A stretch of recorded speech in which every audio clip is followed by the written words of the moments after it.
like to invite my other the panelists for this morning's discussion onto the screen, if you'd like to join. Neil, can you add Laura to, yeah. Just done it, yep, just done it. So this morning, we will be kicking off with an in conversation style panel.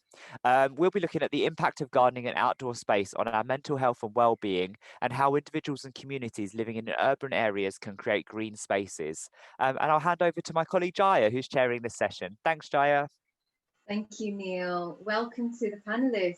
Welcome, everybody, to the final day of the second series of the Sustainability and Climate Action Series. So, we are starting this morning discussing the role of gardening and outdoor spaces on mental health and well-being. Now that much of Europe, like the UK, are in some form of second lockdown, for people living in urban areas, access to green outdoor spaces may be limited. So today's session hopes to help people think outside of the box, get creative, and learn some tips on how to get started. I'd like to welcome and thank the panelists for being here and contributing to this important session. But before we begin, on our panel today, we have Mary O'Connell, who is the head of Parks and Community, and Molly Gadenz, who is the Green Hub coordinator. Both of you are from Bankside Open Spaces. We have Laura MacMahon, Community Learning Officer from Royal Parks, and we also have Iain Boutlon, who is the Chair of Trustees at the London Environmental Educators Forum. I'd like to invite each of the panelists to make a presentation introduction about the organisation's work, after which we can take some questions from the audience. So let's start with Bankside Open Spaces. Shall I hand over to you, Mary? Brilliant, thank you. Okay, so I'm just going to share my screen because I have a few slides to share with you all.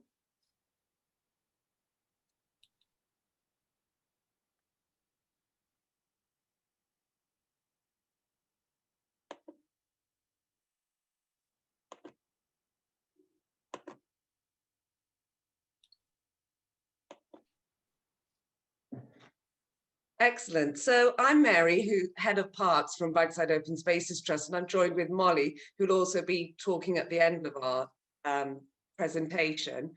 I wanted to introduce you to our charity, but also talk about the impact of open spaces on our health and well-being.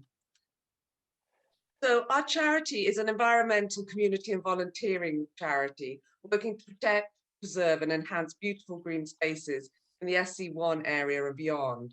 We work with local people, including regular gardening groups, organising public events, offering education and training projects, providing volunteer opportunities, play schemes for local children and spaces for sports.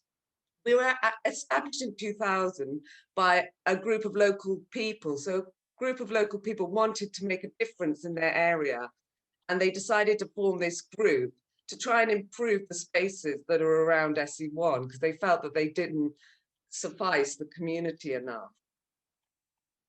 So this is where our spaces are located. They're all around the Bankside and Waterloo area. As you can see, they stretch from Waterloo right to London Bridge and then down to Elephant and Castle. The reason why they're all in one area is to build this network of people, a network of community, to share resources, share ideas, and really bring together this community spirit to bring the best out of the neighbourhood and the area. And each of our spaces are so unique. They all have their own little character and spaces, from the busy Waterloo Green, right in the hub of the busy Waterloo district, to the quiet Red Cross Gardens, which is just behind Borough Street, and you wouldn't believe that you're in London when you're sat there with the little Victorian cottages behind you. And then Crossbone Graveyard, you can't get more unique than this space, a former medieval burial ground for the resting places of estimated 15,000 paupers, many of whom were sex workers and children. And when we discovered this space, It was actually Friends of Crossbones who approached us, again, a group of local people who said, we need to do something about this space. It's a really important historical place. Can you help us? And we supported them in order to get the garden, well, create a garden here to remember these people and get this space back open. Before it was just a derelict, boarded up space. And by bringing everyone together, we've now got it into this brilliant memorial garden. And all these spaces are going to be open during lockdown. So make sure that you get out, you can discover all these spaces around Bankside. If you live in the local area, take a walk around these spaces, see what you can discover. What's the importance and need of these open spaces, especially on our well-being? Well, Waterloo and Bankside are highly densely populated. In fact, it's approximately double the density average in London. And if you think how crowded London is, very crowded. There's very limited access to green spaces. Many people are just in flats, 89% in flats, so have no gardens to sit in. So these spaces are their back gardens. There's more pressure on spaces as more development goes up around the area. And child obesity in Southwark is in the highest in England, with a third of children being obese by year 6. So we need to get these children out into these spaces and running around and enjoying them. And adult well-being indicators in the area are again worse than the average. We know from research that actually being outdoors in open spaces helps our health and well-being, and actually saves the NHS 111 million per year just from the benefits of being outside and reducing those stress levels. And Friends of the Earth found 1 in 5 people struggle to access green spaces. We need these green spaces on our doorstep. As we know with lockdown, many people, especially in London, don't have cars to get out to the countryside, drive to the beaches. We need these spaces on our doorstep that we can walk and access, especially during lockdown, where we have to keep to our local area. So it's really important to keep these spaces within London. And I love this quote from Octavia Hill. Octavia Hill was a social reformer in the Victorian times. And she actually created one of our spaces, Red Cross Gardens, the lovely Victorian garden. And she also went to protect open spaces because she knew how important it was for people's well-being, especially the working poor. And she came up with this quote, which I love. We all want quiet. We all want beauty. We all need space. Unless we have it, we cannot reach a sense of quiet in which whispers of better things come to us gently. And I think this reminds us that we should all go and sit in these open spaces, away from the busy road and traffic from London. Just go and sit in Red Cross Garden and think and contemplate. And through those quiet times, I even notice, when people step into the garden, their stress levels do decrease. So our vision is of an urban environment with accessible green spaces and activities designed to enhance health and well-being. And our mission is to enrich the quality of life for local communities by providing attractively designed, well-used and well-managed community spaces. And we do this by transforming open spaces, making them more beautiful and better, empowering engaging local community so they feel like they have a say and can do something about their local area, and enhancing health and well-being. And here's an example of one of the spaces we transformed, which I talked about earlier, Red Cross Gardens. As you can see on the left, if you were sat in this garden just looking onto the broken concrete, sat on that broken bench, the health and well-being wouldn't be that increased. But now we've created it into this beautiful garden, again, by bringing together local residents who wanted to make a difference and celebrate the history of this garden and bring it back to how it looked in Octavia Hill's day. And we used plans, old plans, and got funding from Heritage Lottery Fund in order to do it. And still today, we have volunteers who maintain it weekly, care for it, and that love comes through in the park when you step into the garden. And here they are, our amazing volunteers. Last year, we delivered 516 volunteer sessions. 702 people were involved in the volunteering totaling 6,854 volunteer hours, which is absolutely fantastic. And as you can see, it's not just being outside which helps our mental health and well-being. Being part of something helps our well-being, and the ability to socialize.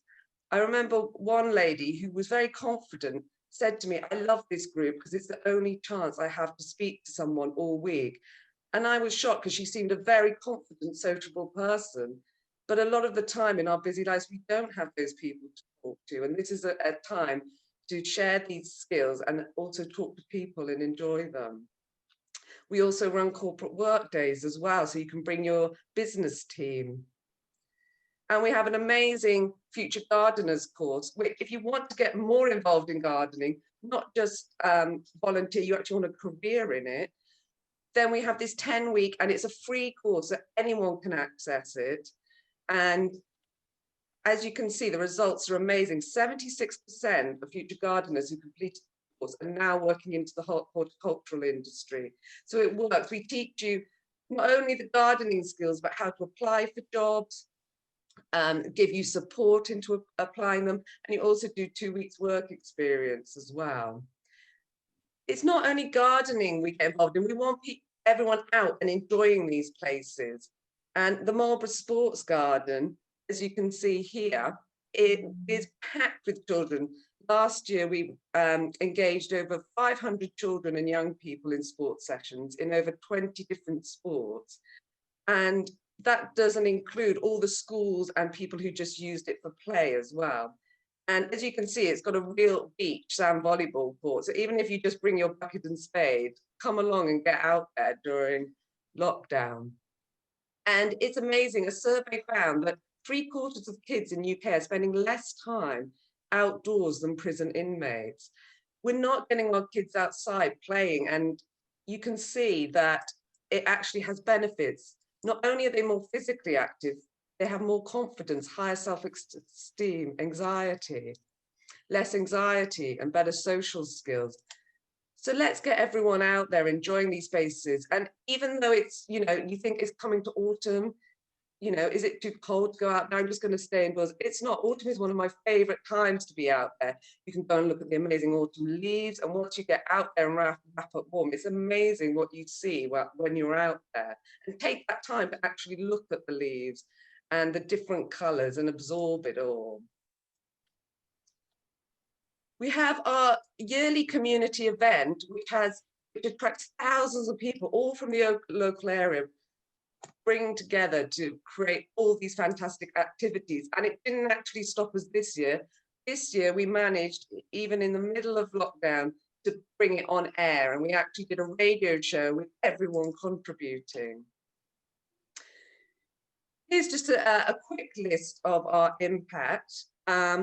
We've brought over 1 million people together through our events, through visiting our spaces. We maintain over 19 open spaces, 702 volunteers. We've looked after and created over 45 different spaces in the area and beyond.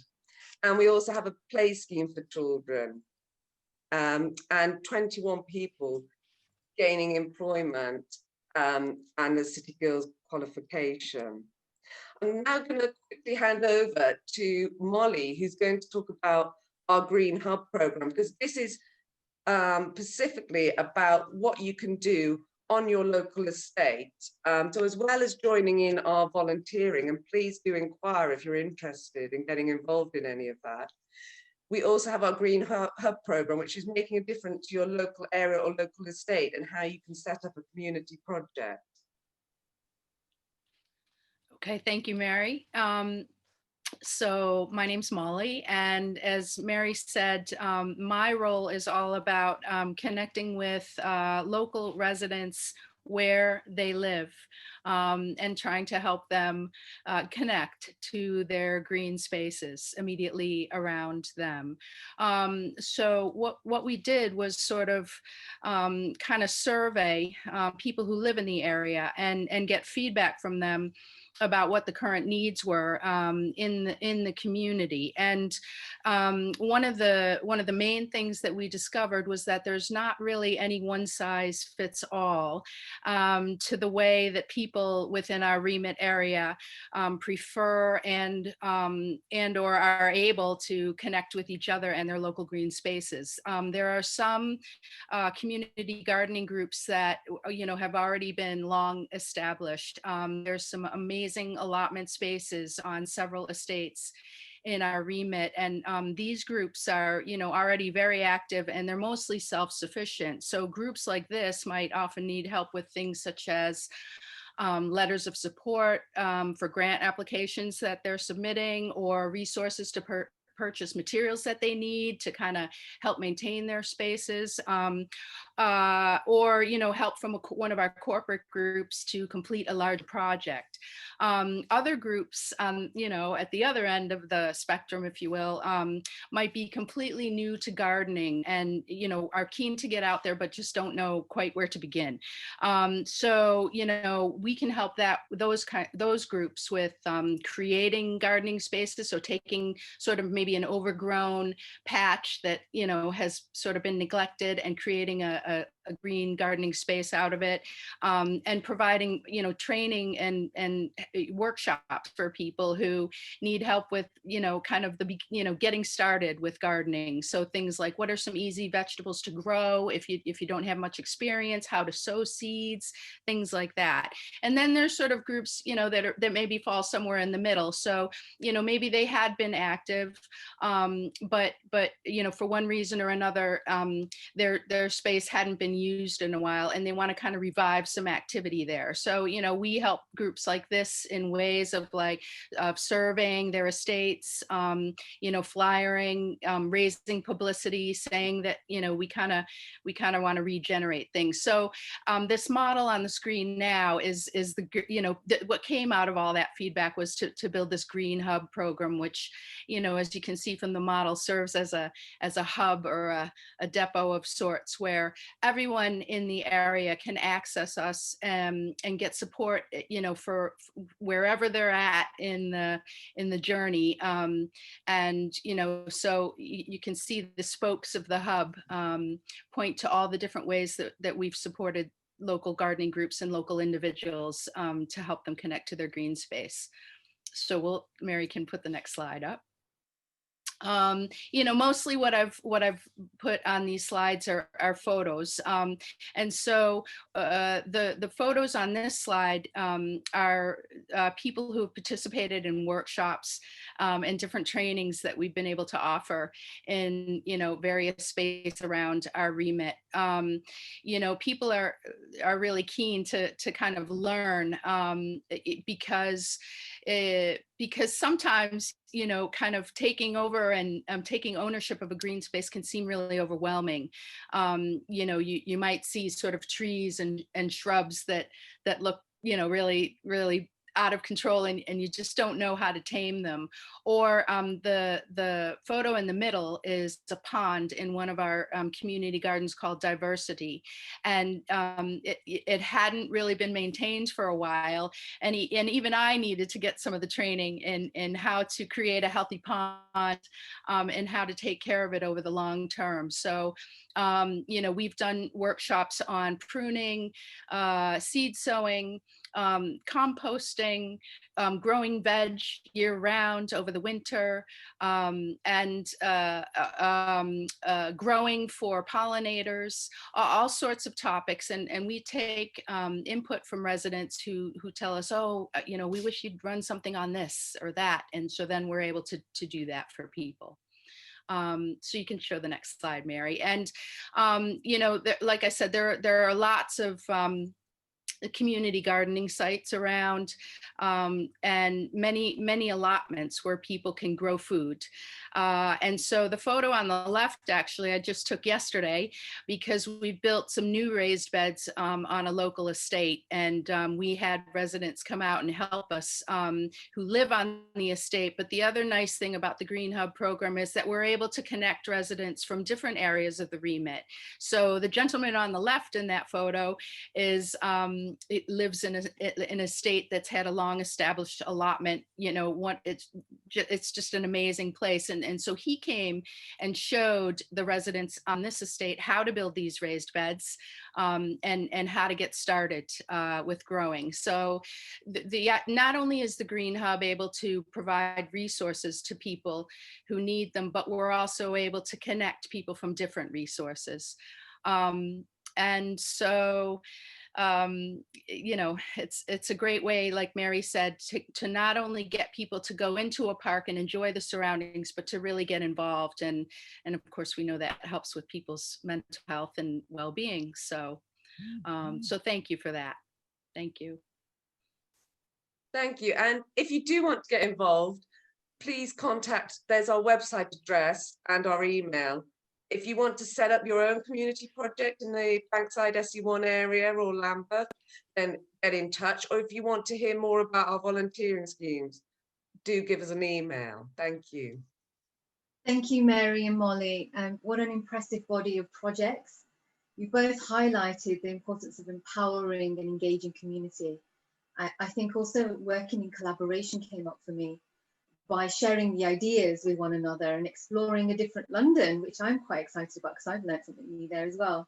Because some of the sites are, of course, surround our campus.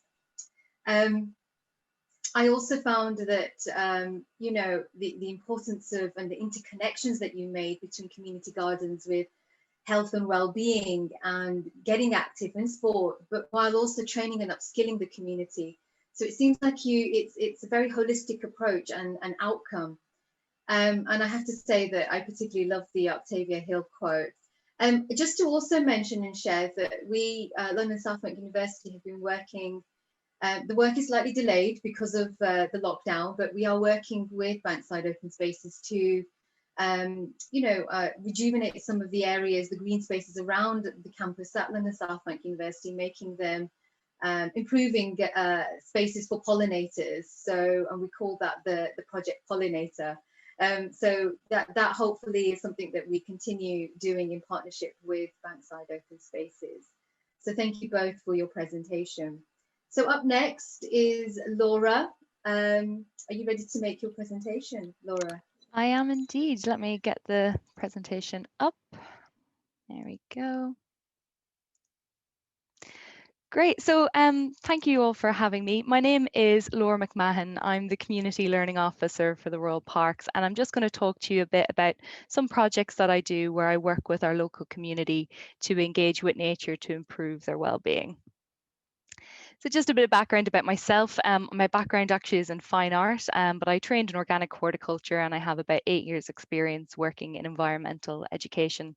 I started off working on a healthy food initiative in inner city Dublin, where there was quite a lot of socio-economic deprivation and very little access to healthy green food. So the local community got a grant to set up community gardens, school gardens and after school gardening clubs. And it was there that I saw the real transformation of people's well-being and mental health by just working in a green space. After that, I moved to London, where I worked in Vauxhall City Farm in Lambeth. And there I ran the schools programme, our community programme. And at that stage, we saw a high rise of volunteers who were coming in who had a lot of support needs. That was due to funding cuts of day centres in the area.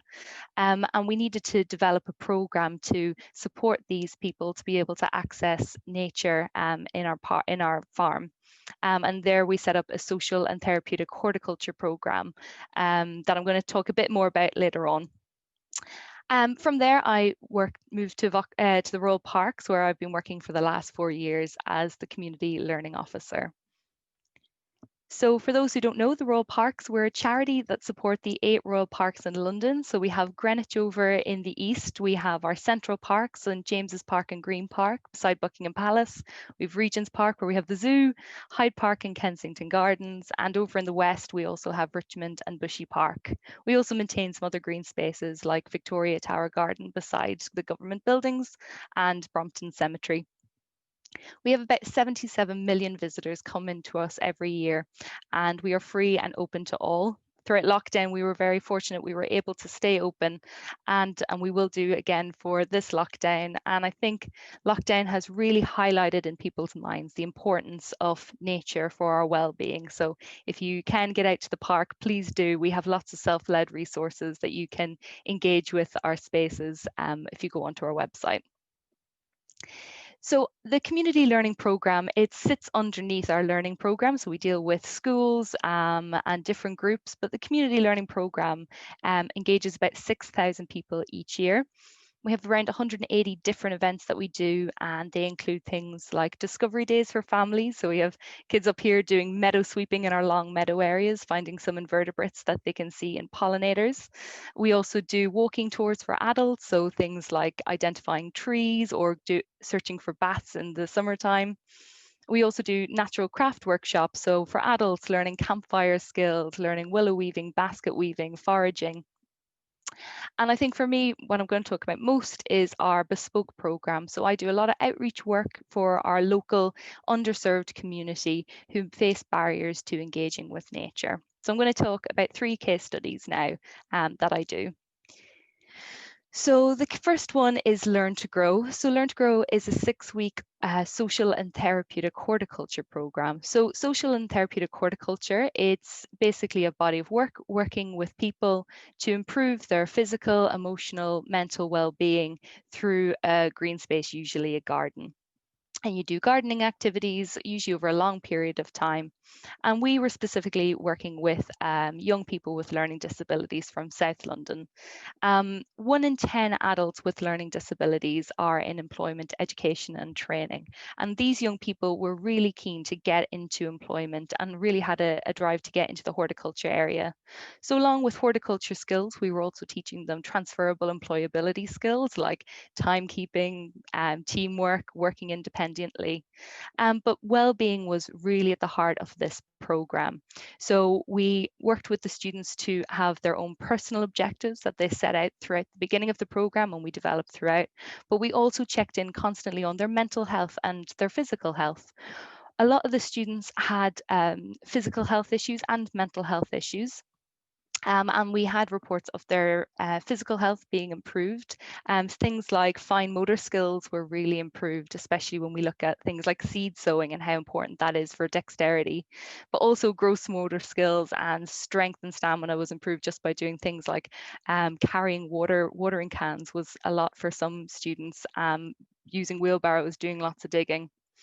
But all of them said that they had an increase in their mental health, that they felt happier, they felt calm, they had a reduction in their anxiety, and that they had more interactions with people, and that helped reduce their social isolation. The second case study is a program called Arts in the Park. So I've been working for a few years now with a Mind charity called Portugal Prince, and they're based in Camden. And they work with adults who have had mental health issues in the past or are currently dealing with mental health issues. And they use art as a form of therapy. So finally, my degree has finally got a use. So we worked with them to develop a program for a full year. In this program, they would come into the park for once every season, and there would be a cohort of about 15 to 20 artists.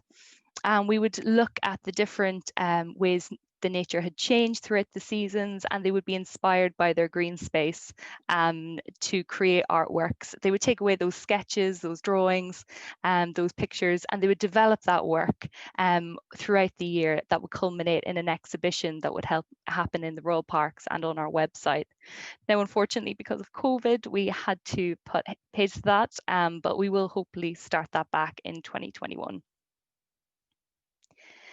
The final program I want to talk to you about is Forest School. So Forest School for children with special educational needs. So I'm working on my Forest School qualification at the moment, and I wanted to work with a special needs school to do that. So for those who don't know, Forest School is a long-term child-led program using nature to develop children's skills and behaviours and attitudes. And we worked with a school that worked with students with moderate to severe learning disabilities. And we saw a huge transformation in their behaviours and their mental health when they were coming onto the program. And I just have a great example of one student who came on This student was severely autistic, and for the first 2 sessions wasn't engaging. He had styming. When he would get anxious, he would snap things. So the teachers gave him spaghetti to snap and to break. And I thought, how could I engage him with nature? So we started just simply snapping sticks beside him, and he started observing, and then soon he started engaging with us and doing it together. And that led to a whole thing that actually all the students did, that they walked around every day, picked up different sticks that resonated with them. We talked about sticks and which tree came from. We talked about what a snapping stick meant, that it was dead versus a bending one that was green. And that student, through just a simple act of snapping sticks, engaged with the program, and we really saw that his mental health and his physical well-being had been improved. So I'm going to finish off with a quote from Hippocrates, and it was true 2000 years ago, and it still remains true today. Nature itself is the best physician. And when we look at the 5 pillars of mental health, of well-being, the 5 ways of well-being, we have connect, be active, take notice, learn, and give. And when you think about all those 5 pillars, what a perfect space to achieve them than in a green space. So just want to say thank you very much. If you have any questions at all, please feel free to contact me after it. My email is there. Thank you, Laura. That was really impressive. And again, I think you nicely emphasised something that Mary and Molly said about community. And for you, it was, what I took away is the convergence of horticulture and therapy and art, all of that coming together. I really like the work that you're doing with the vulnerable groups, particularly disabled adults and children. And I loved your anecdote, by the way, with working with that child on snapping sticks. And it took me back to one of my very first jobs after my first degree, where I was working with disabled adults and finding volunteering opportunities for them. And actually, the place where I saw the most impact was in the green spaces, gardening. And one particular volunteer comes to mind where just the confidence, making eye contact changed within weeks of her volunteering on a local farm. So thank you for that, Laura. Next, last but not least, Iain, would you like to make your presentation? Do you have a PowerPoint presentation? Please, just yeah, I do have a short one, just to do a bit of background at what LEEF is. So it's just basically about 4 slides. That's no, I'm always aware I'm on the back slot, so I don't want to take too long. There you go. No, you can take your time. We have time. Don't worry, Iain. No. I'm so magnanimous. Don't worry. Okay, right, over to you. All right, thank you very much indeed. Okay, there we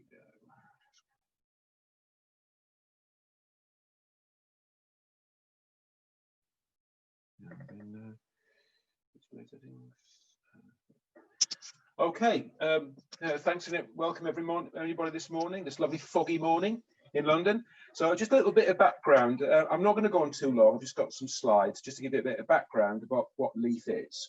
The first thing is London Environment Education Forum is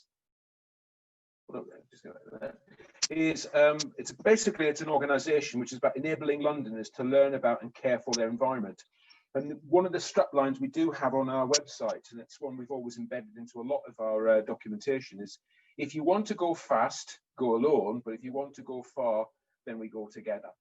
And that's the whole idea of LEEF. It's about working together. It's very easy to work in a bubble on your own and in very challenging circumstances, but it's about teamwork, which I think pushes you how far you can go as a group. So what is LEEF? What do we do? Well, we're a charitable trust. I think we've been a charity now for about 2 or 3 years.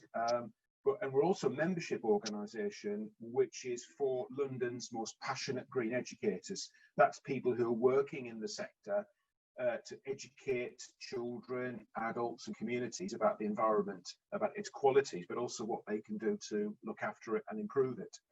And we meet quite regularly through things like training sessions, gatherings, social networks, challenging in these current circumstances, to share skills and knowledge to improve the quality and the quantity of environment education delivered across this capital. And some pictures there, for instance, we've done things like workshops out in sort of nature sites. That on the top right hand side is from the Centre for Community for Wildlife Gardening down in Camberwell, sorry, in East Dulwich. And on the bottom there, that's one of our indoor workshops at, I think it was at Hampstead Heath about 5-6 years ago, as well. We were looking at things like river quality and river health. So we do all kinds of like training sessions, getting educators together to share good practice and also to improve the quality of what they do. So we were formed in 1989, so it means that I think last year we hit our 30th anniversary. On the bottom there, you can see a picture of the birthday cakes. They're all vegan, by the way, and all sustainable with natural products. So we had a big conference in 2020, slightly late, to celebrate the 30th anniversary. And we're one of the city's largest networks of environmental education practitioners working. We work across schools, parks, because I'm from a parks background, museums, community gardens, city farms, botanic gardens, and other open spaces. And our aim is to make London a world-leading city for connecting people to nature and sustainability. And I think coronavirus, COVID-19, has really brought that out. I think that people have suddenly realised just how important green spaces and green is to keep our mental and physical health up. It's been quite challenging. I work in a Parks and Green Spaces service in London, and the impact of coronavirus lockdown and the restriction relaxation has suddenly made people realise just how precious green spaces are, not just to recreate and to enjoy a bit of exercise, but also to learn about the environment and learn about what they can do to help it. Volunteering has become something people are really passionate about now. It's very difficult in the current restrictions, but people clearly are passionate to get out there and do something for their environment. So what the kinds of things we do? Well, we do all kinds of things. We have news and opportunity. So we're enabling our members and their organisations or employers, not just them, but also bear in mind they do belong to organisations. Many are freelance, but some are working for organisations, to stay on top of the latest news, the latest research, jobs, of course, and developments in the environmental education and other relevant fields. So, for instance, with monthly membership newsletters and other media, making sure that our members and their organisations are as up to date as possible with current trends, current policy, good practice, and opportunities to further themselves. It's not about us as an organisation bettering ourselves, it's about our members bettering themselves equally. It's quite important to us. Training, one of the things that we're very popular for is our training, and it can be as diverse as you can imagine. The picture there shows Michael Holland, who used to work at the Chelsea Physic Garden, doing a training session in the gardens on poisonous plants. If you work in the environmental education sector, it's all very well to go out into open spaces and to engage the community and schools with their environment, but you also have to know what you don't touch and what you don't explore, because of course they do have their implications. But it's important for children and for adults to know about why those plants are there, how they've come to be there, what role do they play, because as we all know, poisonous plants, challenging they may be, are vital for many pollinators, and they have a historical and an environmental connection to this country, past trade, the way in which we actually had a world empire. So they're part of our history. It's understanding why they're there and what roles they played, but also what benefits they have for biodiversity and people. So we do things like develop our members' skills and knowledge through peer-to-peer training.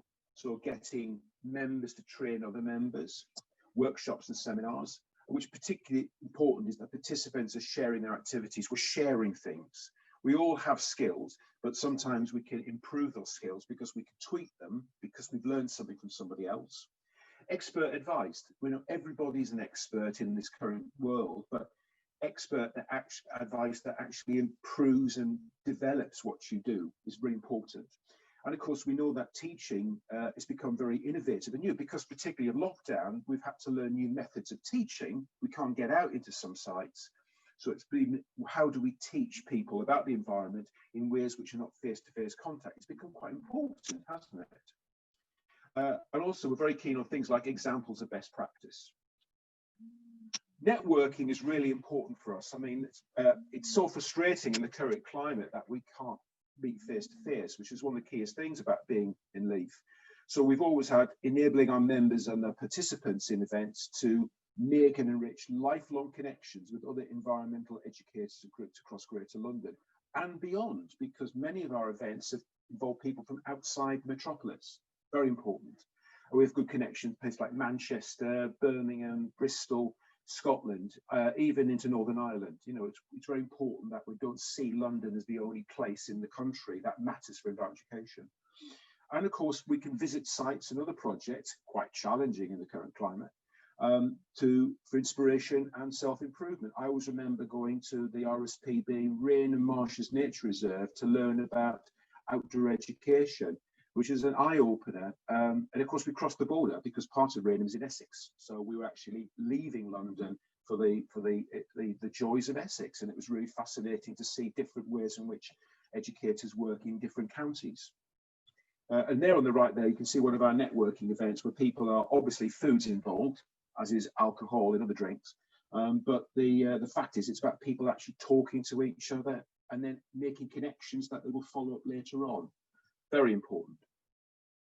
So really, I didn't want to spend too long. I just want to give a background on what we do. And we do have a website. So if you want to go on to our website, www.leef.org.uk, you can find out about what we do and the activities we're involved with. We're based part-time with an educate coordinator called Zaria Greenhill, who's based at Horniman Museum, well, technically at Horniman, in the current climate, a lot of working at home, which is really good for us because we're working within a very famous museum and garden site, which of course you may know in Forest Hill. And that's been really important. And there's the details there. That'll get you through to Zaria. But again, if you want to learn more about LEEF, you make contact with me. Thank you very much. Thank you, Iain. Something that has been emphasised yesterday, actually, during kind of the Education and Economics Day, was that, and particularly around education for sustainability, is that it's evolving. And Iain, I think with LEEF, what you emphasise there is that, you know, as experts in the field, you need to keep learning and evolving and sharing best practice and capacity building each other. And also like creating a space, you know, that networking thing that you said, it's a critical space for practitioners to think and discuss and evolve. I think it's wonderful and very much needed. We've got some questions, and I do want to spend about 15 minutes before we end, which is at 10:30. So we've got just over 30 minutes. And that last 15 minutes, I really want to pin you all down, and I want some tips so we can get everybody started inspired, and everybody's going to go run off to the gardening store. Not today, maybe tomorrow after our conference is done. But I wanted to just share some comments here. And particularly Barbara, she says, just a comment to say that Bankside Open Spaces Trust supported my local community in Waterloo with a food growing project bank in 2013. It really made a difference and helped residents connect with our beautiful garden. Joe Kay says, great presentation. I'll be picking up sticks next time I'm in the park. So, I mean, that obviously resonates because it did with me, that anecdote. And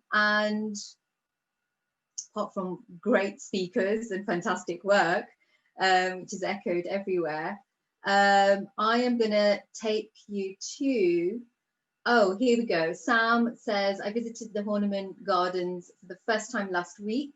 I love the exotic gardens with the plants from South and North America, and also all the pumpkins. Never managed to get into the butterfly house. Never managed to get to the butterfly house though. So lovely place is what she said. Or he, Sam.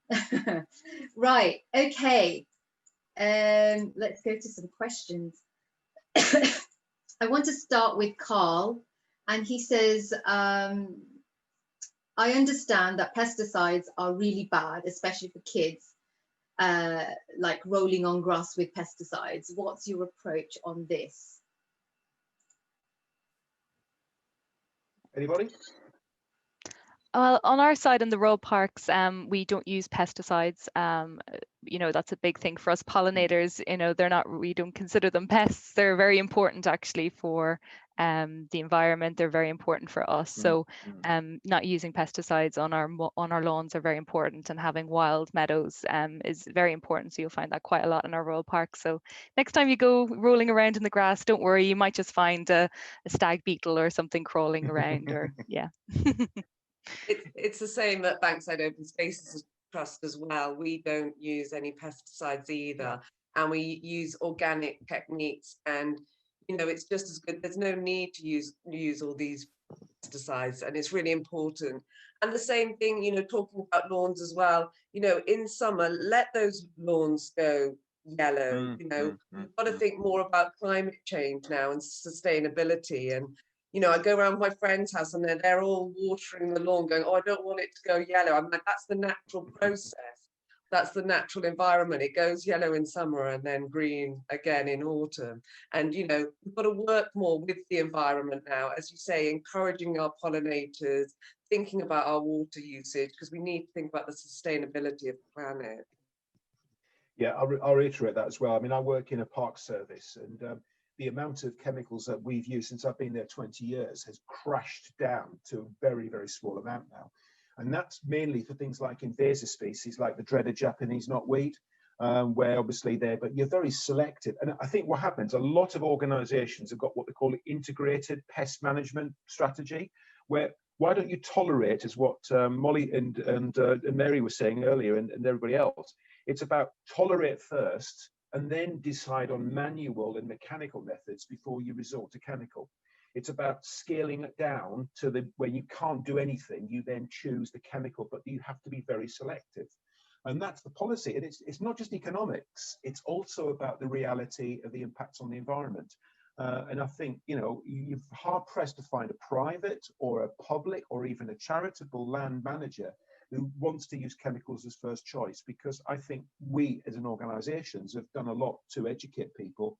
There is alternatives to consider first, including toleration. Just tolerate a weed because it's got a place, hasn't it? Thank you for that. I have a next question. How do you think COVID-19 has impacted upon the perception of growing and gardening in London and the UK? And with that, I just want to add, is there anything that we can do now in this current season to start growing? Well, yeah, I'd like to comment. I mean, a lot of people think, you know, the summertime is the only time to be gardening. Well, actually, autumn and spring is the most important time, and now is a great time because you can get all those lovely bulbs in to make sure that in the spring you're going to have this beautiful display of daffodils and tulips. So, you know, go out in the garden now, go and buy a bag of bulbs, or you can order them online and just go and plant them. And then in the spring, the joy that it brings when you see those first little daffodils or snowdrops popping up, it's well worth the time and effort. Yeah, we've also got in Lambeth, where I work, we've got allotment sites, we've got community gardens, you know, we've got quite a few in the parks, and they're all doing things. And during the initial phase 1 of lockdown, you know, allotments and growing spaces were critical for people's health. As long as people followed the social distancing guidelines, people were phoning something saying, am I allowed to garden? And we said, yes, as long as you follow the rules. And people actually continue to do it very safely. We've had no cases of COVID-19 in any of our allotments or community gardens because people use their common sense. And I think gardening should continue by people using their good common sense, and gardeners tend to use common sense. Yeah, I definitely agree with all of those points. And I think on a practical kind of tips of things to do, you know, big thing that I promote with my work is, you know, you can grow anything anywhere. I only have a balcony and I have some pots, and you know, you can really grow anything in a small space if you even have a windowsill. So if you are wanting to grow things over winter and you don't know where to start, things like broad beans are brilliant. Garlic is a good thing to grow over winter time. But if you do have a garden space and you're maybe not sure of what you can do, this is a perfect time of year to start looking at improving your soil quality. So things like feeding your soil, maybe setting up a compost area or a wormery. You know, you can be doing lots of things at home at this time of year to get yourself ready for spring. Thank you for that. Neil, you had a question, didn't you? I do actually. I just thought I'd come on camera and ask it. Thanks for your presentations. It was fantastic to kind of like hear more about what you do. We've had lots of conversations around kind of like consumption this week, and you know, the not leaving a gap between needing and wanting, and kind of like a bit of vanity thrown in there, and that instant gratification. Is it just the same with people's gardens? Are we lacking patience and tolerance in kind of like letting things just kind of like take a more natural route? You know, we want it now, so we're gonna get it now, whether it's the grass we want or the plants we want. Is that, are you seeing that more kind of like as an issue for you guys? Iain, yeah, we see it quite a bit now in that people, I think, the days of when I do a lot of planning applications for the borough I work for in terms of like nature conservation. So I go around and visit sites, and one time used to have these massive, big formal gardens and these fantastically big houses. Now, of course, a lot of these houses are multiple occupation. They've been split down into flats. People just don't have the time and the capacity to maintain these fantastic gardens. Now, we're not going to let them get built on. There's been a lot of back garden developments in London, which is quite tragic. But you understand people just don't have the capacity to maintain an immaculate formal garden. Great if they do. So a lot of people have looked much more at how can I use that garden for biodiversity, but also for gardening. And I've gone in sometimes and found some fantastic vegetable plots in people's gardens where one of the tenants has said, I'll look after the garden and I'll just grow my courgettes and my pumpkins and my cucumbers. And so part of the garden has now become a growing space. Sometimes, of course, it's just naturalized. It's become like, you know, wild meadows, which is brilliant, you know, and I think people have got much more of a kind of pragmatic attitude to that. But it depends on you as a house community working out who's going to lead on what. The risk is, of course, that somebody then moves on, and of course that project then falls by the wayside. So it's about making sure within the house community there is a lot of commitment to keep it going. Yeah, and I think following on from that and talking about, you know, the topic of consumption, you know, I'm really pleased that gone are the days of annual bedding displays. I mean, it used to be very fashionable in parks to have annual bedding where you do a display and then it would all be ripped out for the next season to plant more. Now we're working more sustainably and we're planting perennial plants, and perennial plants mean they come back year after year after year, and they'll grow and take over the space and fill it and make it, you know, look nice. It's way much better for, you know, wildlife and insects rather than just ripping out all the plants every year. The insects can find homes in it. And things, really good tips that you can do in your community garden is putting log piles. So by just leaving dead wood, and they do this a lot in woodlands as well, leaving a little bit of dead wood is amazing for the beetles and insects. So try not to keep your garden too tidy, because, you know, the wildlife like things to hide under, you know, the little pile of leaves, the dead wood in the corner. So, you know, think about that. And also water, really important. You can just put a little, you know, little pond. It doesn't have to be anything too massive. It's amazing what water can do for wildlife. Thanks. Yeah, absolutely. And going back to that idea of things being, you know, quick, I think anyone who's started gardening, even if you've never done it before lockdown, actually delayed gratification is probably the best experience of gardening. It is that planting that seed and going, my God, nothing's happening. But when it eventually emerges, that sense of fantastic, everything is brilliant is really impactful. And, you know, the feeling of success that you have when it eventually does grow, I think is really important. So I think gardening actually can really combat that need for consumption and that need for instant gratification. And again, with gardening, with growing over the seasons, having those spaces again for nature and wildlife is so important. So your garden doesn't need to be immaculate. If you have nettles growing, which we've all been stung by before, you know, these are so important for butterflies to have as a habitat. So yeah, keep your garden a bit messy. Don't feel bad if it's a bit messy. Thank you. I have a follow-on question actually, which is how do you divide the space up, right? So from growing, wilding, and then, as you said, Laura, your last point, leaving it messy. How would one do that? So I'm in the process of my garden's being ripped out, and I mean, and that sounds really bad, but there's nothing I can do about that. It's out of my hands. But I'm thinking about how would I or anybody else go about saying, well, I want to grow my own veg, and I also want things to be wild for pollinators, and I also need a space for my child to play or for us to hang out.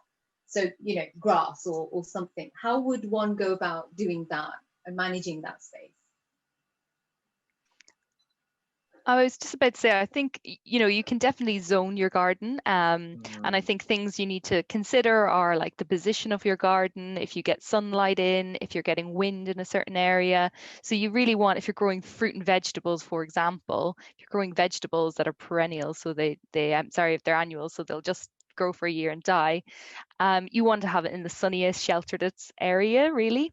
Ideally, you know, there's plants that do well in the shade. So, you know, if you have a really shady area, it's putting in plants there.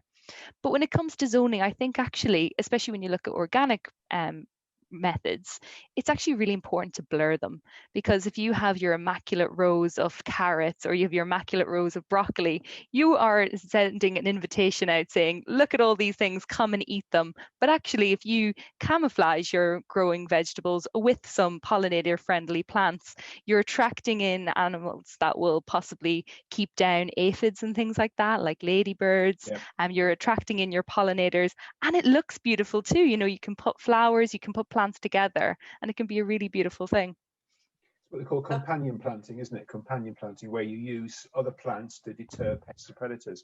So zoning works if you've got, if it's a really well laid out garden, but sometimes it's just about your spatial awareness as your own individual, about how much can I do? And it's often just going to see other people's gardens or going to visit some of these community gardens or growing spaces, including like Boston as well, and they're all parks, and saying, oh, so I see what they're doing with their space, often quite small. Yeah, and I think it's also important, again, not to rush into it as well. I mean, they always say you should actually spend a year in your garden before deciding where you want certain things, because you'll find that spot in your garden where you always drag your chair over to, that you want to sit because it gets the evening sun, or, it's actually in the shade, and you want that cool evening shade. I mean, I've never been able to be that patient. But it's where you find that nice spots, and gardens are about evolving. Too many people think you could just, they see these garden design programs and they think you just create a garden in, a day and there it is. But no, the enjoyment of the garden is this long nurturing program, and that's where you get the enjoyment. You put in the work and you see the return, and so just spend time in your garden and enjoy it. There's the old saying, isn't it? If you see a gardener sitting on a deck chair in his garden, he's not doing nothing. He's actually planning the garden for the next year. Exactly. With the beer in hand. And I was just about to say, we're talking about gardens here, but we are talking about growing in centrals, in cities as well. So a lot of people, they don't have access to a garden, and I think that's really important to look at local community garden spaces that you can get involved with. I think Capital Growth is fantastic. They kind of plot out community gardens all around London. But again, if you have a windowsill or if you have a balcony, you can grow something there, and you can grow your flowers and you can grow your pollinating plants alongside your vegetables and fruit. So just try it no matter what space you have.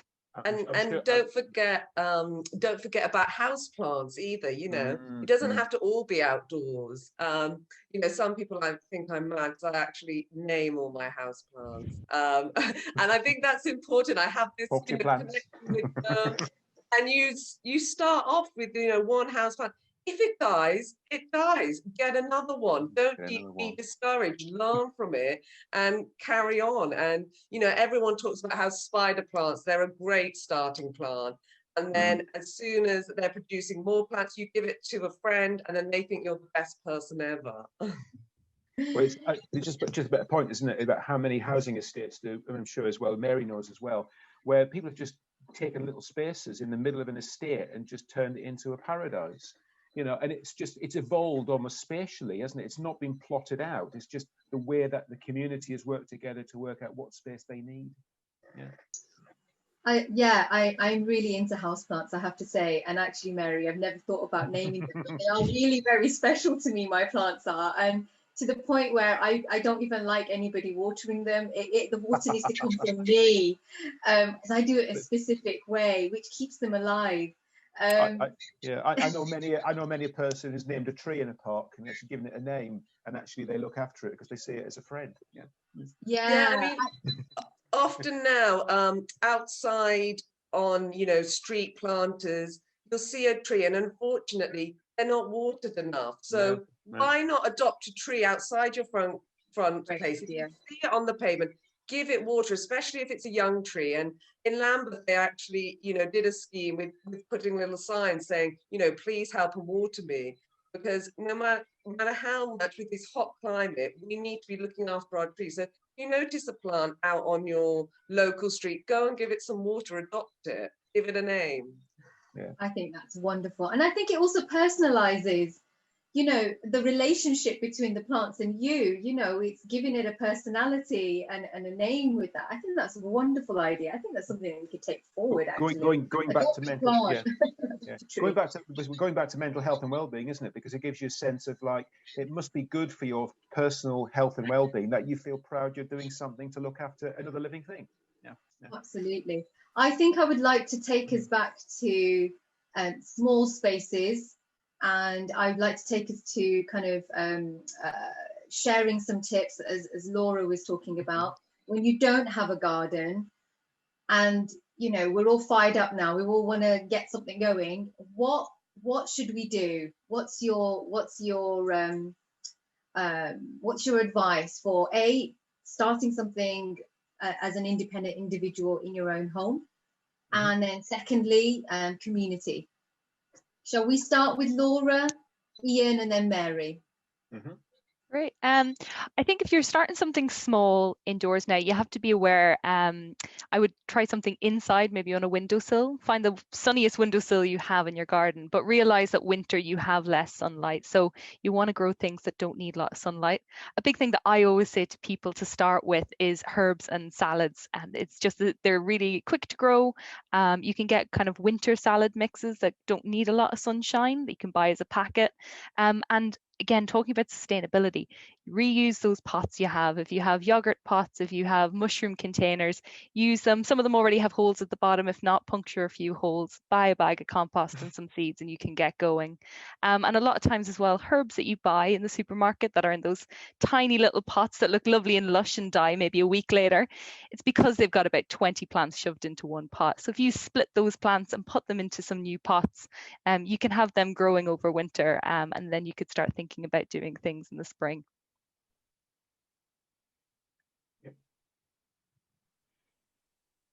Iain?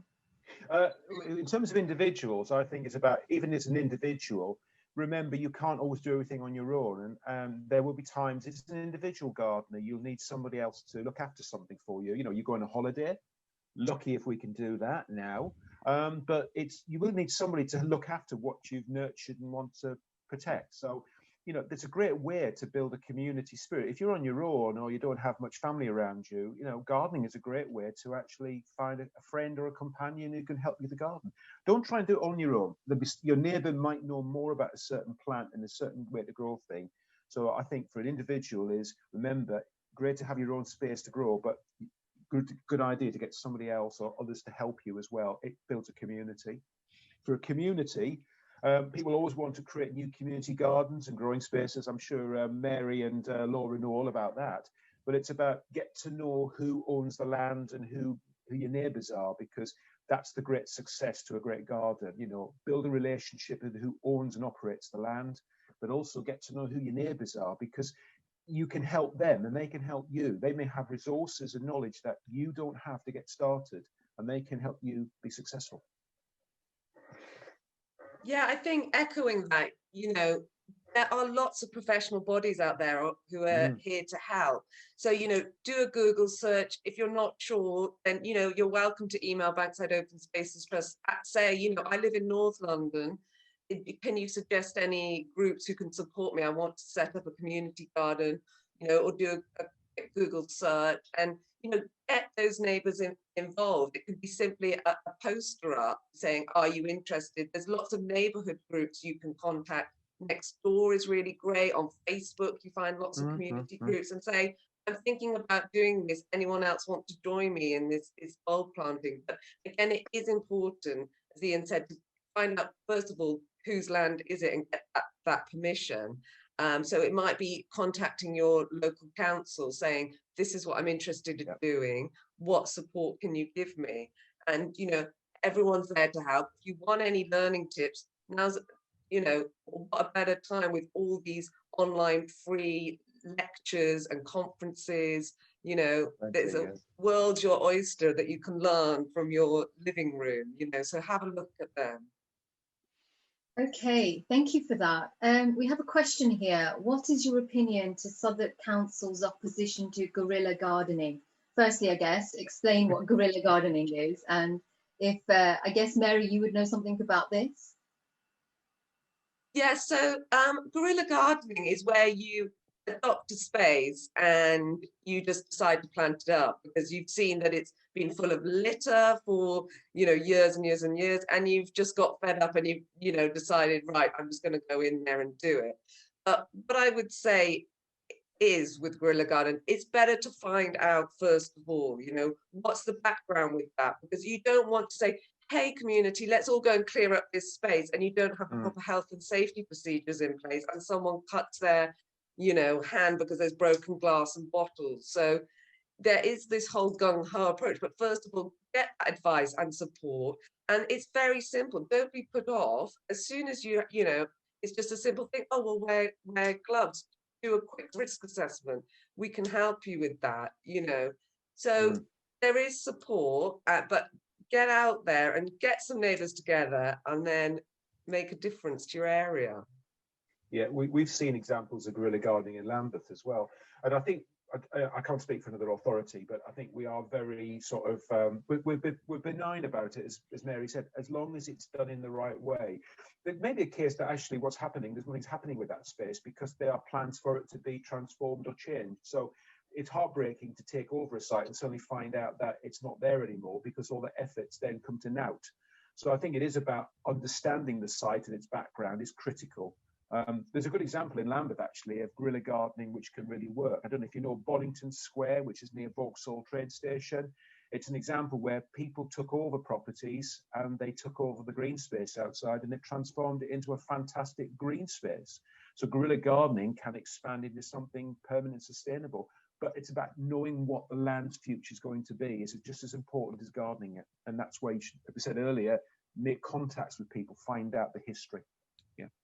Yeah, on that, in Vauxhall City Farm where I used to work, that was originally a very good example of guerrilla gardening, a bomb site after World War II that had just been left derelict, and the local community came together to create a garden and a farm space. But I would say, I think with COVID, a silver lining of COVID is that the importance of green spaces and community gardens, I think, is really at the forefront of everyone's mind right now.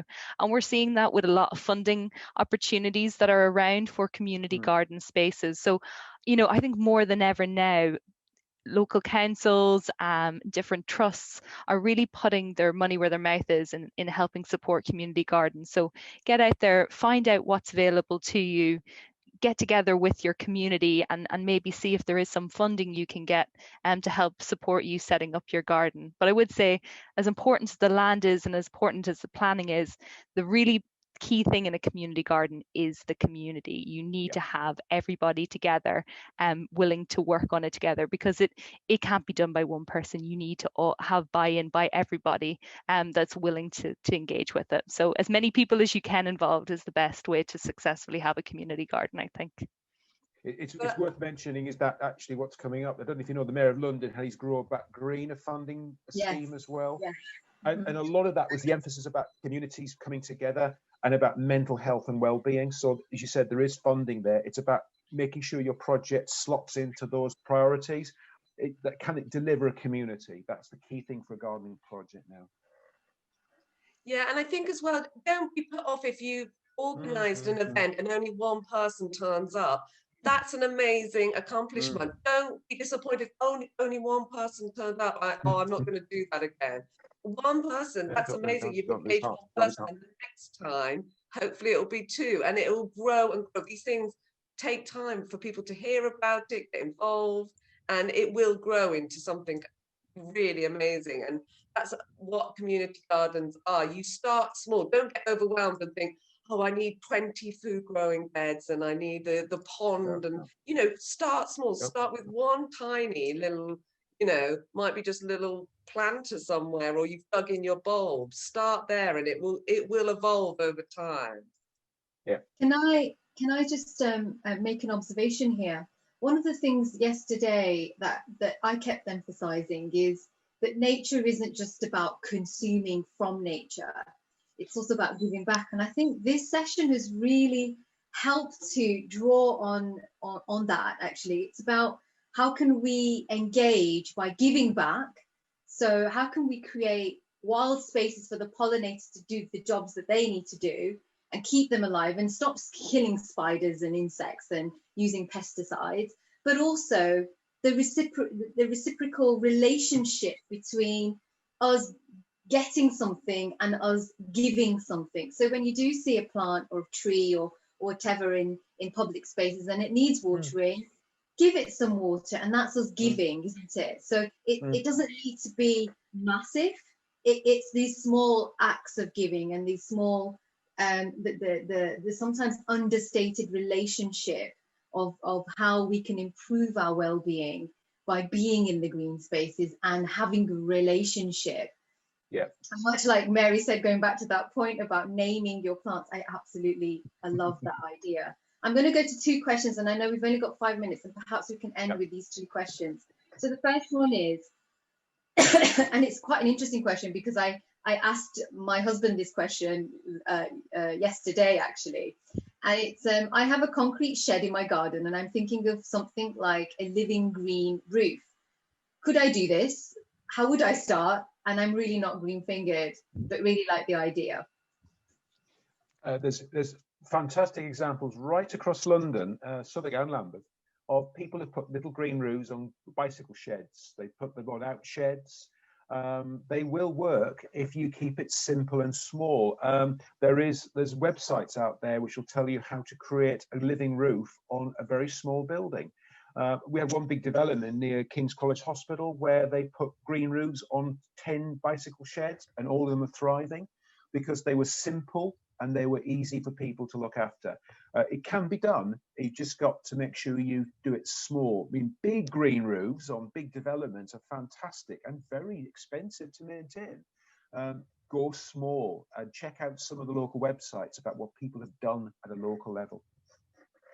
Another thing I'd say is instead of a green roof, again, if it's low maintenance that you're after, maybe actually consider a brown roof. And a brown roof is basically just putting on gravel rather than planting it up. Exactly. And what will happen is, you know, birds will fly across, and any seeds that they have eaten will be littered lovingly on your on your roof.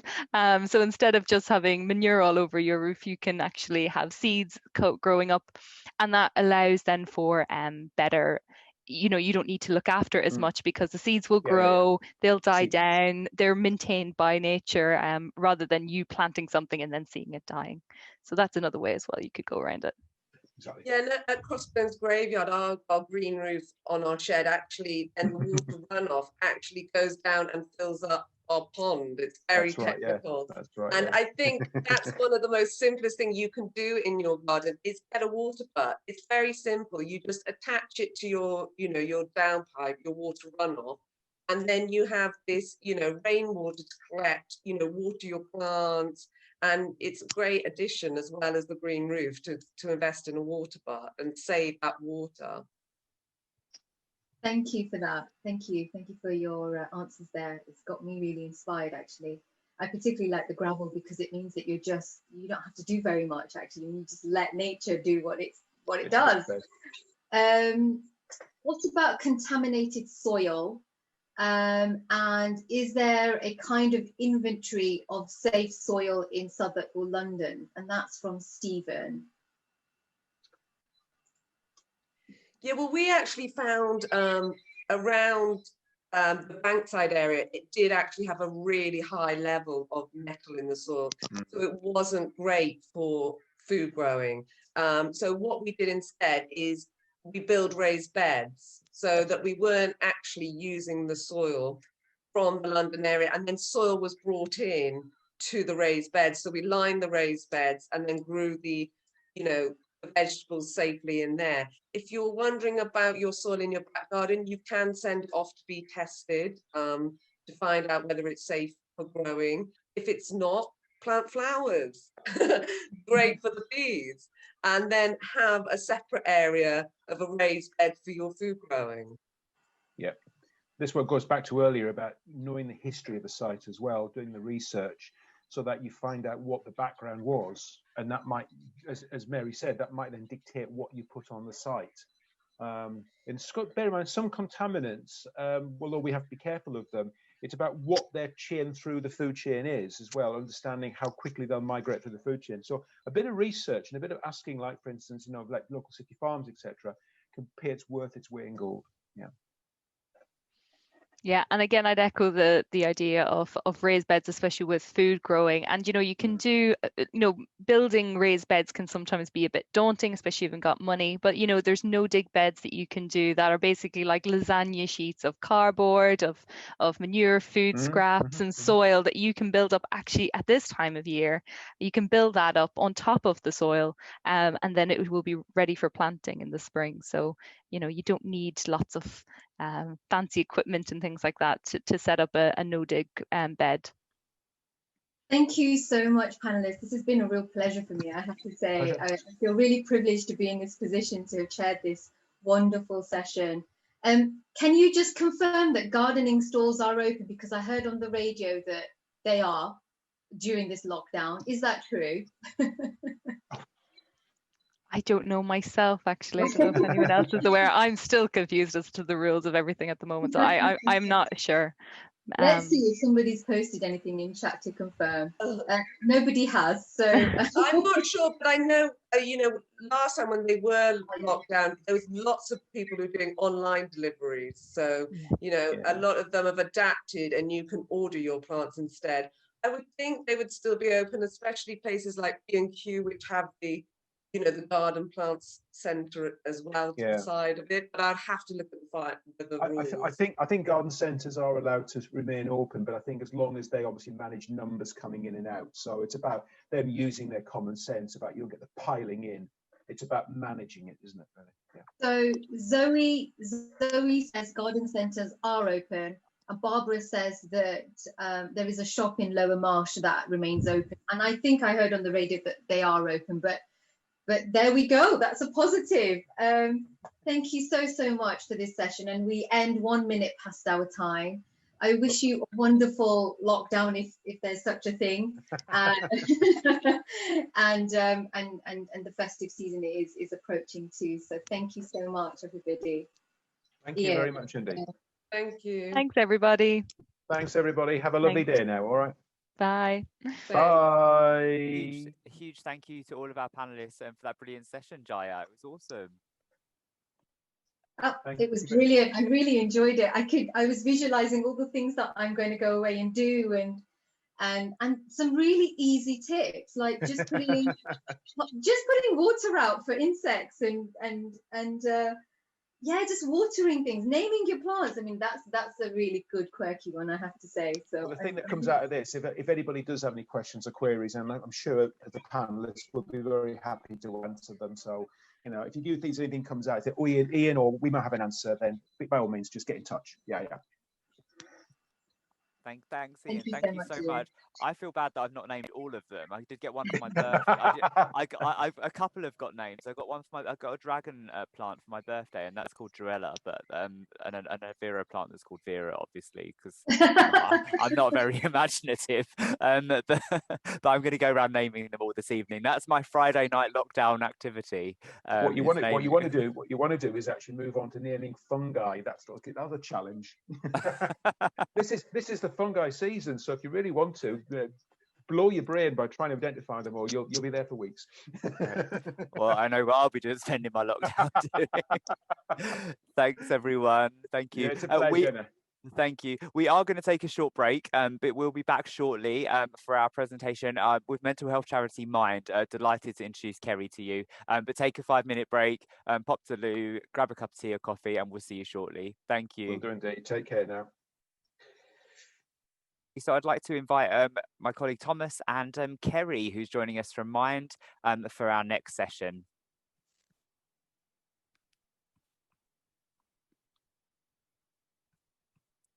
Hi there, Kerry. Hi, Neil. How are you? Good, thanks. How are you? Yeah, good, thank you. I'm going to hand over to my colleague Thomas, who's just going to have a chat with you before your session. Great. Thank you. Yeah, hi Kerry. So thank you firstly for joining us. I know everyone is really looking forward to understanding how we manage at least the next month ahead. But I think what we always love to do is just so everyone can kind of meet the person behind the presentation is how did you get into mental health for any of our students that might be watching and want to get into the same area and to work with Mind? Yeah, sure. You've actually anticipated something I was going to say at the beginning of my talk, so this is great. You're sort of warming me up. So I've worked at Mind for nearly 18 months now, and actually I came to Mind by way of health information rather than mental health specifically, and a kind of an earlier career in documentaries. But the reason I wanted to work for Mind and the reason I'm really pleased to work for Mind is because Mind is all about representing people's lived experience of mental health. And I have my own lived experience of mental health problems, both personal and people that are very important to me. So it's something that I feel very passionately about. And for me, it was a great opportunity to use my background in making stuff in a good way, a way that I believed in. Fantastic. That sounds really corny. No, not at all. I mean, I used to work for Mind many moons ago. But yeah, I think especially in lockdown, sometimes the thing that you can do for someone who's feeling low is give them a hug. And that's been taken away from us all. And therefore, we're all managing our own feelings of anxiety, frustration, anger, just scared, the unknowing. So I think that this is just a really timely session, and I don't want to take up too much more of your time. We'll save all the questions for at the end.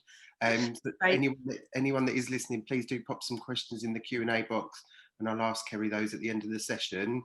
But I'll hand over to you. I'm just really looking forward to getting some tips and tricks. Haha, well, let's hope that that's what comes out of this session. I'm going to try and start sharing my screen so that you're not just staring at my face the whole time. So just bear with me while I get it up and running. So, okay. Perfect. Is everyone seeing some slides? That's a good start. So, okay, first of all, thank you for having me along today, and thank you for joining the session. I'm going to try and focus the time on sharing some tips and advice to help us all over the next few months. And I know, Thomas, you mentioned the next month in particular. I can't ignore the fact that we're in lockdown number 2. I just wanted to say a couple of things about how the session is going to work. We've got a couple of polls that we're going to use in this session. So I'm used to giving talks like this in person where I can read the room and interact. So this is quite a new thing for me. And so this is just a way of sort of trying to get a bit of interactivity in. Now the polls are anonymous, they're completely voluntary, so if you don't want to share, then that's totally fine. You don't have to. And I think, as Thomas mentioned, we've got the Q&A function, and there will be time for questions at the end. But also, I'd be quite keen for you to use the Q&A function to share some of your own tips, things that have worked for you in supporting your well-being. And I think that other people can then upvote those tips, and hopefully there'll be time to share some of those at the end. Jump in if I've got any of that wrong, Neil or Thomas. So yeah, I'll get started. This is a hi from the Mind Information team. That's not all of us, but that's most of us. So we are the team that produces the information that you see on Mind's website about all aspects of mental health. We also produce information in print. We've got, we run helplines and an online peer support community, and I'll kind of talk about all of those things as we go through the session today. So just wanted to let you know that there are people behind all of this. And then a little bit about how we produce our information. So I touched on this just now with Thomas, but so our aim is to empower choice. We don't tell people what to do or suggest that there's a right or wrong solution. We're not a medical charity, so we talk about people and experiences rather than illness and cures. So as I said at the beginning, I don't have a clinical background. I'm here today with my own lived experience of mental health. But for anyone who's worried, because I'm aware I'm talking to a university audience, all of our information is evidence-based and fully referenced, and they're available on request. And we are accredited by the PIF-TIC, which is an information quality standard for health information. So with that out of the way, I'll just give you a bit of background to what we've been doing at Mind. Back in March, I think before the pandemic was real to a lot of people in England anyway, England and Wales, because that's sort of where our info covers. And certainly before we went into the first lockdown, we produced some information on coronavirus and your well-being, and it was very popular, and very rapidly that information expanded to what you should hopefully now be able to see on your screen, and it encompasses information to support people who've continued to have to go into work during the pandemic, so that includes key workers, people with mental health problems accessing treatment and support during the pandemic, information for young people, so we've got a whole strand of info for people aged 11 to 18, and also for parents who are looking to support young people, and info which turned out to be very popular on mask anxiety and face coverings. So that's all available on our coronavirus information hub, which the URL is on the screen. So I do urge you to check it out after this session, especially if you want to try and remember some of the things I've said, because it's all on there. So this is the point when I wanted to run our first poll, if that's possible. So hopefully shortly a poll is going to pop up on your screen. Here we are, which is just a sort of temperature check to see how people are doing. And I'd like to know how you would describe your mental health at the moment. And by at the moment, I'm sort of think about the last couple of weeks, how you've been feeling.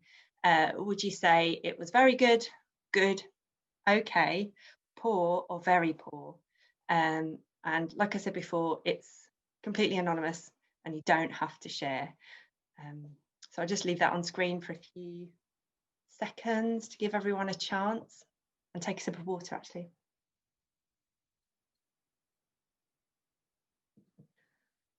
Okay, last call for anyone who wants to take part.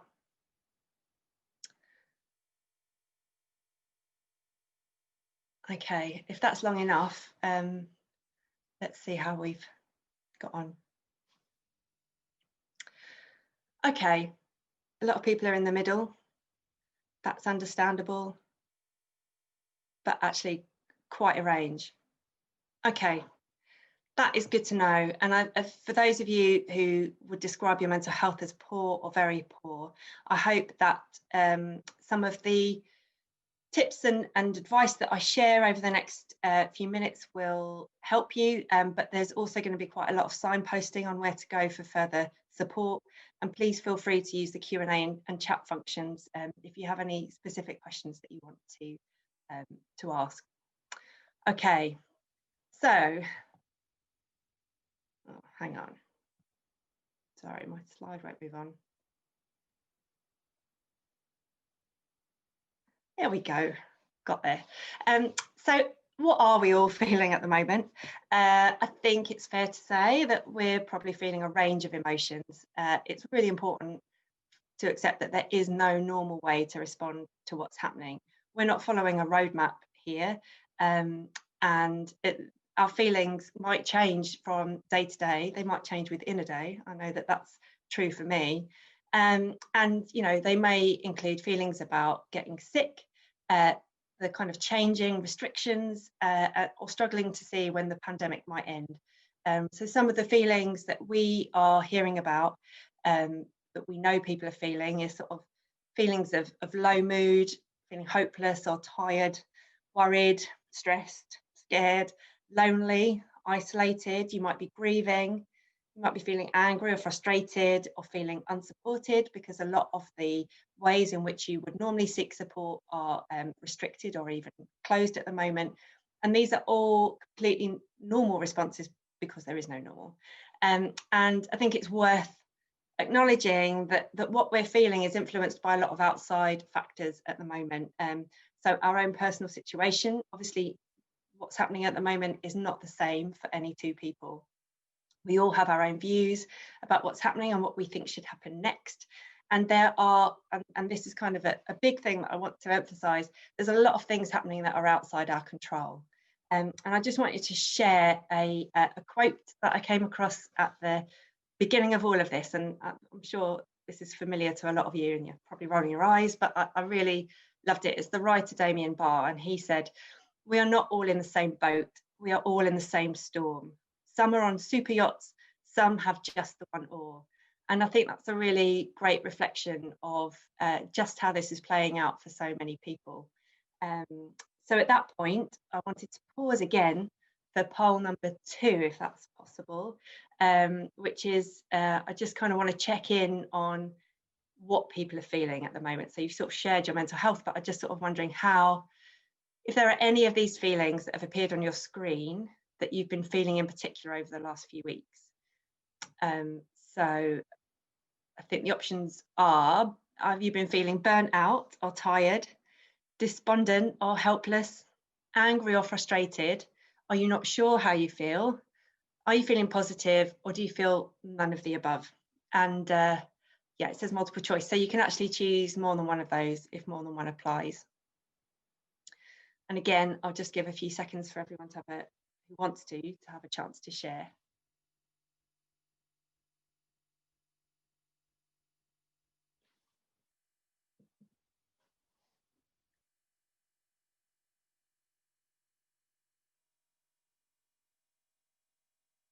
Okay, just a few more seconds. This is the last call, and this is the last poll as well. So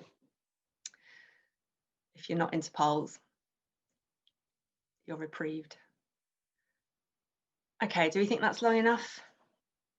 Let's see what people have said.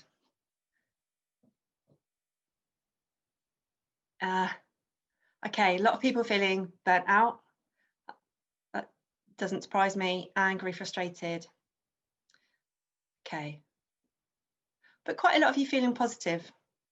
So that's good. So hopefully what we're going to talk about today will sort of just help support that.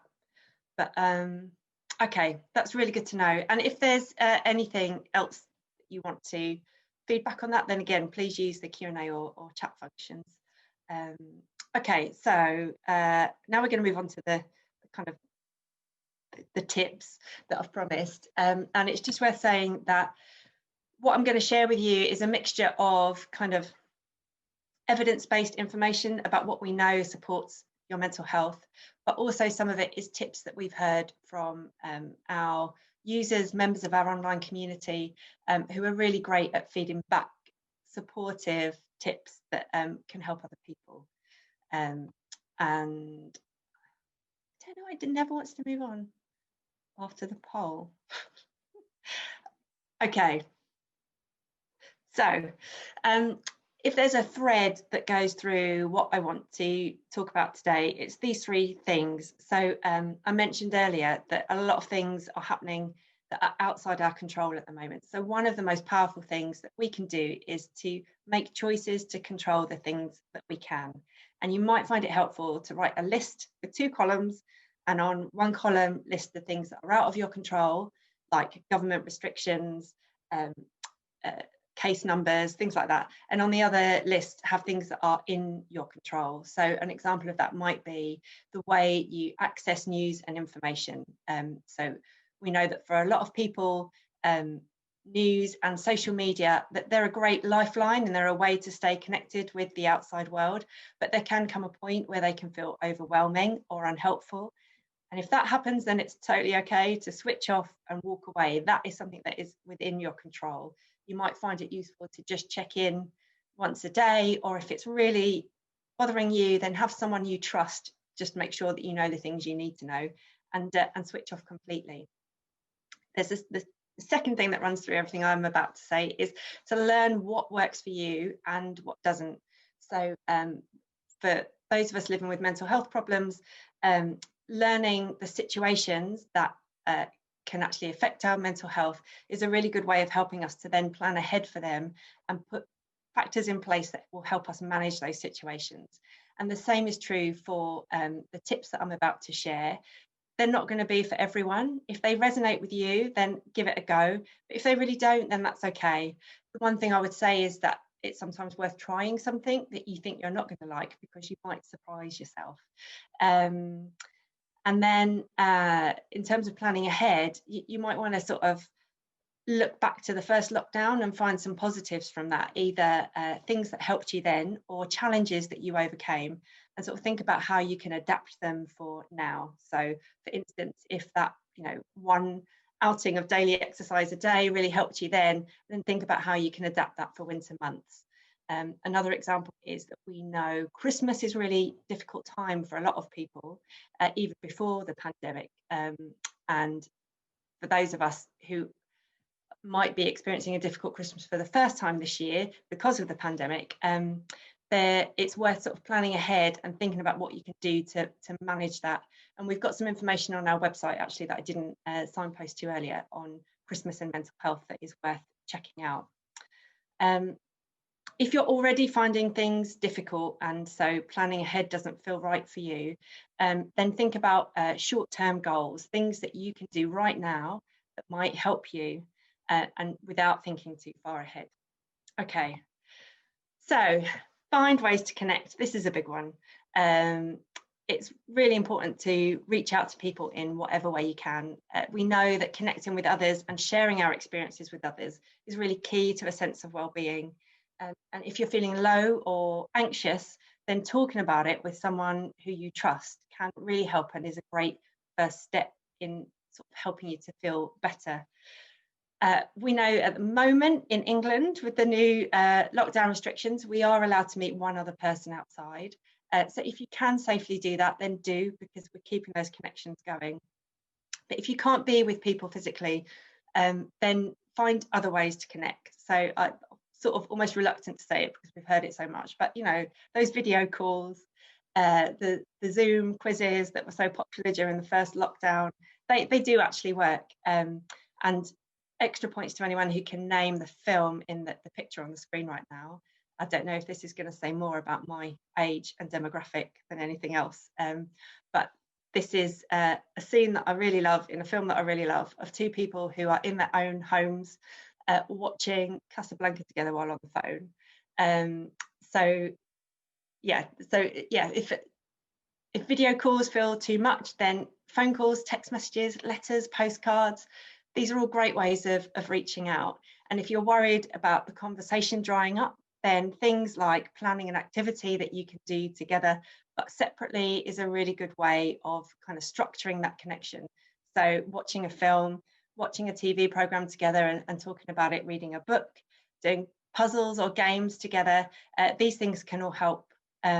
If you're feeling lonely or isolated, then you can put up pictures of people you're close to sort of help you feel closer. You can, if your house feels quiet, try listening to a chatty radio station or podcast so that you feel like you've got company. If you don't feel like there's anyone you can reach out to, then there are local befriending services, and there should be details of those on our website, or a way to find them on our website rather. There's a useful contacts page in our coronavirus info hub. You might want to try peer support. So like I've mentioned, we've got an online peer support community called Side by Side, which is a really welcoming, supportive environment where you can share your experiences of mental health and reach out to other people. And lastly, because we know sharing your experiences can be a really powerful sort of way to help your well-being, I just wanted to flag that National Voices, the organisation, has got a project running at the moment called Our COVID Voices, which is a chance for anyone to share their experiences of this time. So I would definitely urge you to check it out. Okay. So we sort of touched on this earlier, but adapt your routine for winter. We just had a really great session on kind of gardening and outdoor spaces and the benefits of those for your mental health. It's really good if you can, during these kind of darker, colder winter months, to get outside and get some natural light whenever you can, because we know that that benefits your well-being. If that's really difficult for you, then just try and plan your day so that you're getting as much natural light indoors as possible, whether that's sitting by the window that gets most light in your home, trying to look out of the window at the sky, the trees, the birds, just anything to give yourself a sense of space and to get some of that light inside you. It can really help. You might find it helpful to notice the change in seasons and to try thinking of winter as just one of our regular seasons, especially if you find that you experience seasonal affective disorder. It then can become a cue for some of the positive associations that we might have with sort of colder months, like getting warm and cozy or lovely cold crisp winter days. I know that for me personally, from January onwards, I become very focused on looking for signs of spring and counting the minutes that each day is longer by, which I think probably gets on some people's nerves, but it really helps me. You could have photos of some of your favourite places in nature, either as sort of screensavers on your phone or your computer, or pinned up around you. I think this was talked about in the previous session, but just even growing plants or having indoor plants is a really positive way to get that sort of nature close to you.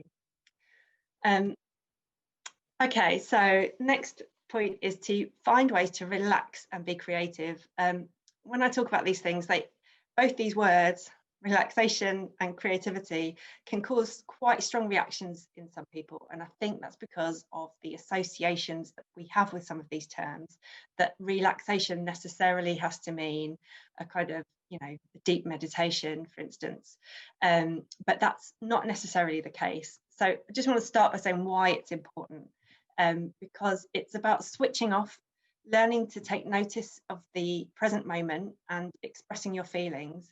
And these are all really powerful ways to kind of help interrupt that stress response when things are becoming too much. How you do that is completely up to you. So I'm going to share some ideas and some tips. Take what you want, leave what you don't. So in terms of relaxation, yes, we know that meditation or mindfulness, and some people like yoga, these can be really great ways of helping yourself to relax. You might want to try some simple breathing exercises. We can talk you through those on our website, and they're things that you can do when you're in the queue for the supermarket or sat at your desk working.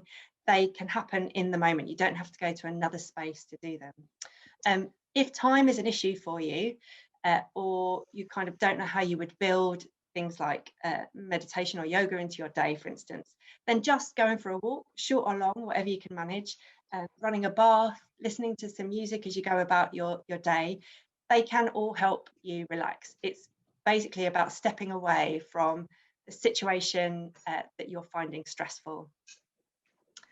So ways to be creative.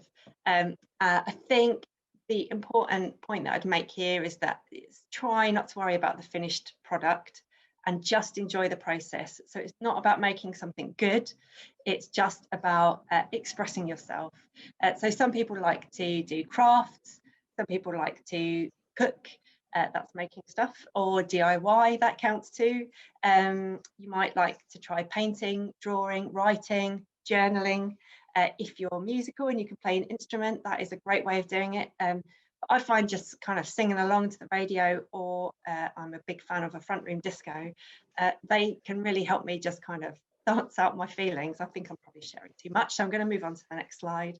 But it kind of segues quite nicely into the importance of looking after your physical health. So we know that there is a strong link between physical health and mental health, and we're learning more about that all the time. So here's just a few tips on how you can support your mental health by looking after your physical health. Try to keep to a routine, a kind of regular time of getting up, going to bed, eating sort of regular balanced meals. These are all really helpful things. That we know that there is a link between food and mood, and certain foods that are kind of give you sort of spikes and crashes can affect your mood. So caffeine, alcohol, those sorts of things. If you have a difficult relationship with food, then we do have information on our website about eating problems that can support you at this time. And equally, if you have trouble accessing food at the moment, for instance, if you're finding it difficult to get out to the supermarket, then do remember what helped you in the first lockdown. Please don't be afraid to reach out for help again. Be as active as you can, and if you can do that outdoors, then that is even better, because this goes back to what we were saying earlier about getting the sort of natural light. But if that is difficult for you, then there are options for everyone. This is the beauty of it. The NHS, for instance, has got some links to really good videos for chair-based exercises. If you can just be as active as you can while you're doing your housework, that also works. And then try things to improve your sleep. This one is I think a tricky one, because a lot of the tips for helping sleep, if you really do struggle, they can sometimes feel a little bit patronizing, but they can help. So like I said earlier, trying to wake up and go to bed at the same time, establish that routine for your body and mind. Try having tech-free time before you go to sleep, so switching off the screens and doing something else instead. A lot of people find it helpful to have a relaxing routine to help kind of cue their brain that it's time to go to sleep. So whether that's running a bath or having a relaxation exercise before you go to sleep. If you're really struggling though, try keeping a sleep diary to help you identify what is causing your poor sleep, and think about what is underlying. So if it's sort of feelings of low mood or anxiety, then it's important to address those, and then in turn they should help your sleep. So this, I'm aware that I'm running over time and I've just got to the really important bits. I'm sorry, I'll try and do this really quickly. And it's this, that if you are struggling at the moment for whatever reason, then please ask for help. We ran a survey during the first lockdown. We had 14,000 responses, I think, and 60% of those said that they were struggling with their mental health.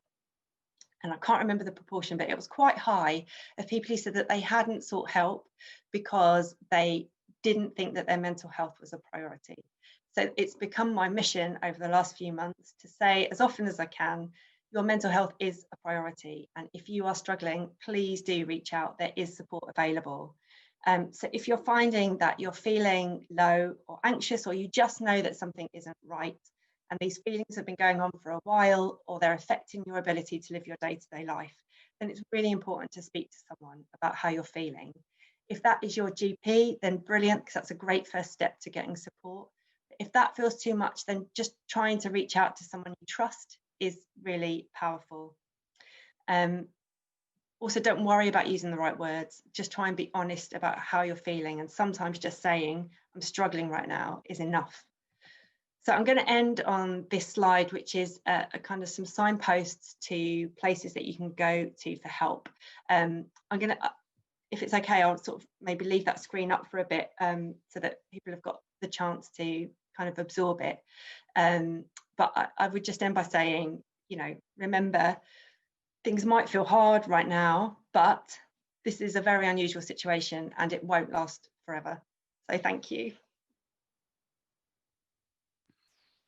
Thank you so much, Kerry. I'm sure everyone else, myself included, was hanging on your every word, because we just don't, this is all so new to us, so we're just learning as we go along, and we really value you coming along and sharing your tips, you know, sharing that you've had your own lived experience, and this is impacting us all.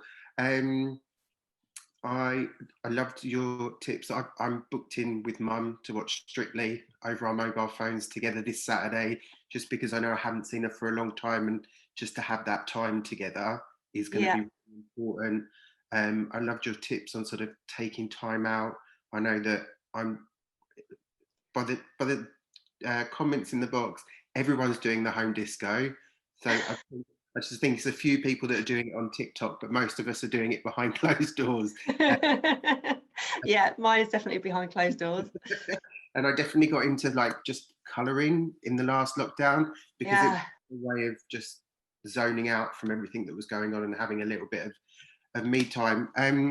People are putting questions in the box, and I encourage you to do so. There's the option to anonymise your question if anyone doesn't want to, you know, give away their name. But if I go through these, so the first one is, hi, I'm feeling very frustrated with myself because I struggle to focus at home and feel I would be much more productive if we could be in the office. I spend all day behind the computer and don't achieve much each day. It's very slow going and makes me angry. Because I don't have enough done in the mornings, I sometimes feel I can't allow myself a full lunch break. I know this is silly and results in a cycle of unproductivity, but I can't help it. I feel lazy and disappointed, and the thought of going out for a walk. Yeah, what are your advices? Well, first of all, sorry, I can't get that. Can't find the chat box, so I don't know who asked that question, but it might have been anonymous. Anyway, yeah, I can totally relate to that. I really miss the kind of office environment as well, and I didn't think I would say that. So I first and foremost, I think, you know, it's important to cut yourself some slack. These are really difficult times, and we're all having to adapt to very new situations and environments. And I think a lot of people are working in kind of suboptimal conditions, and so that is okay. I would say if you have a good enough relationship with colleagues or your line manager who you can share that with, then that would be really good. They might have some kind of things that they can put in place to help you. We've got some tips on our website for people who are working from home, and some of the things that we know kind of have helped sort of people that we work with is kind of having a routine or a space that signals to you when you're working and when you're not. So if it's possible where you live to kind of have a space that is reserved just for work, and that is where you go each day to do your work, then that can help. But I know that that's not always practical. Someone I work with, she puts her work lanyard on when she starts working, and she takes it off when she's not working, and that kind of also helps to sort of signal to her when it's time to work and when it's time to stop. And someone else has recommended going for a walk before and after work, because that for them kind of triggers the sort of the journey to work and the journey back, and it kind of bookends the day. But yeah, I mean, a key thing, and I know you sort of talked about sort of feeling guilty about taking a lunch break because you don't feel you've been productive enough, but actually I think the reverse is true. And I think having a proper lunch break where you really sort of switch off from kind of all of the thoughts about work, especially if you're feeling that you're being unproductive, doing something that's completely different and takes you away from that and gives your mind a break would really help you, I hope. Yeah, and I guess you can almost set that up in your own calendar every day. So 15 minutes before you get that prompt to say, you know, you're about to take your lunch break. Yeah. I definitely do that walk after work because it allows me to step away from my kitchen, which is my office in the day, to my kitchen, which is where I spend most of my evening. So yeah, great tip. Yeah. Carl, this might be a tough one to respond to imminently, but Carl's written a book called The Health Spring Code, and he links in there in chapter 11 about cow's milk, chocolate, gluten, orange, eggs, sugar. So I know you've mentioned there thinking about your food intake is really important, but we'll share that link of Carl's book, because I'm sure you can't give a critique just yet. No, sounds interesting though. Yeah.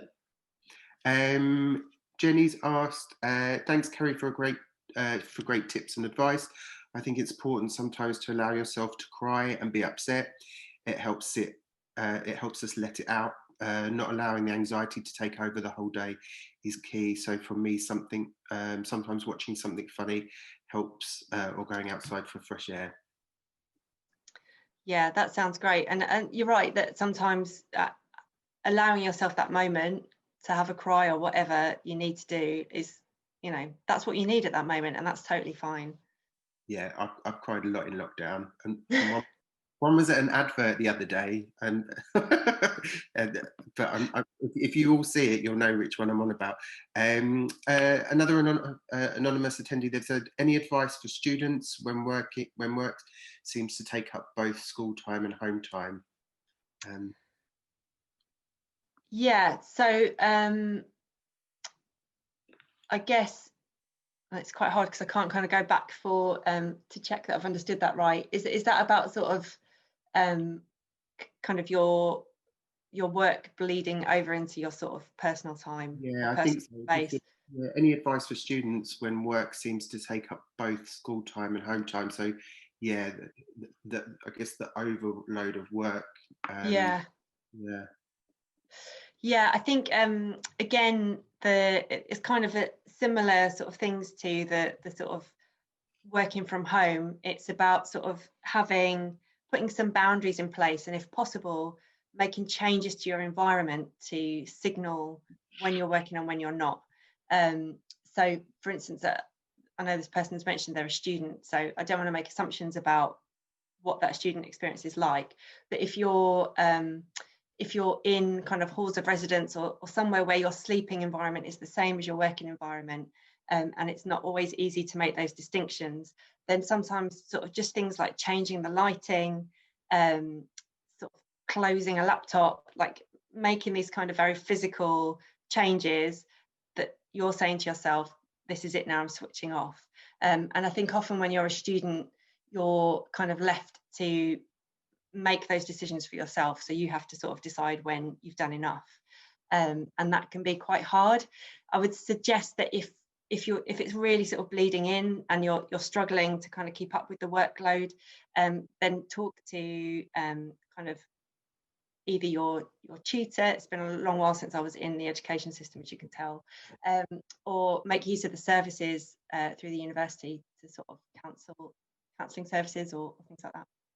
Yeah, and we do have those services at LSBU for anyone, and I'm sure myself or Neil will share those in the box below for anyone who wants to reach out to our student support services. More of a comment here from Zoe, and Zoe again suggests if you put this in the chat box as well. She's given a recommendation for British Trust for ornithology. I'm sure I'm saying that wrong, but it just says that it's a waiver fee for people that want to do bird watching, so as a means of escapism and getting back to nature. The previous talk that we had as well was about getting back to nature. So anyone that's got tips and tricks, please do share them in the chat box, because not everyone can see the Q&A box. Another anonymous attendee, they've said, I find my mental health is inextricably linked to my performance at work.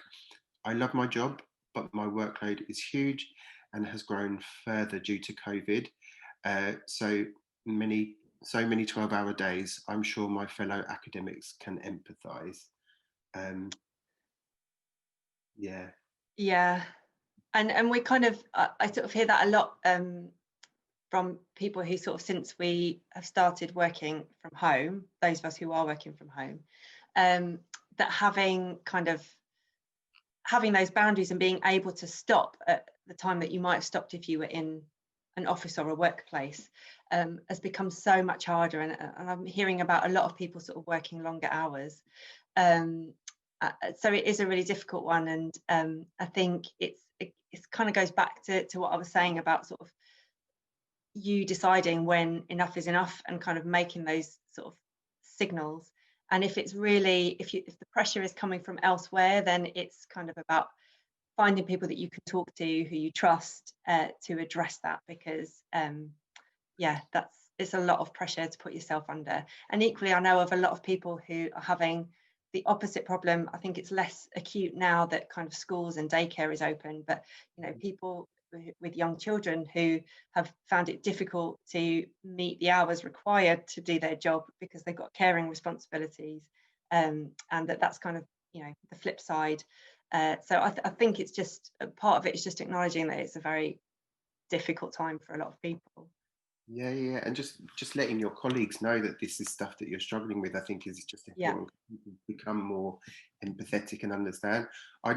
On a personal level, I've become very overwhelmed with how many new digital channels everyone is sharing information on, and I just have to be quite strict with people and kind of try and keep it to just one or two, because I just can't find anything that.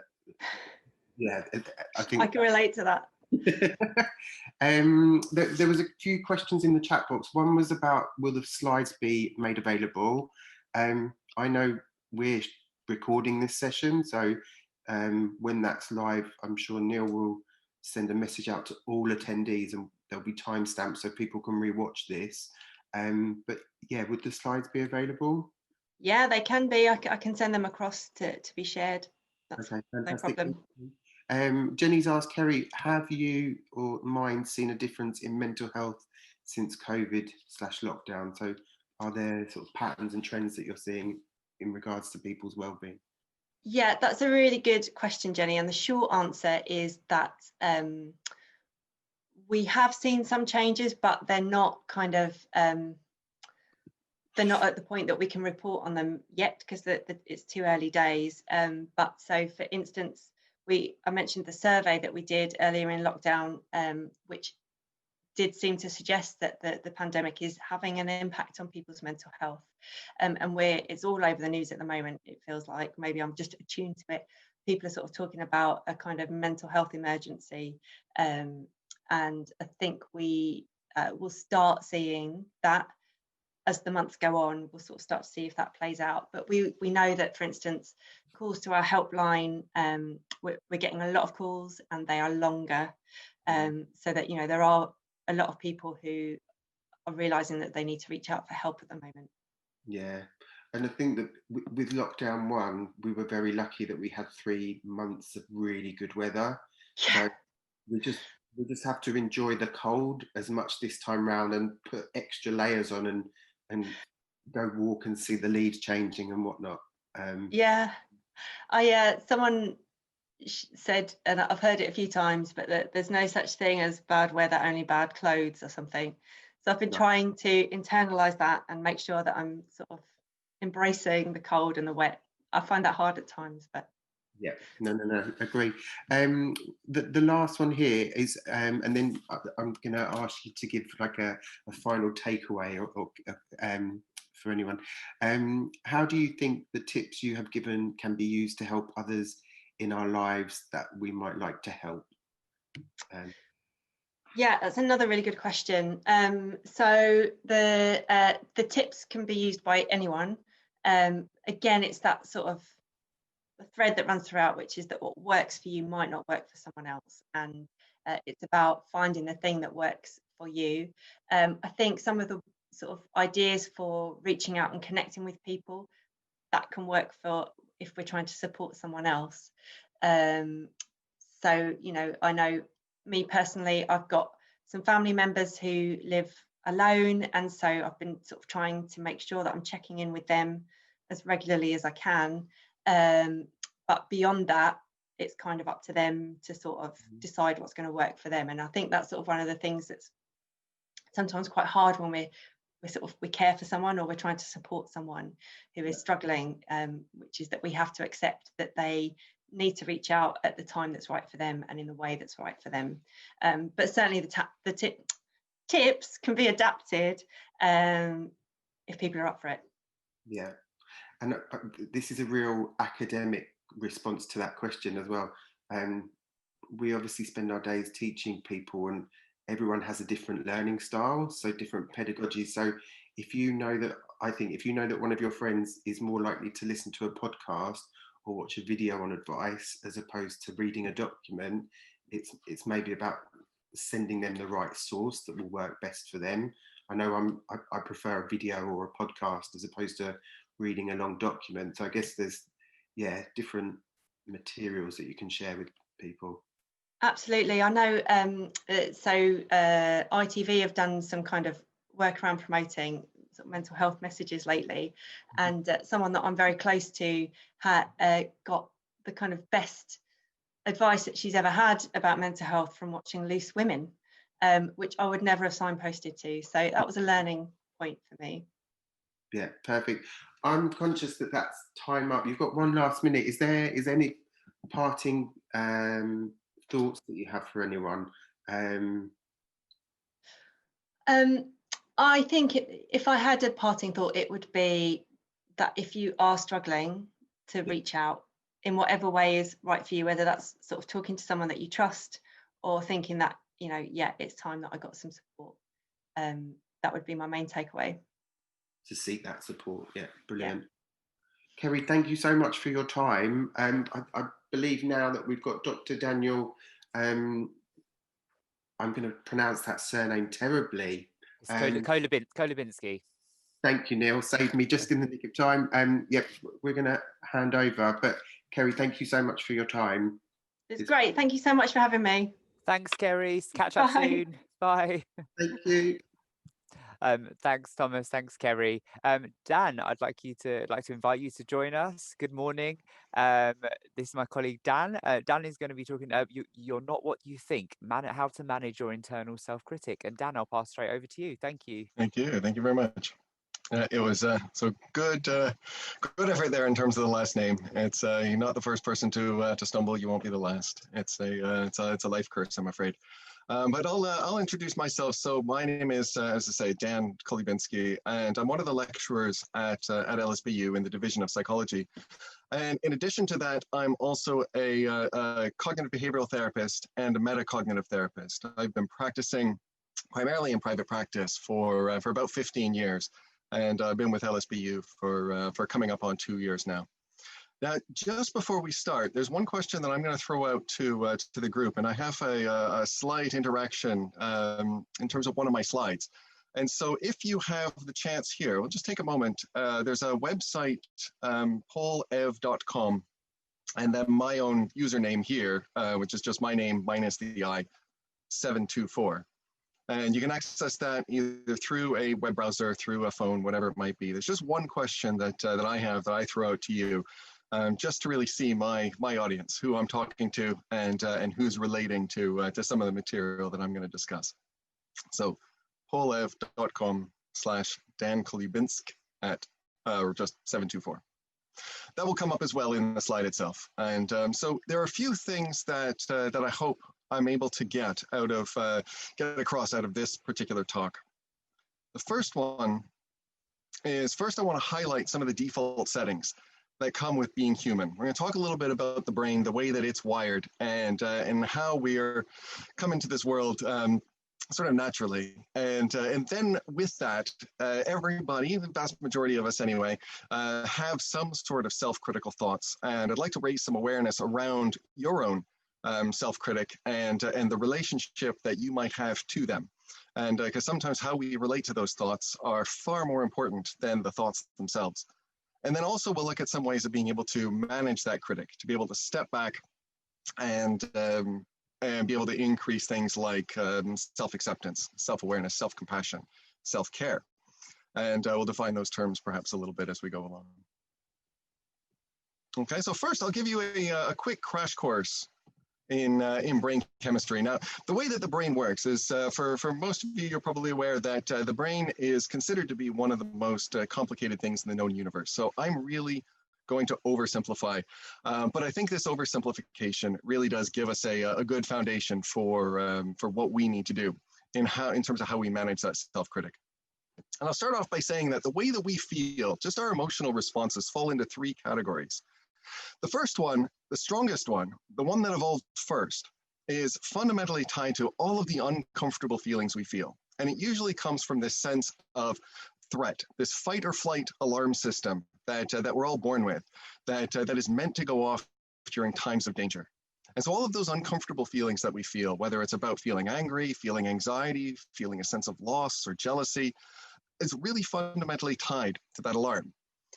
Now that's all the uncomfortable feelings. But when we talk about things like happiness and fulfillment, those can mean 2 different things. Now there's a sense of adrenaline, of course, that's pumping through the body when that uncomfortable stuff is there. But when we're feeling happy, there are 2 different categories here. One of them is about drive. It's about success. It's about going out, setting goals, setting targets, and achieving them.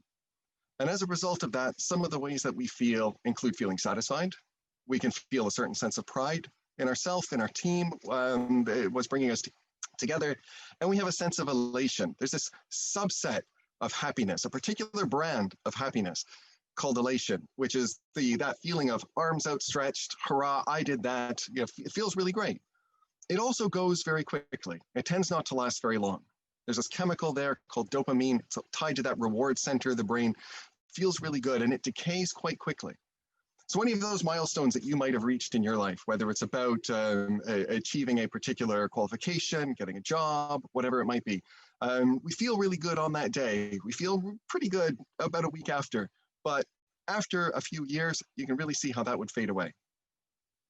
Then there's this other system associated with happiness that's more tied to feeling relaxed and feeling calm. It's a lower energy, a slower burn. It's also connected to our attachment system. It's a part of the brain that helps us to be able to connect to other people. So some of the feelings that we have there, feelings of love, a sense of belonging, and contentment is that subset of happy. It's very different than the elation. Elation's very high energy, burn fast, and fade away. That contentment is something that tends to be there a little bit more in the background, a little bit more mild and stable. And there's a chemical there called oxytocin that's responsible for that.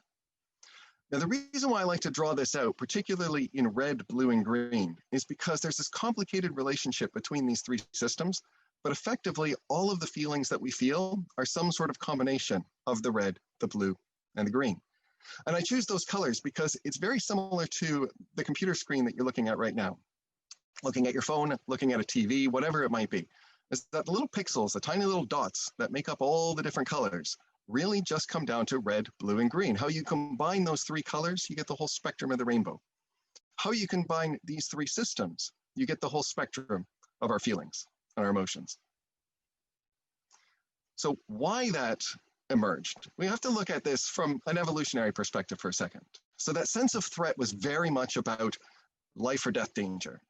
It was about something going off in the here and now that could potentially cause us some deep problems. And as a result of that, we could die.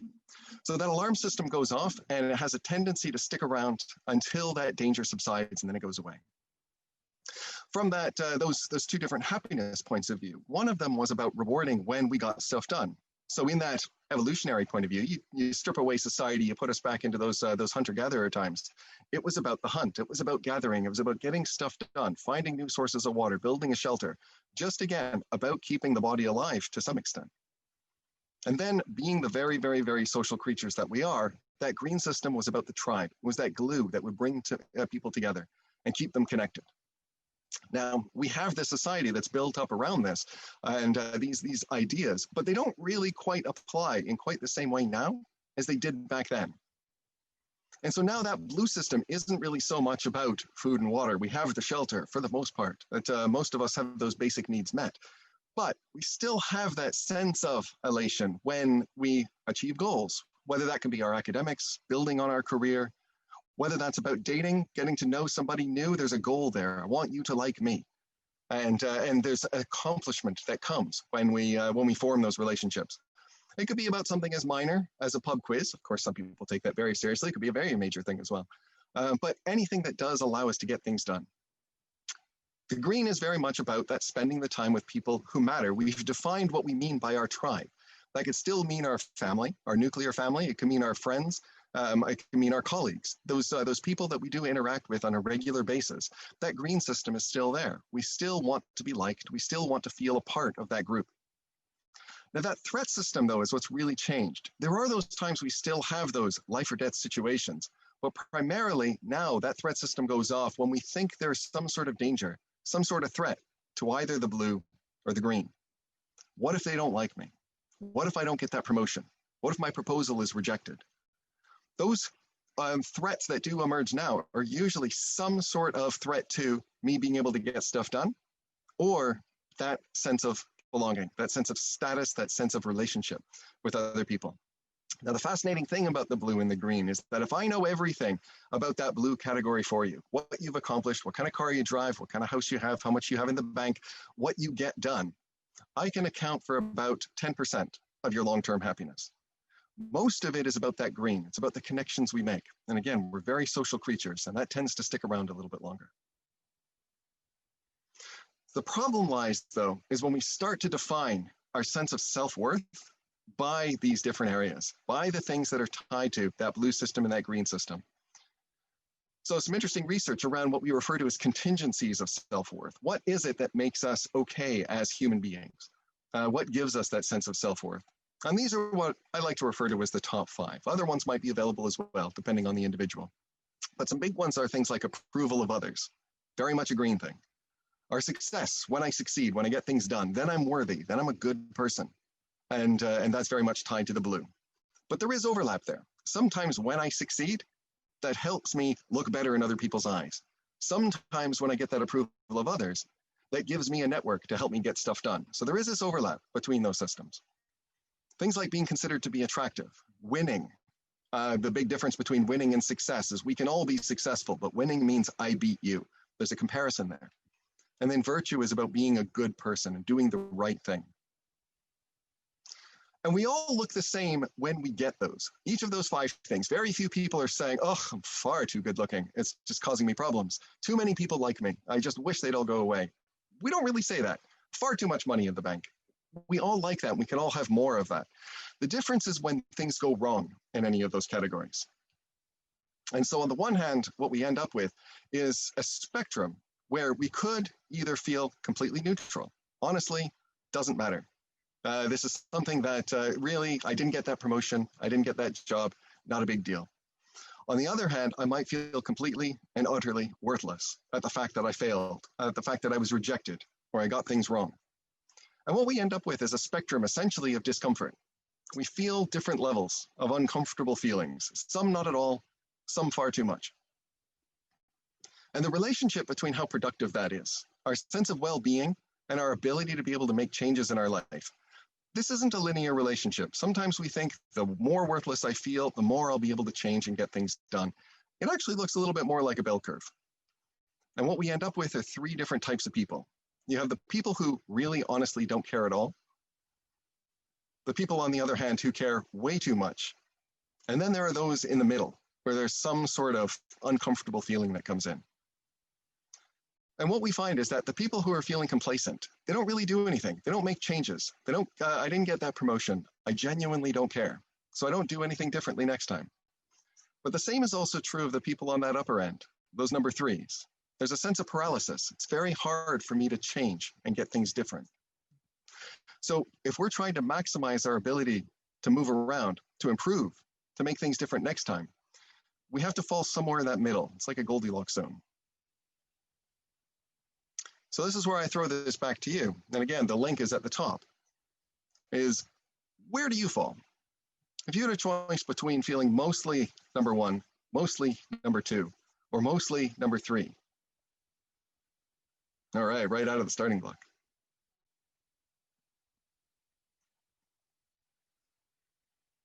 Yep, bit of a race here. We'll get these results done very quickly. All right, half people. All right, so a good number of people. Now, for those of you who are in the number 1, you might not care about things. That's perfectly fine. You'll see that there's going to be a limit about how much you're willing to make that change to make things better. It's perfectly acceptable. Own that decision. Just be you. That's great. about a third of the people are falling into that category of feeling uncomfortable, right? You guys are the ones who can make those changes and can develop in a way to perhaps get you a little bit more in line with where you want to go.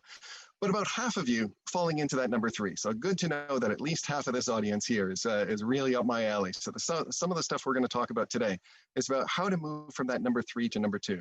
Hopefully I've made the case that that's the one that's the most productive. But how to do that, that's the challenge. And that's what we'll deal with today.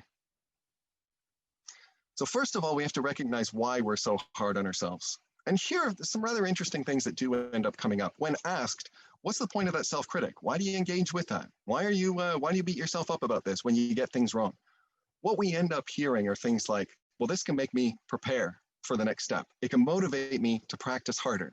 It can prevent mistakes from happening again. But it also keeps me from being arrogant. I don't want to be too full of myself. And this shows that I care. And hopefully those half of you that pick number 3 can relate to at least one of those things. There's usually this justification for why we might be beating ourselves up in these situations. But what's also really interesting, though, is that when we take these same people and we start to ask them, you think there's a downside to that? You think that you can control this? Can you stop it? What we do end up finding is that these same people do also end up saying, but if I don't stop, I might get depressed. There's almost this danger element to it, that I know I'm doing myself a harm by continuously beating myself up. And there's also this lack of control. Once the mind starts going down this road, I can't do anything to stop it. I don't have any control over my own mind. Now, categorically, everything that's on this page right now is untrue. But these beliefs that we do end up carrying around this critic and what we do with it and how much control we do have really does set the tone for how much control it has over us. And so that's, again, what I'd like to hopefully look to change today. So as an example of that, I really quite like this, this comic here. And going back to the red, the blue, and the green, I think it's important to notice that the red is a little bit more embedded than the other two. Right? That's the default one. That's the one that tends to be a little bit stronger. It's also the older one. Evolutionarily speaking, that's more lizard than it is monkey. So we still have that, that alarm system. And so you have this first panel, all of this nice little positive feedback. You're fantastic, you're brilliant, you're inspiration, you rock. You can be a jerk sometimes. You're such a good friend. You're so funny. Top eBayer. And what happens a little bit later on in the day? So right now I'm smiling. I got all this positive feedback. There's this one line that kind of lingers a little bit and sticks around. And this one doesn't fade as much. Things were associated with that red system, they stick. The blue, the green, we can park them. We can compartmentalize them. We can forget about them. But it comes a point where all that other stuff kind of floats away and we still just sit on that you can be a jerk sometimes. So what's going on there? Well, I think there's a difference between when we ruminate versus when we reflect. And sometimes we don't make this distinction in our minds. And we can think about ourselves on this path through the arrow of time, passing from one moment to the next. Now, in that, you're always ever in the present moment. The only thing you ever experience is now. But we have these two ideas we refer to as the past and the future. Those are very much mental things. Those are things we think about in the moment. Now, the system works when we go back into the past, take a learning lesson. What do we take away from this particular moment? And how do we apply that to make sure that we can avoid it happening again? And this is when the system works. A lot of us, we don't do that. What we end up doing is instead of reflecting on the past, we ruminate, we stew. It's almost as if we go into orbit. And instead what we do is we just focus on all the bad things that we've done beforehand. And it's very difficult for us to be able to turn away from that, to squeeze out that learning lesson and apply it to next time. Now, obviously, we know we can't change the past, but we don't learn from it either. And that's where things start to go awry a little bit. And so I think we have to start off by looking at the mind a little bit like a panel of advisors.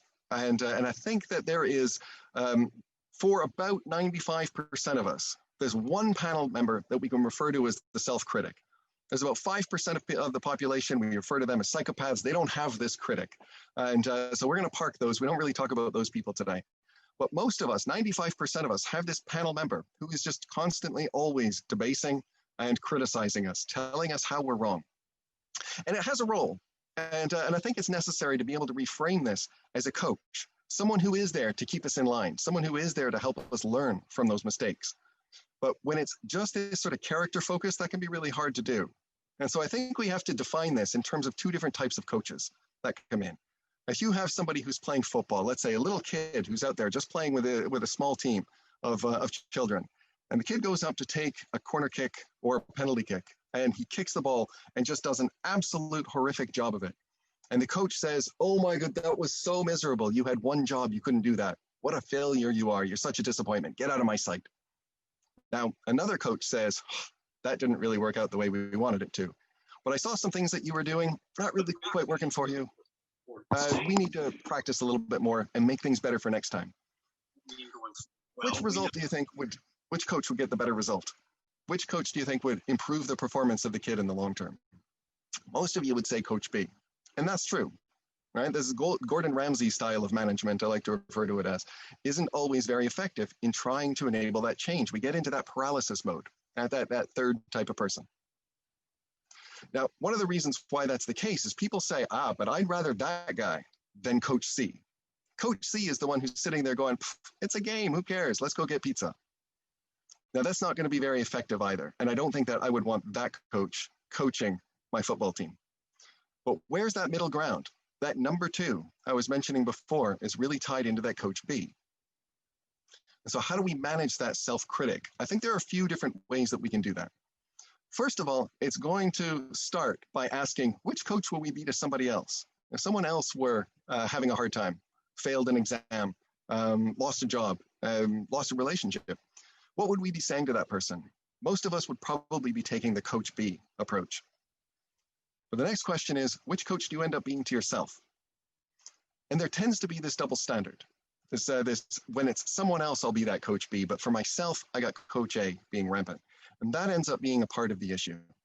So how do we respond to Coach A? I think there are a couple of things to keep in mind here. Number one is, if you saw that person talk to that kid in that way after a football match, what would you say to the coach? How would you respond to it? And coming back to that idea that there's this panel of advisors and you're the CEO who gets to decide who you're going to listen to. How do we talk to that panel member? It's very much the same way. Thank you for your input, Gary. I think you're being a little over the top right now. Let's step back and not make this a personal attack. And in the same way that we would be saying that to somebody else. And also what we would be saying to our loved one, the person we care about, our family, friend, or this kid who's playing football. Could be a complete stranger, but he's probably not a loser. He's just somebody who can't kick the ball too well. And it's that double standard, I think, that's really important for ourselves, is to recognize that I would talk to somebody else differently than I would talk to myself. So what would Coach B say to me? And that's a skill. That's something that doesn't come but naturally. We have a tendency to default to the negative. So being able to step back from that, I think, is what's really important. Listening to what that Coach B says, because that person's on the panel too. They're just usually very quiet. Now, to help with that, there are two different concepts that sound very similar, and this is where the overlap starts to happen and where the problems start to arise, is there's a difference between competence and confidence. Competencies are things that we can rate. We can actually give a number on a scale of 1 to 10, whether that's about our skill set, whether that's about our characteristics or attributes. So I can get a score on a maths test and compare that to how I do in geography or English. My skills at baking or speaking Japanese, I can rate them on a scale of 1 to 10 and determine whether or not it's acceptable, if it's good enough. Or we can also do the same thing around scoring our personality. Now, as a psychologist, as a quantitative researcher, we do a lot of questionnaires and we're able to give numbers to people. The problems arise when we start to focus in on 1 or 2 of these attributes, especially the lower ones, and say, that's me, that's who I am, that's what I'm worth. And that's where the problems start to come in, because if we actually get a sum total of everything, take all of these different things plus the thousands of other attributes and competencies, and we bring them together, what we typically end up with is something that narrows that gap between ourselves and other people. We all have our strengths, we all have our weaknesses, but when we really compare, what we have a tendency to see is that we're all the same overall. I'm going to be better than you at some things, you're going to be better than me at some things, and in the grand scheme of things, those things usually do end up canceling out. But what we zone in on usually is where you're better than me and where I'm worse than you. And unfortunately, because we don't have that balance, that's where things start to go awry. Then we start to think about our self-worth in a different way. And so if we look at that double standard again, if somebody does end up failing an exam, does that mean that we see their worth as being less in our eyes? Typically, no. And again, it's a lot easier to conceptualize this when we're thinking about other people. And the way I like to phrase it is to say that if I gave everybody in this country 20 pounds, gave this stimulus package, it's about 1.2 billion pounds I would just dish out to every man, woman, and child in the country. You could take that 20 pounds and you can exchange it for goods and services. Maybe you would end up with more, maybe you would end up with less, depending on how you spend it and how you earned it. Now, if the rule were, you're not allowed to do anything with that, you can't spend that 20 pounds and you can't take it away from anybody else, what would that 20 pound note be worth then? And hopefully you see that it starts to lose its value. You can't spend it, then it's just a piece of paper, piece of cotton, piece of plastic, however they're making it these days. And I think self-worth is a lot like that, that with other people, if we see that this is about competency, sometimes you do well, sometimes you don't, sometimes you succeed, sometimes you fail. That doesn't tie into worth. That doesn't make anyone less worthy. And it's the same for ourselves, in which case self-worth starts to become, like that 20-pound note, a worthless concept. What we can do is we can start to evaluate our competencies, what we're good at, what we're not good at, and what we're willing to change in order to do better. And again, that's what number 2 does best. So to manage that critic, I think we have to separate our work from our worth.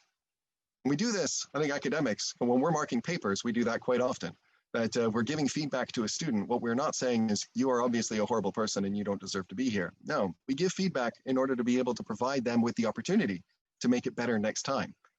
And following that advice is more challenging when it comes to ourselves, but it ends up being really necessary. So there's that shift away from confidence to competence. And with that, we can then start to plan that next action, or we can accept how it is. And I think there's a sort of an interesting idea around this, that not deciding to act is the same as deciding not to act. We can't not make a decision. Either we're keeping things the way they are, or we're trying to make some sort of change. And I think learning at what we can control and what we have to let go of is a big part of this. No matter how hard I try, I won't be in the Olympics when they do start to run again. But that's something that I've come to accept in myself. It's not my greatest strength, and I'm not willing to put in that kind of effort. The next one then is to choose the focus of our attention. And I think there's something really interesting bit of research around this, because the biggest predictor of that lack of control, our inability to be able to manage that critic, the belief that we can't. These things are really highly linked. And it reminds me a little bit of the Henry Ford quote, that whether you think you can or you think you can't, you're right. Now, what I mean by that is that our brain is constantly being bombarded with information, whether that's the thoughts in our head or whether that's the scenery around us. And I know there have been earlier talks, for those of you who've been here for much of the day, around getting back into nature.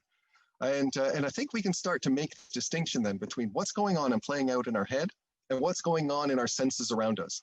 Now, the brain doesn't really make much of a distinction between those two things. It treats them both the same. But being able to take control of that spotlight, shifting that attention away purposely from that self-critic over to what's going on around us is, again, it's a skill. It's something that we practice. And one of the reasons why we don't is because we think we can't. And that belief ends up being really self-fulfilling. So ways of being able to do that. This is where we get into the big talk over the last 10 years around things like mindfulness and meditation and getting out there. My big issue with meditation is that it isn't really about sitting on the cushion or sitting in the chair and focusing on the rising and the falling of the breath. That's not what helps. What helps is taking that spotlight and shifting that attention away from the noise and the chatter in our head, being able to detach from that advisor and make a choice between what I'm actively thinking about or what I'm experiencing around me. And when we start to do that, what we pick up on is that that self-critic isn't alone at this panel. There are other things as well, other one-dimensional parts of us. One person who might be saying that feeling bad shows that you learned something. This is about the reflection. This is about doing and changing and growing for the future. One person saying that you've messed up and wants to plan. So what are you going to do about this? But then there's that green system as well, that this might not be our best moment, but there are connections that we have with other people who still do care and are still willing to accept us. We need to do the same. And as we get better at that, what we find is that that critic starts to fade away. He doesn't go. Unfortunately, he has a lifetime membership at this panel, but he doesn't have quite the same impact on the way that we do end up feeling. This is about our competencies. It's not about our confidence, and it's certainly not about our worth. So thank you for that. That's a very big whistle-stop tour about how we deal with that critic and trying to undo some of the default settings in our mind. But hopefully we have a little bit of time for any questions that you might have. Thank you so much, Dan. I'm just going to stop sharing your screen there, if that's okay. Sure. Yep. Thanks. Brilliant. Thank you so much. It's definitely something that all of us struggle with, you know, in terms of kind of breaking that pattern. I know how hard I am at myself when I get simple, like really simple stuff wrong, and I can't break it. What is it that we struggle so much with just stopping this self-harm that we do to ourselves? Yeah. Why do we do it? I think a part of it is well, which way would I rather get it wrong? Would I assume that I'm worthless when I'm not, or would I rather assume that I'm not worthless when I am? And we recognize that when we sort of dichotomize that, the second person's being way too arrogant. You know, they're not able to reflect and they're not able to see where they go wrong. The mistake is thinking that dwelling on those mistakes and those past actions and the failures and all of that is going to improve things. It doesn't. It sets us on the course to be able to. It's a necessary step, but it's not the only one. It's not sufficient. We then have to accept and plan our next action. It sounds so simple when you're saying it, but it's so difficult to do. Ruth asks, we'll just go to the audience Q&A. Ruth asks, Sure. what about people who need the approval of others less, or even the company of others? Is that perhaps unhealthy, or is that something others can learn from? Well, I think that it depends on what we mean by less. It's such a relative term. So going back to that bell shape, that the one can be problematic sometimes. If I genuinely don't care about what other people think of me, then we're going to flip into the complacency, and then that can have some real knock-on effects in terms of our relationships. So I think we have to make that distinction, because what people think is that it's either one or it's three. Either it's Coach A or it's Coach C. And we neglect that middle ground. So finding that Goldilocks zone of caring, but not caring too much, is the way that I'd want to phrase that. And because that's the one where I'm going to be self-aware. I am going to be mindful of other people. I am going to be assertive in myself, but not to the extent where I'm stepping on other people's toes excessively. And I have to qualify that, because we'll still step on toes, but not do it to a problematic level. It's finding that sweet spot, and that's the hard bit. And that's it. And we'll do that for other people, but we won't do it for ourselves. It's so strange. Exactly. There's a bit of a kind of comments backwards and forwards about introverts versus extroverts. Is that something do you find that extroverts and introverts are different in terms of how they manage their internal self-critic? Not so much in terms of the self-critic. So the big difference between the two is how do I recharge?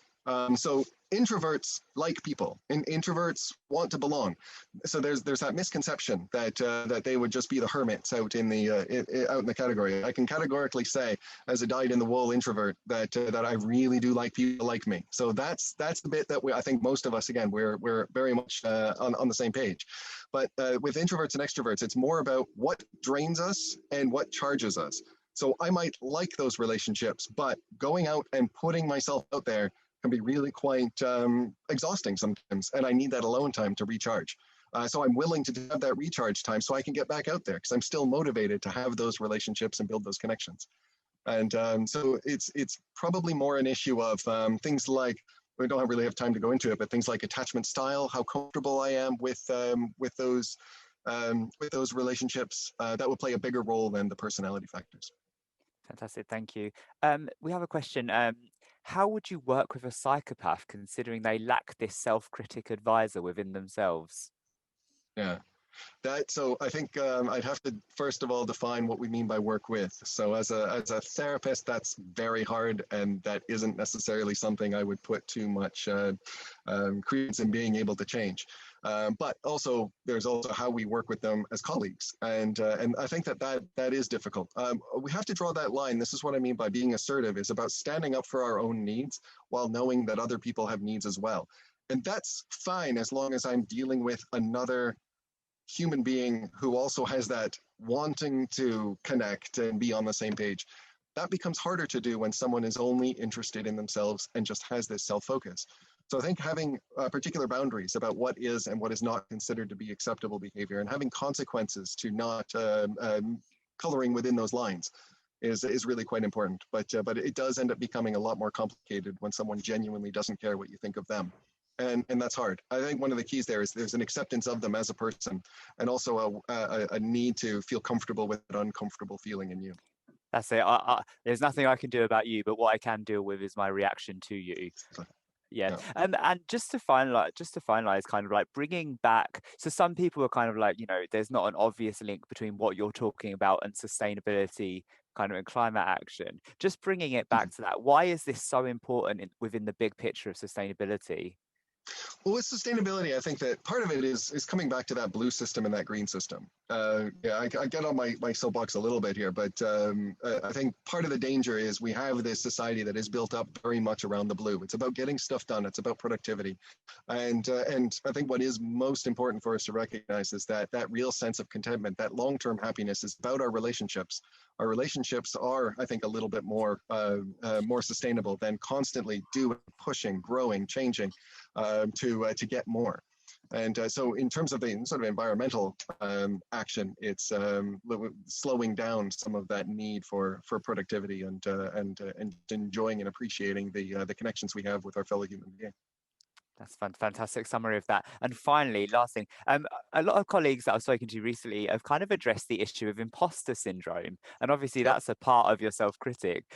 What kind of like positive, encouraging words would you have to say to people that are struggling with imposter syndrome? To kind of normalize this, I say this somewhat tongue-in-cheek, but if I've been talking for the last half hour and you've enjoyed what I'm saying, then what does that say about my own imposter syndrome that's going on? And what would you say to me? Because the fact that I've reached where I've reached in my career, there's a part of me that's absolutely laughing because I've conned you all. And of course, there's that part of me that says that that's obviously ridiculous, and I have to lean on the fact that I'm given good feedback and that other people are well within sort of the reasonable level to actually say whether or not I am the fraud that I think I am. So I think you're in good company. That most of us like that are very much like that. But you have to ask who you're going to trust. That critic who only wants to cut you off at the knees, or the people who are around you who are able to see what you're actually doing, and they're probably not lying to you. Fantastic. Dan, thank you so much for joining us this morning. Please stick around, and it's fantastic working with you. Thank you. You bet. Take care for now. Thank you. Hi there, Isabelle. Ladies and gentlemen, please, I'd like to introduce Isabelle to you. Isabelle is our organisation and decluttering expert. Isabelle is going to give a talk on remove clutter, welcome organisation, and enjoy a more peaceful, sustainable life at home. Isabelle runs her own decluttering and organisation service called Idea for Your Space. Isabelle, over to you, and I'll be around to help you with questions afterwards. Oh, you're just on mute.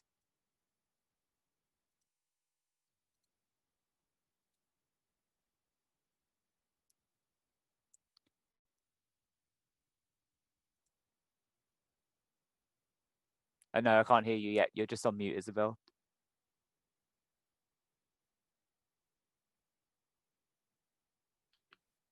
Okay, can you hear me now? We can.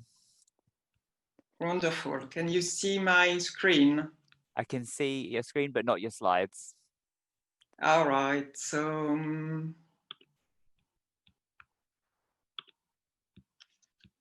I can just see the Zoom box. There you go. That's it. Right. And then if you just... Thank you. Perfect. Right. Thank you. What a great day today about well-being. And so thank you for having me today, Neil. And you may be wondering what is the connection between clutter and well-being. In fact, these two move in completely opposite directions. So, and because this is lunchtime, I wanted to give a very hands-on presentation filled with some very practical tips, and I would like to share with you the methods I use with my own clients and when I help them to turn their back to clutter in order to move towards well-being. So, but I would like to start and maybe to reflect on how do we end up with so much clutter in our home. So we had this discussion over the last 3 days already. it's easier to blame someone else. So we certainly live in a consumerism world, and marketers, they do such a great job in making us think that we will have a better life, buying things we don't necessarily need. So, and the act of buying also can boost our dopamine level. We heard about this in the presentation just before and on Wednesday as well. And when we have a boost in the dopamine level, it gives us a high. So but the problem is, do we really need a new iPhone every year? Do we have to buy this dress which is on sale? But yes, it makes us happy each time we buy something. The problem is this time of having this high doesn't last very, very long. It's a very short term effect, but the effect which is going to last on the long term, and which is a long-term consequence, is we will have to live with more and more things, and we can end up having so many items in our homes. It's exactly the same way as it is on this picture. And the high we can have when we buy something, and I came across a few items like this from my own clients. It's that I came across in their home some pieces and items of clothing they had never worn. So it's still in their original packaging and still with the label on. So it was it's quite symptomatic. Then when the act of being happy, then on the long-term basis, we can be disappointed by what we have bought, and we don't have so much interest in these items. So we can very easily have lots of clutter around us, but what is the real impact of clutter, and why is it so important to declutter as well? So there is a definition I like using with my clients. So when we declutter, it means that we free up a lot of physical space. Obviously, the less thing we have in our home, the more space we will have. So it means that, and this is a request from a lot of my clients, it's to have more space. They feel that they don't have enough space at home. So when we declutter, we will create more space. And when we think about clutter, we usually think about the physical clutter, but it goes much further than that.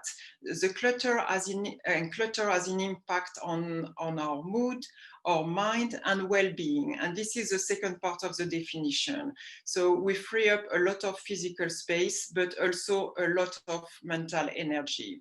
Because when we declutter, the first thing, we will decrease the stress. Clutter is a big stressor.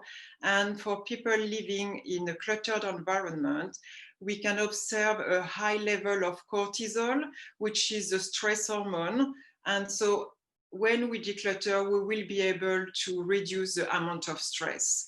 Also, it will help us to improve our social life. So it's not exactly the right situation to talk about this right now, but some people, they are just anxious and embarrassed about the state of their home. So they don't have people coming over. So when we declutter, we will be able to have more visits and to improve our social life. So it's going to be a good impact on our mood as well. It's going to help us to clear our mind as well, because studies shown that chaos restricts the ability to focus and to process the information. We might have problems with decision making when we live in a cluttered environment. So it's going to help to clear our mind and to think more clearly. Another consequences of clutter, and when we declutter, we will have it will have an impact on our health. In a cluttered environment, it's more difficult to clean. We can have more dust. Sleep is not as effective when we live in a cluttered environment. We can also be inclined in snacking more when we live in a cluttered environment. So all these consequences will have an impact on our health. And another thing, when we have less things at home, it's easier to find the items we are looking for. On average, we waste 10 minutes of our day looking for misplaced items. And these 10 minutes a day, they add up to 153 days over a lifetime. It's just enormous to think about the time we waste every day looking for things. So I will, in the second part of the presentation, I will show you some ideas on how to organize your home. So it means that everything has a place, and it's less likely we will look for things in our home. So we know that, we saw that we can live in a cluttered environment. We saw that clutter can have a negative impact on our mood and well-being. But some of my clients, they are stuck because sometimes they don't know how to declutter. They feel that they need to declutter, but they don't know how to start and how to do it. So this is, I'm going to share with you all the tips I use with my clients. So the first thing is where to start. So you have two options. You can either work by area, by zone, or by category. This is, you might have heard about Marie Kondo, this Japanese decluttering guru. She works by category. So she works, for instance, on the clothes, on the papers, on books, etc. I prefer working by area, by zone, because I think it's more manageable, it's more flexible, because if you have just a very amount of time to declutter, you can just maybe tackle one single drawer in the kitchen. You don't need to go for the whole area or the whole house in one go. So I like working by zone. I would recommend to start with a small area. So it will help you to build your confidence when you declutter. It will help you to refine the system. If it doesn't work really well, you can just make sure that you can change the way you declutter. And the good thing, starting on a small area, you will see very quick results. So you will be able to enjoy your results very quickly. And it might help you to continue and to move to another category or another area of your home. You can start as well by an area which really gets on your nerves.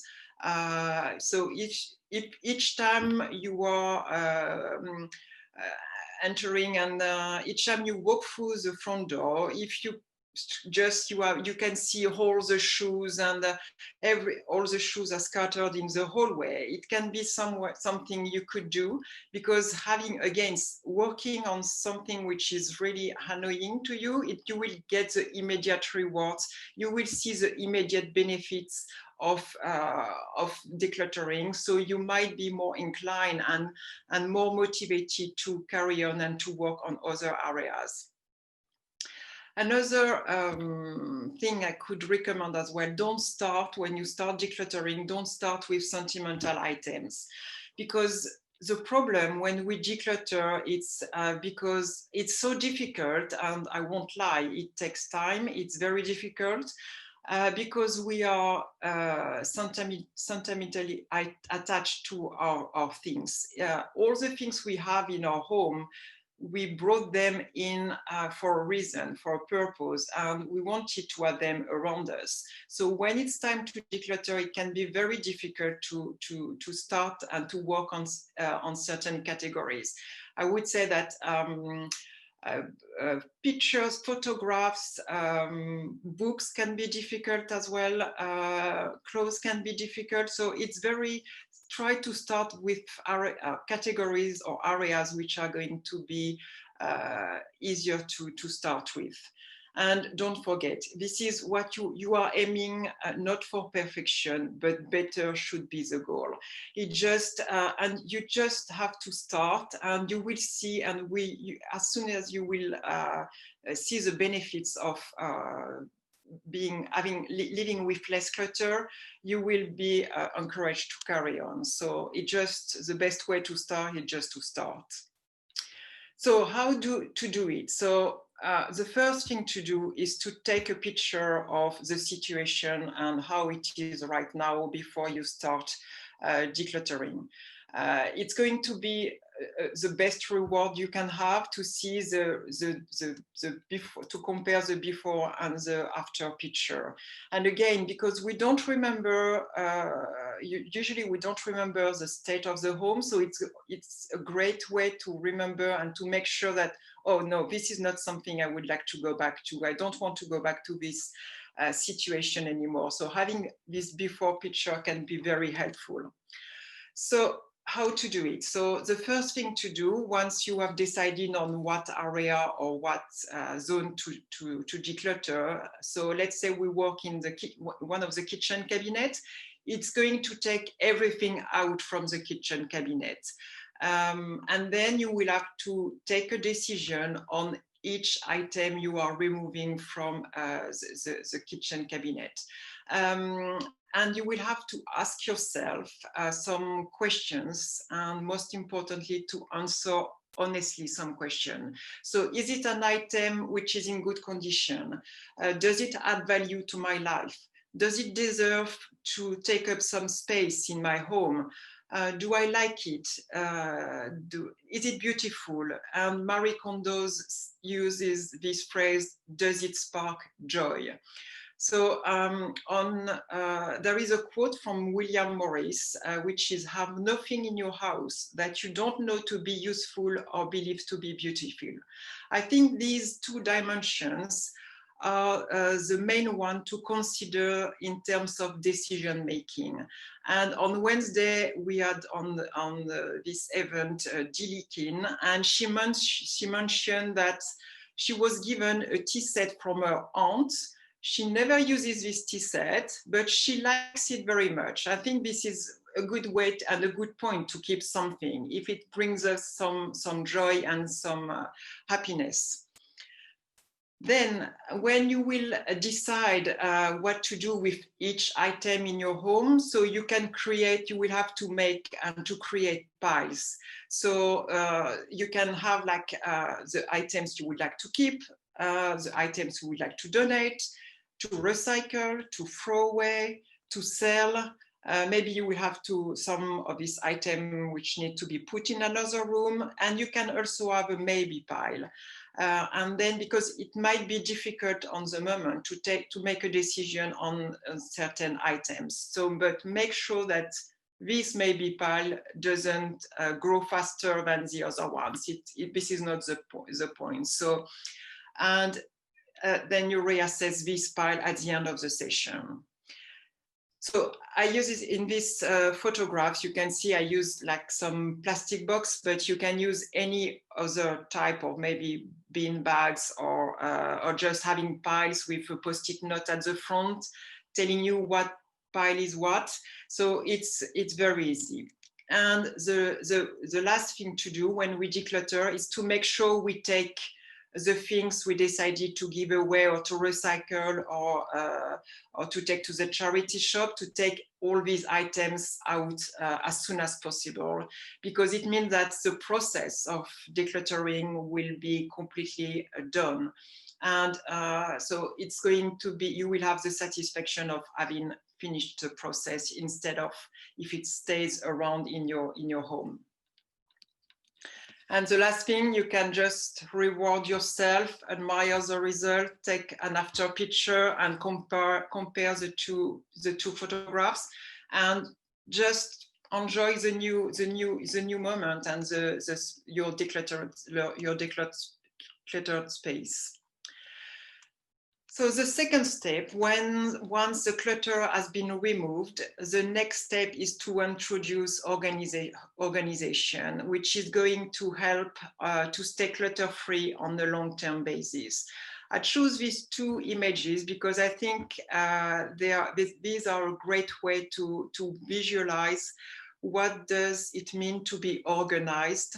If I ask you to find the blue watering can in the messy environment, it's going to be much more difficult than in the second picture, where you can actually spot very quickly the blue watering can. So it's just what we are,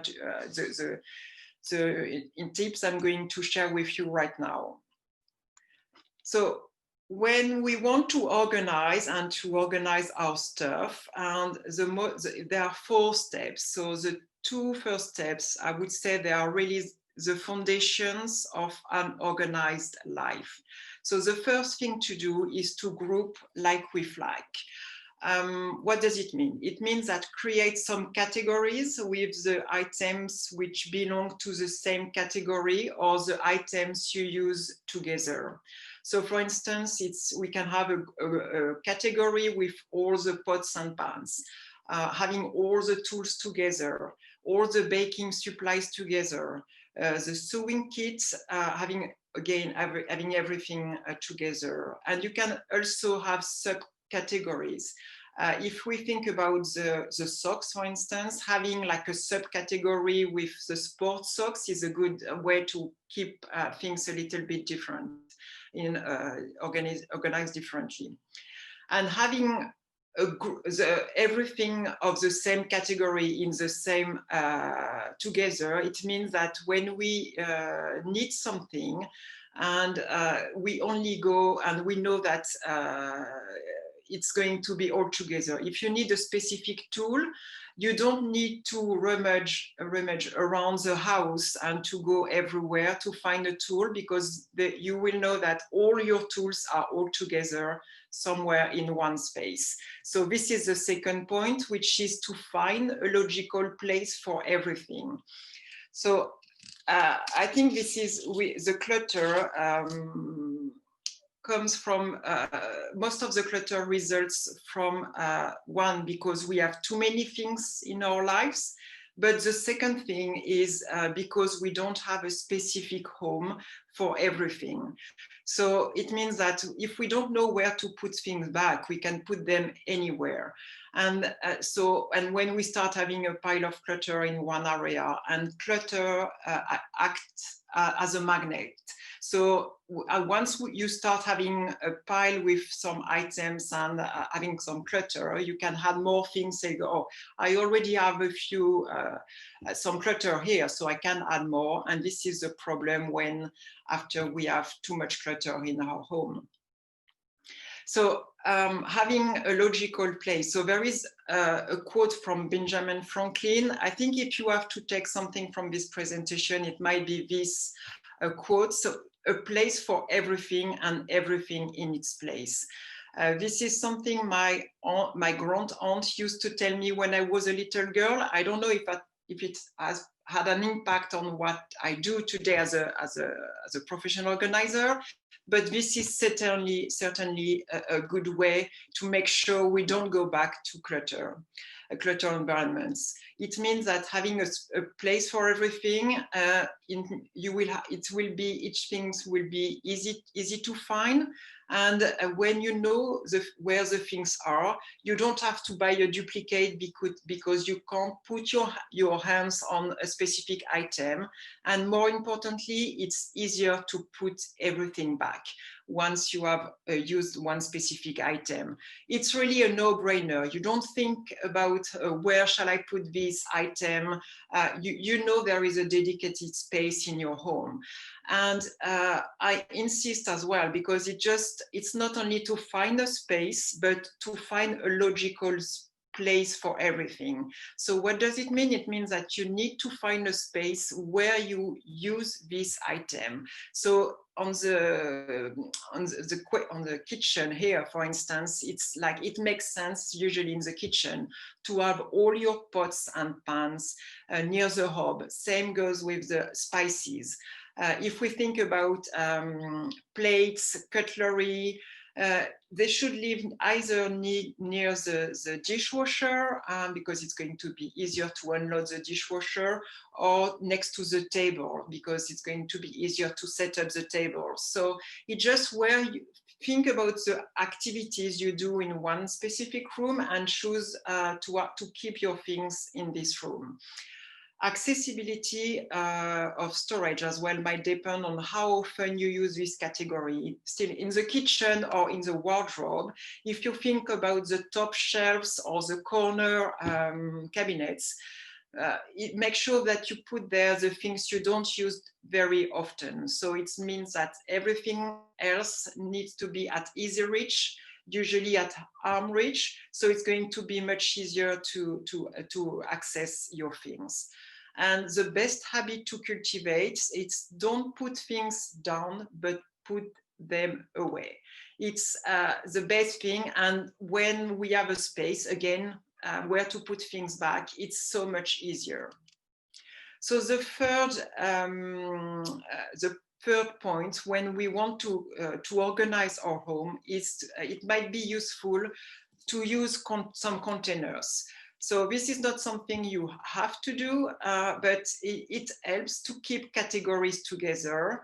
And using a container as well, you can usually store more things. So if you see on the left-hand side of the slide, on these shelves, so we don't use the top part of the shelf, and everything can be lost at the back of the shelf as well. So using a container will help to keep each category together, and we can go higher in terms of storage. And also, because everything is in one box, nothing is left and lost at the back of the shelf. And the look, I think it's neater and nicer too. And using clear containers, like here on this slide, it helps to see exactly what is left. So if you see, for example, for the pantry, you can see exactly in a fraction of a second what you need to buy again, so you don't overbuy, because you see clearly what you have. So it's a good way so not to waste food and not to waste some money when we go shopping and to buy things we already have.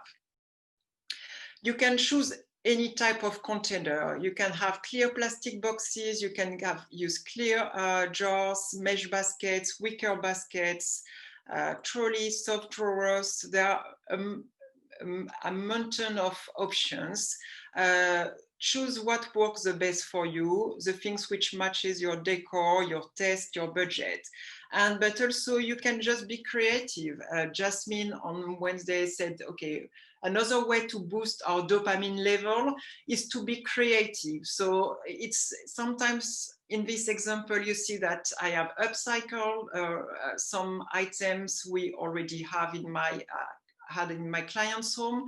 So here we use this shoebox lid as a tray for this little boy desk, and to be used for the pens and etc.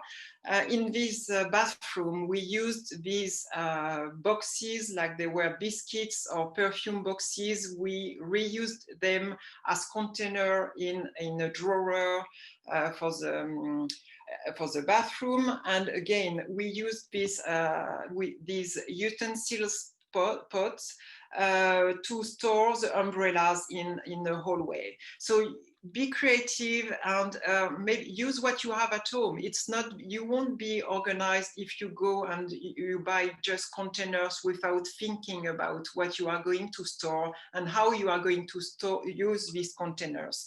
So maybe you have already everything at home.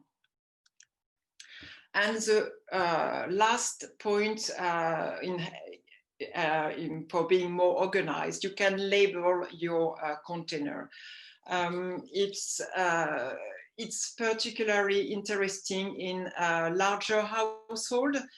You can use any type of label, a sticky label, you can print a label. This is what I did with these shoe boxes. So I took a picture of the shoe and one shoe, and then stick the label on the box. So when you can't see through, it's always very nice to have a label which indicates what's inside the container. So everybody else in your household is able to find, and more importantly, to put things back after having used them.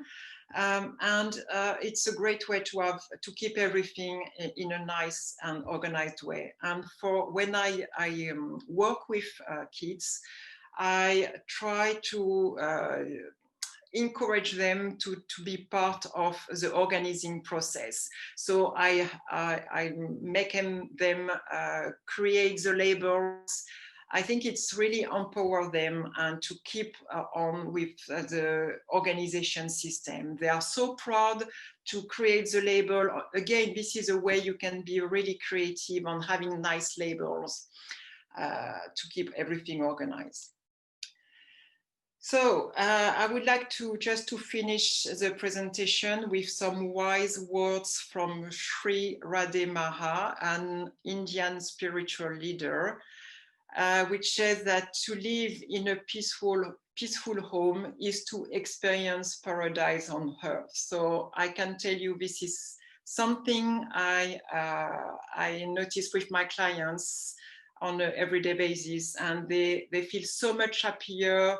They say it feels so much lighter, and it's so great for the mind and for the well-being when we live in a peaceful home. So it's exactly it's so important to do it.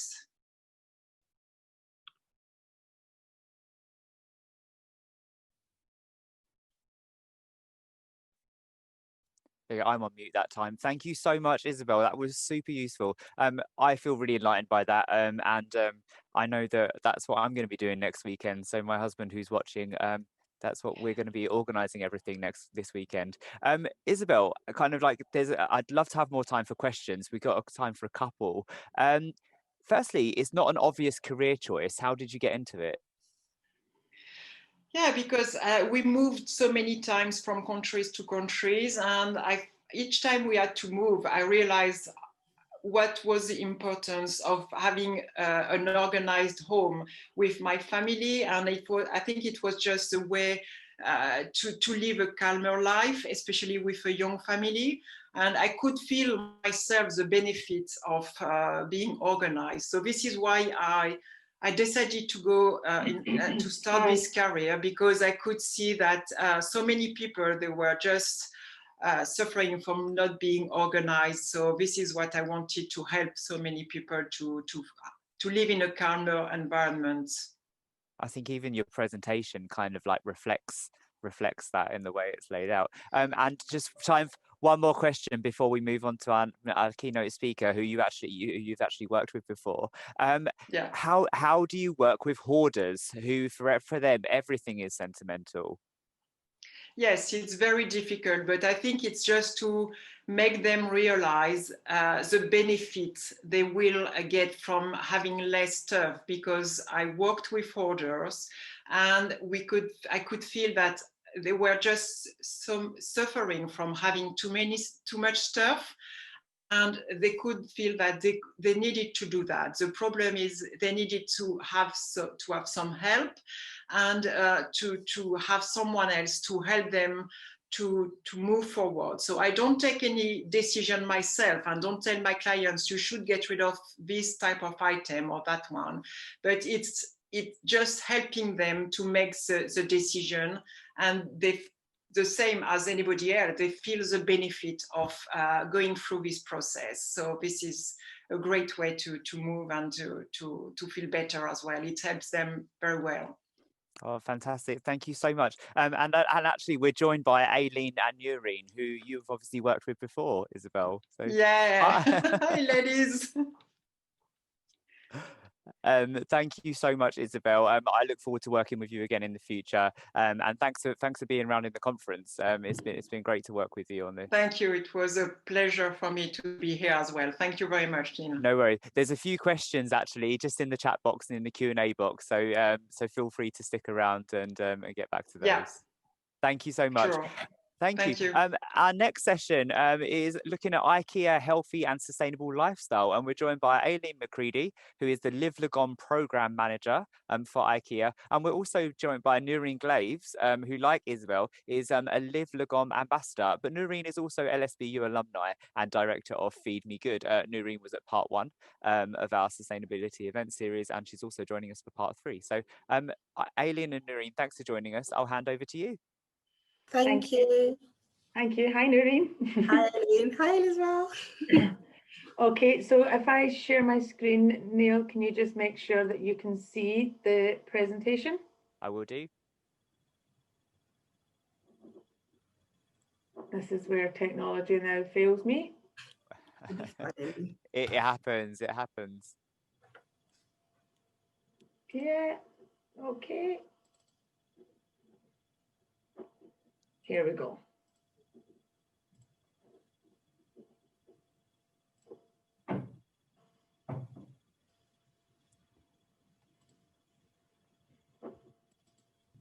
Perfect. There we go.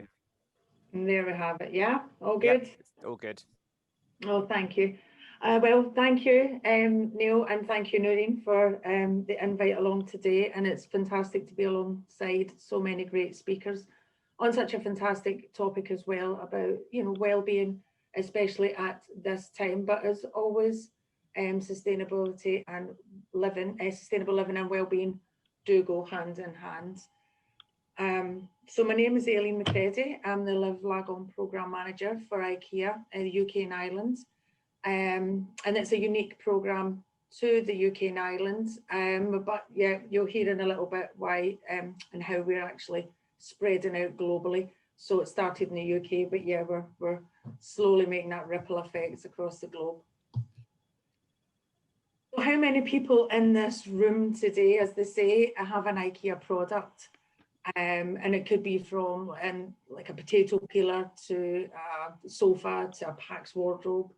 You know, there's always somebody, you go into the dentist, the doctors, there's always a little IKEA children's chair there. There's always those products about. But in actual fact, we're actually a purpose-led company. And, you know, and however, we're on a journey to transform the business to become more accessible, more affordable, and also more people and planet positive. And that's across the whole total IKEA business. We're always innovating, looking for better ways to create a better everyday life for the many people. And I'll go into a bit more of what I do, my part and my role in that. But first of all, I'd like to just show you a little film. And it's something that we always there's always those words on the tip of our tongue, and it's just what if? So I'll give you a little second to watch this film. And it's going to play, because it played.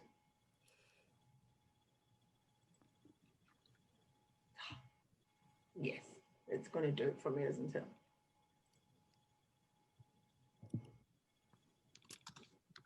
Oh. Okay, bear with me. This is going to play.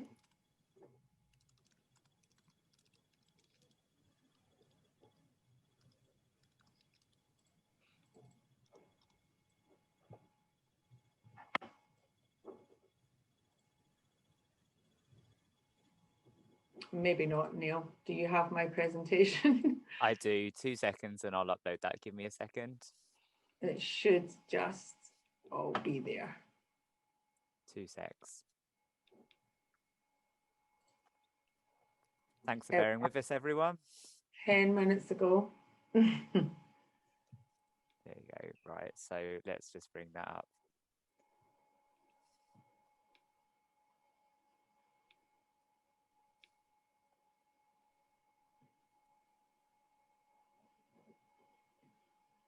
Bear with me.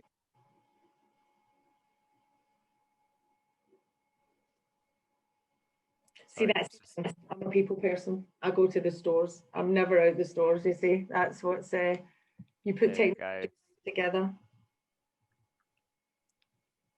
It always happens, don't worry. There you go, and let's try and play this. If not, I can send it over in the deck. There you go. No, that seems to be working.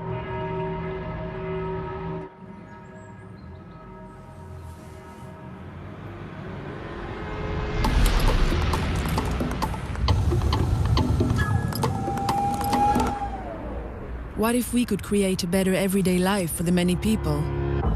For the couples that turn into families, the children, the lovers, for the old ladies, the single mothers, and for those who need to start all over. What if we always side with the many by designing the price tag before anything else? What if furniture could be better for nature, better for people? What if we could make furniture out of waste? What if old glass could get new life? What if we could collect all these bottles and turn them into something else? Like this chair. What if we could plant more trees than we use? And what if we could use wood in new ways so that this tree and all of these trees could grow to be just trees? What if we turn the tables on food and make meatballs without meat? What if we turn the tables on tables and make screws that aren't screws? In fact, what if we lose the screws completely so we can put things up, take them down, and put them up again? What if we try to design new behaviors instead of new products? Better play instead of toys, and better sleep instead of beds. What if water taps could save water? And light bulbs could save light? What if all our stores could power themselves? And what if the best packaging is no packaging? What if we could make furniture out of air? What if we tried twice and failed? Twice. And what if we try again? What if we celebrate our differences? Because without each and every person, we wouldn't be complete. What if we never settled for an answer? What if we always ask ourselves, what if?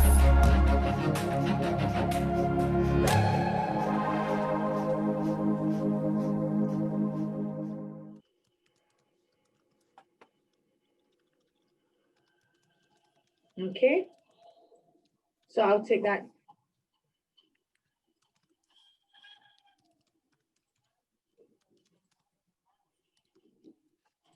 For the couples Right, that okay, turn Neil, into so I'll take that families, one back. the children, the lovers. Okay, so I'm back on control, Neil, yeah? Yep, that's right. Okay, what are we?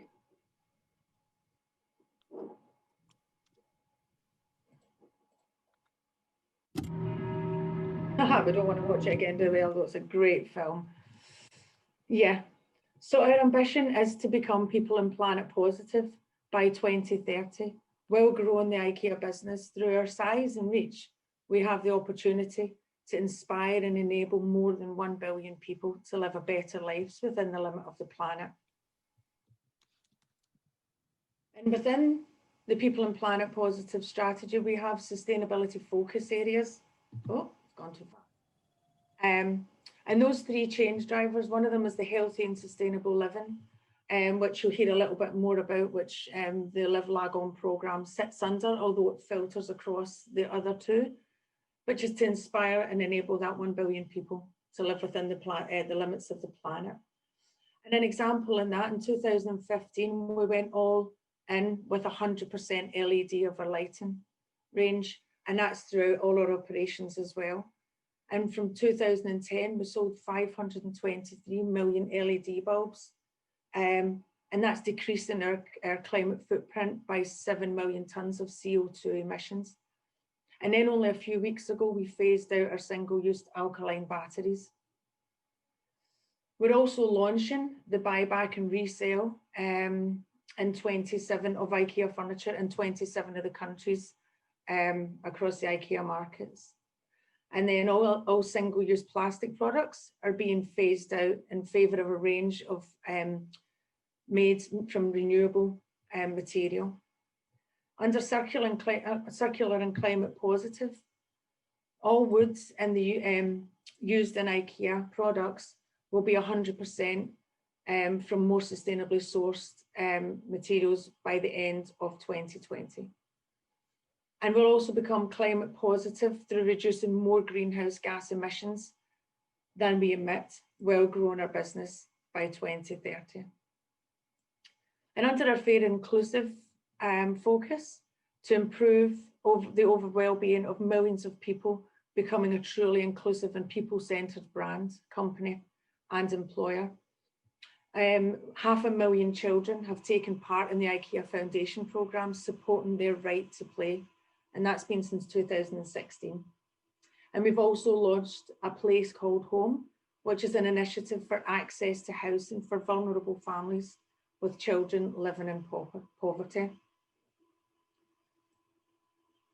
So we also lead through the commitments and actions that we've made as a business, including becoming climate positive, as I said, by growing our business by 2030, and striving for 100% renewable energy across the whole value chain, using renewable and recycled materials in our products. IKEA has signed up to the scientific-based targets in order to validate this process. So we could talk all day, or I could. I've been with IKEA coming up 20 years now, and I could talk for, I could just talk forever. In fact, the family, Christmas parties, any parties, it's always IKEA, Lagon. But I'm here to talk about Live Lagon, where my expertise sits, and where I've been working for the last 6 years on this programme. I'd like to give you a little bit of background on it first. So Live Lagon, and for a Glaswegian saying Lagon, it sounds like we were trying to be posh, but it's actually, that's how we pronounce it. So I apologise to any Swedes on the call today if I'm getting it wrong. But it's a simple Swedish philosophy on everyday life that means just the right amount. So it's about living that rewarding but responsible life and not denying yourself to sacrificing what you love, but whilst not taking from the planet more than you need. And we started off as this 3-year engagement project for customers and co-workers, using our products to help them save energy and water, and reduce their waste, and also promote the healthy lifestyle. We partnered with the University of Surrey, as you can see, the Centre of Environment and Sustainability.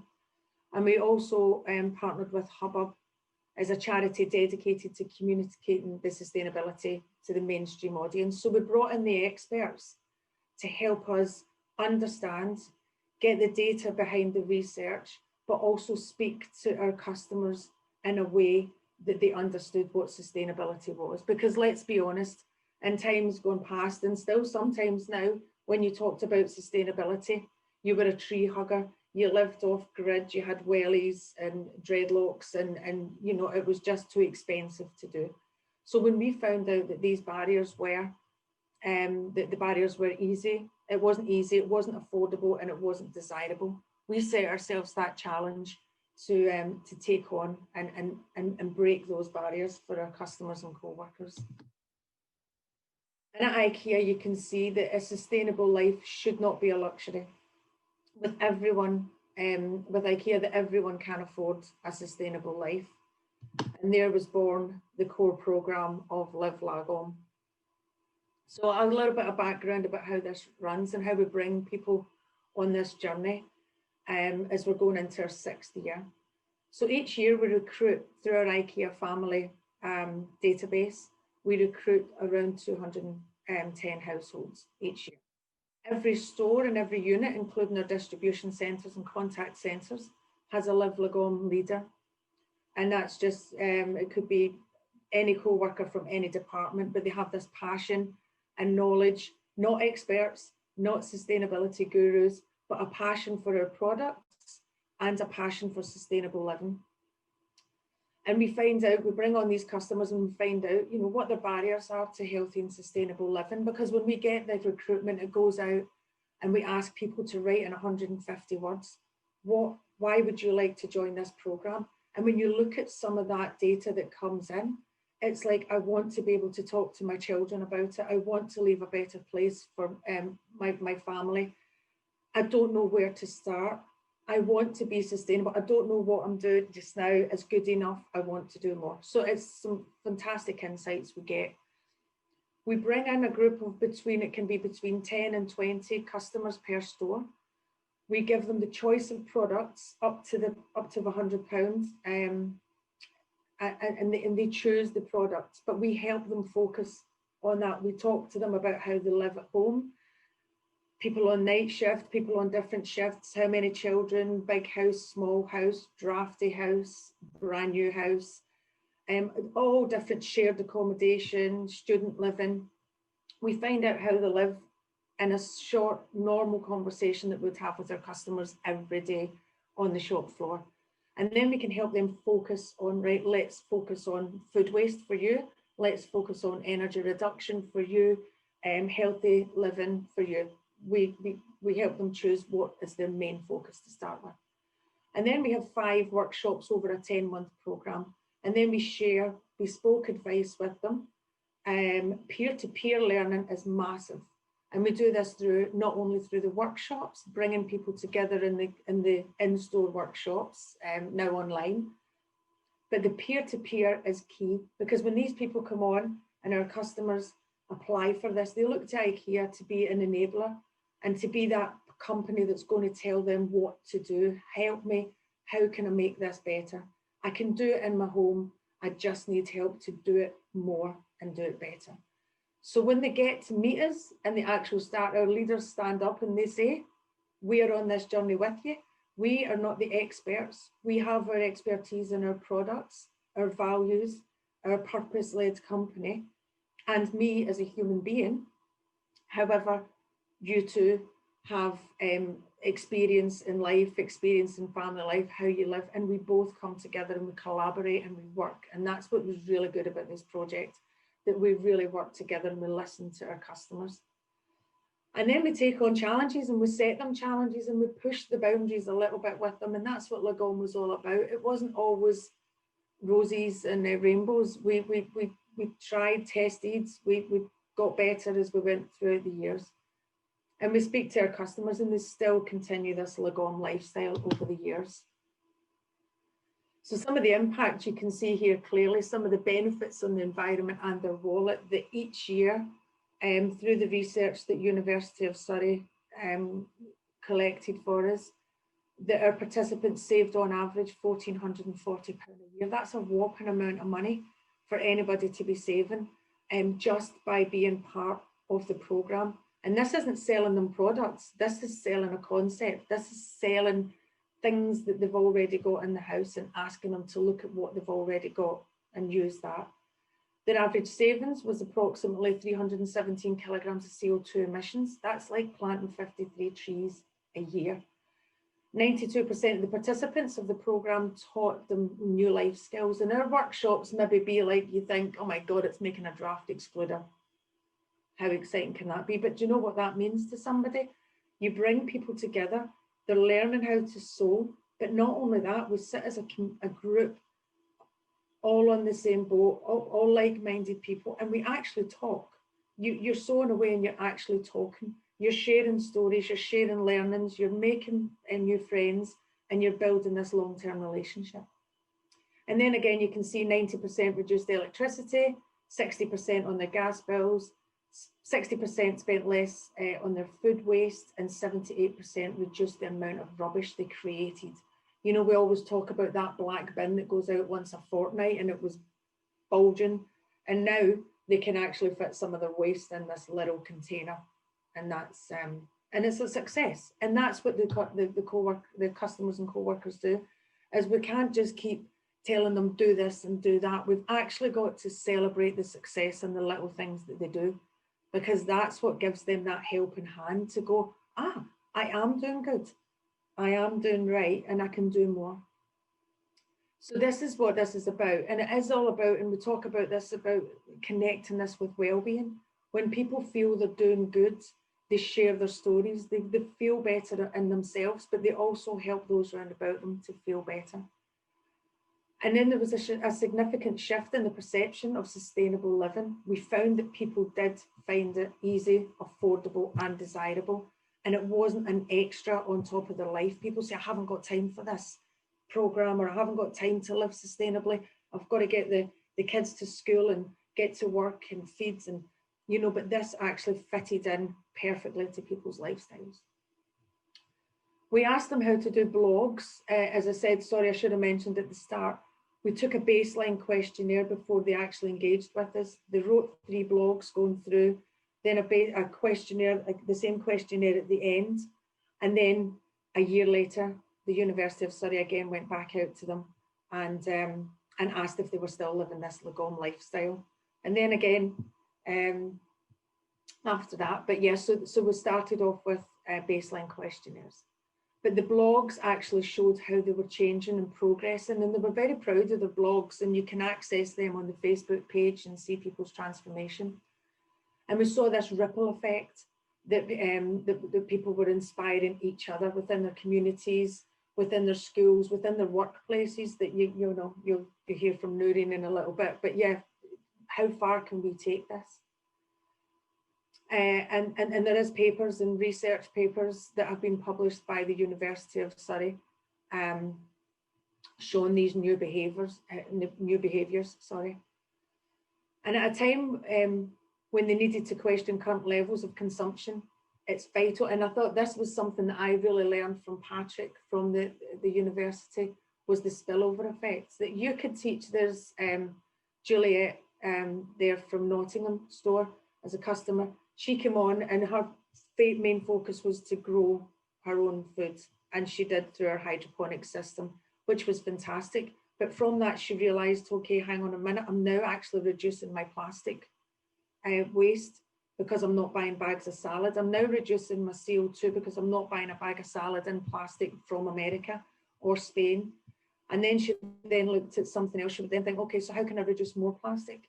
Then how can I reduce my energy? And this was all the spillover effect was coming from peer to peer. But again, when you give somebody that confidence and that little bit of knowledge that they're doing good, they then go on to do bigger and better things. And then we have the longer term impact. And the 4th year, so after everybody on the 3-year project had completed, just kind of touching into the 5th year, Patrick again went back out to the participants over the 3 years, and you see some amazing results there. 100% of the respondents were still living a more sustainable life at home. 95% of the respondents said they had adopted new sustainable behaviours, so they were still learning, they were eager to learn what's next, what more can I do. And then 53% said that participating in the project made them feel happier about themselves. And this is what's key to connecting sustainability with well-being. You do feel proud of what you're doing. You do feel part of a community. You do feel part of, it's not just you. There's so much anxiety out there about, you know, the time we have to change things, the time we have, and you know, and it's like the impending doom feeling sometimes. But when you give that person that little bit of, you know, yes, by turning your temperature down by 1 degree, yes, by switching off your light bulbs, or by changing to LED, by putting your food in glass containers, just exactly what Isabelle said, the last speaker. If you can see what's in your food in the glass in your fridge in the glass containers, one, it looks amazing. It's like a work of art. I love it. And when your friends come round and go in your fridge, you can sit back and it's not a kind of huggledy mess. But you see what's in there, so you don't overbuy. And then you also prolong the life of your food when it's in an airtight container. So you're reducing your waste, you're reducing your money, and you know, you've got a tidy fridge. Win, win, win. But 50% of the project said it made them more competent about achieving their goals. So they had that confidence to move on further. So we know that it's working, and we know that it's a lifestyle change that people are taking on board and not going back. And then I'm sure you'll see, if a lot of you have been into IKEA recently, that this is the new, and this is the UK and Ireland customers. And basically this is now a global rollout. So these guys are telling their story in every market across the world of IKEA. And this is what we want. Sustainability isn't about being the expert or being the environmental guru. It's about, did you know? Did you know that this water bottle saves me £5 a week from buying plastic bottles, single-use plastic? Did you know that I've stopped, you know, I've reduced my plastic waste? Did you know? Did you know? It's like being that person that goes to a restaurant, you come out the restaurant, you have an amazing time, you tell somebody. We become organic ambassadors when we live and breathe the experience of sustainable and healthy living. and we want to tell people how proud we are of what we're doing. And that's exactly what, and you see Noreen there, third along. She's never far from us as our Noreen, and some of the customers there. So mind check them out when you're in any of the stores. And then again, so there's always got to be, you know, what's in it for IKEA as well. There has been fantastic, and it wasn't set out to be this way. This was a behavioural change project. This organically came results for the business. And 90% of our co-workers, so as I said earlier, every leader in the store, every store has a Live Lagom leader, and 90% of them have professionally or personally developed through being a leader of the project. This is guys that come on and join me in September of every year, like rabbits in the headlights, thinking, what is this about? How much should I know about sustainability? How much are my customers going to ask me, help me? So they're equally as nervous as the customers. But see, by the end of the year, they're up presenting, they've got long-term relationships, they've learned both ways, they've collaborated with their customers, they've got some of them are invited to customers' weddings, houses, whenever, not this year, of course. But yeah, so it's all happening, and the leaders are actually developing this. So it's a fantastic leadership development tool that we're now taking on board for IKEA. And then during the series of Live Lagom workshops, we're able to, when we focus on products depending on the season, depending on what we're talking about at that time. So in the winter, we're talking about cozy homes. So we talk about lighting, smart lighting, textiles, throws, insulating your windows, carpets, rugs. We can increase sales by 28%.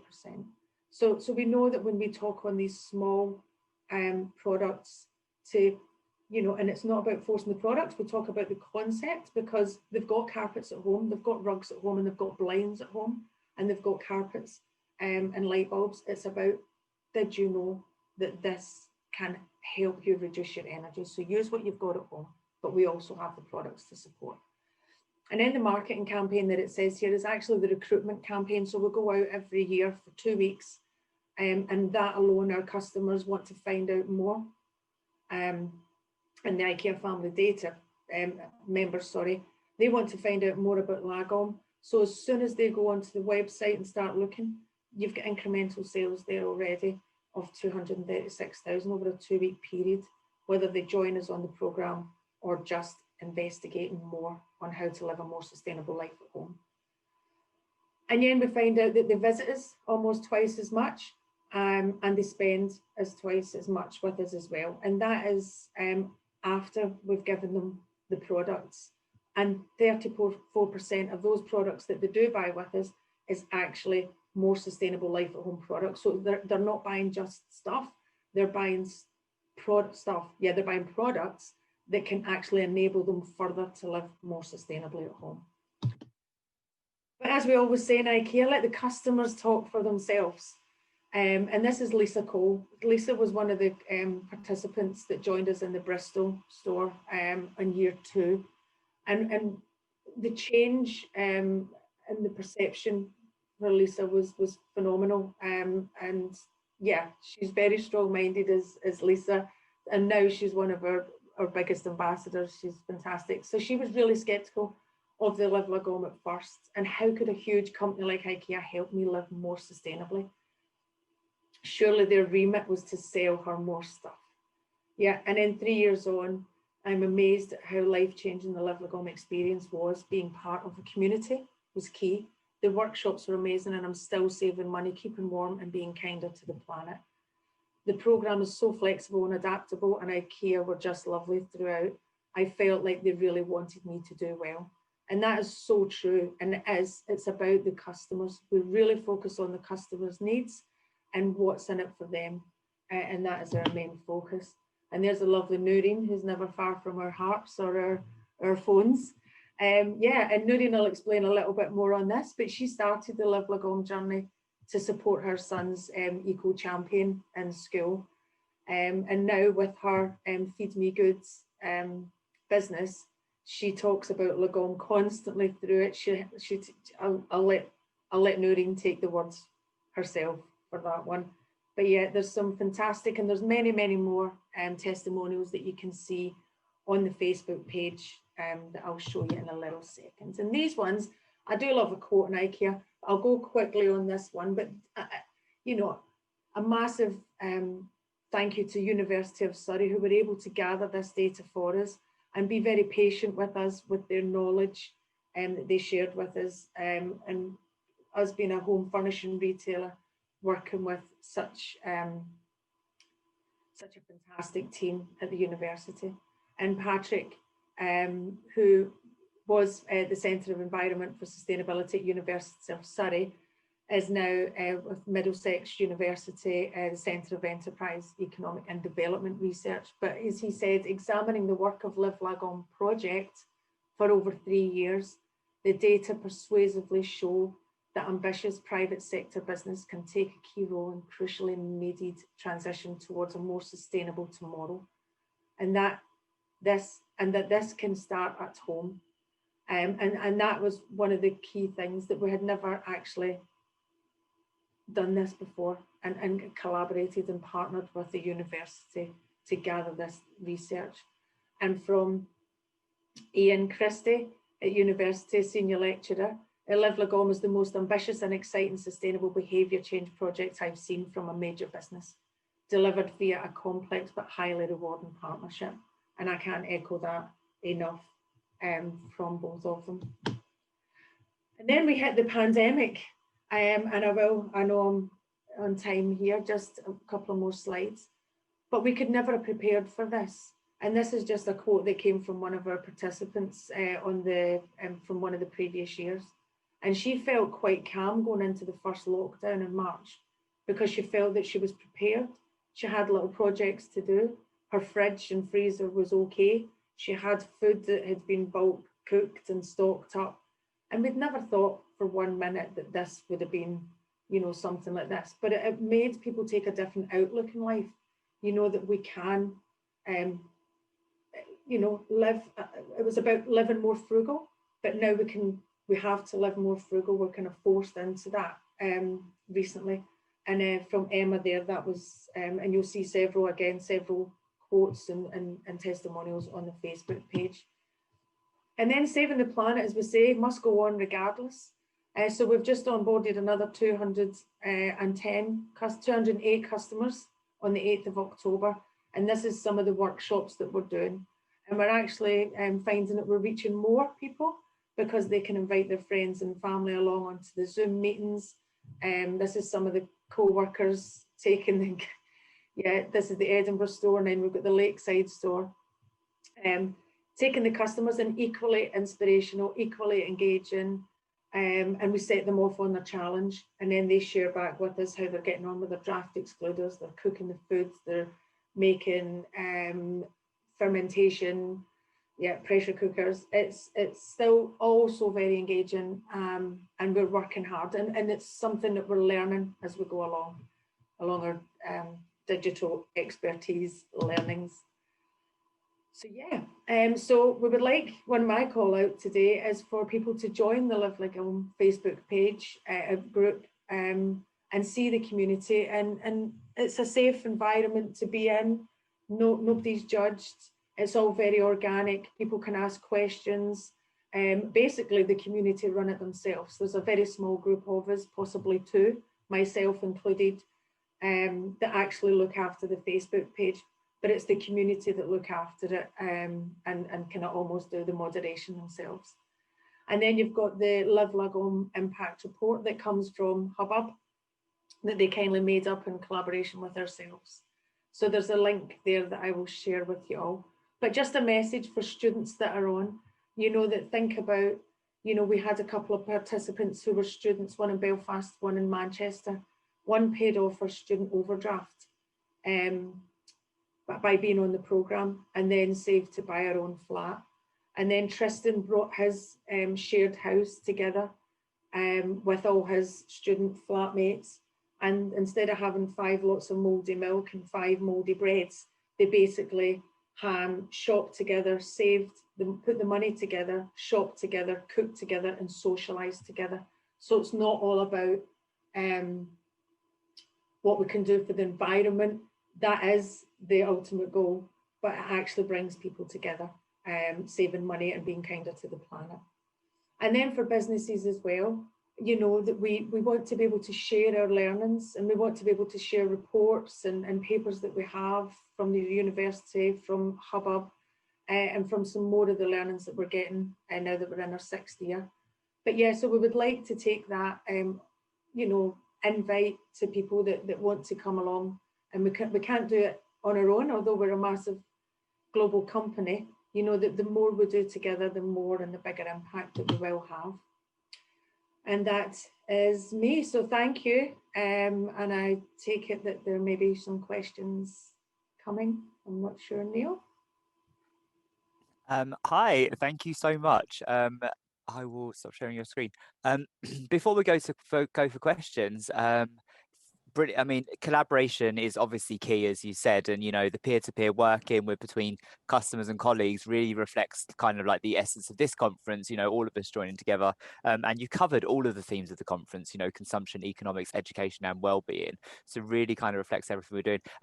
There aren't too many questions actually, but Noreen, I just want to hear from you about your experience with Live Lagom, and great to see you. Thank you.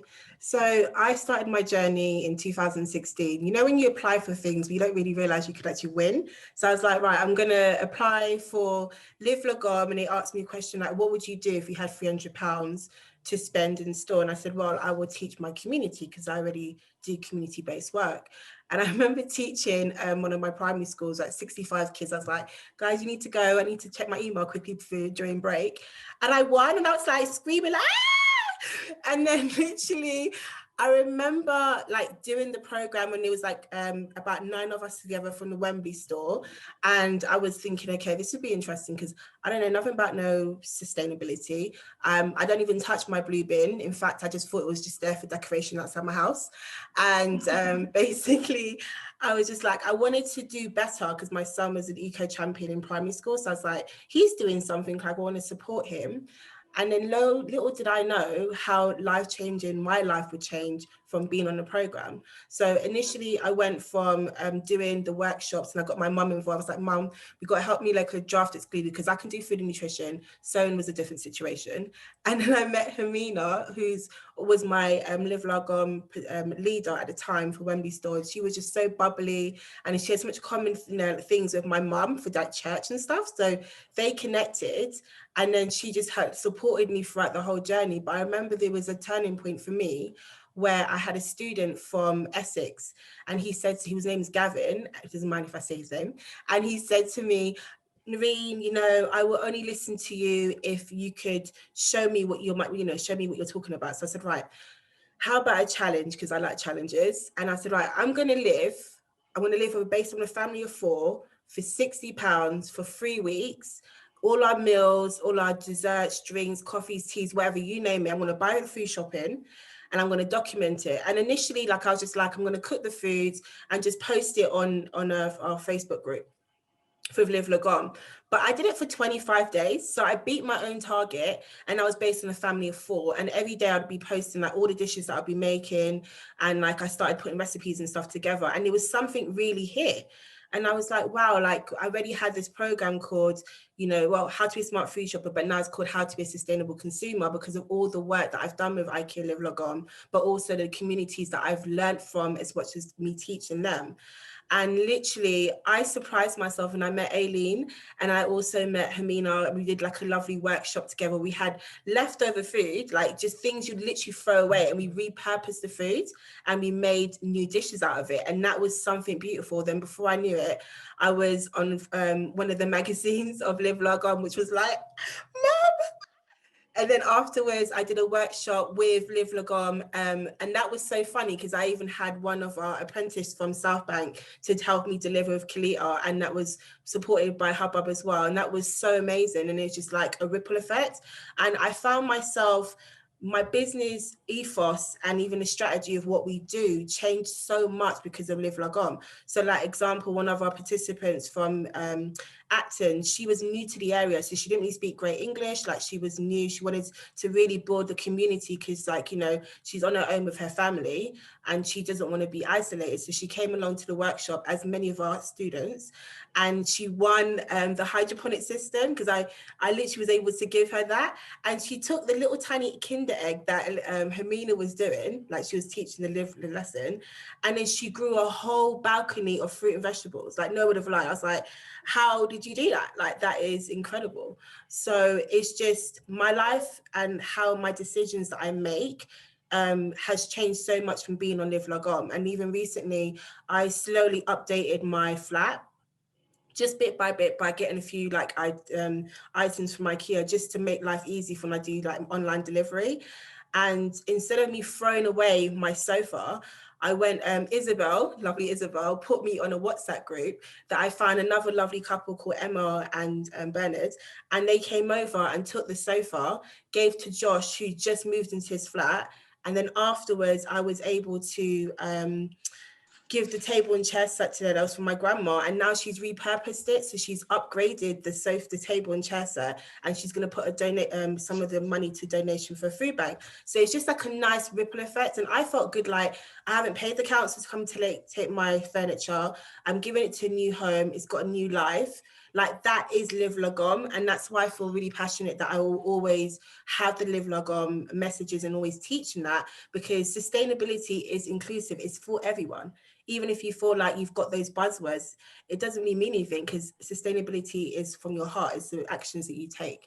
And that's what I found with Live Logom as well on my 4-year journey, which has been incredible.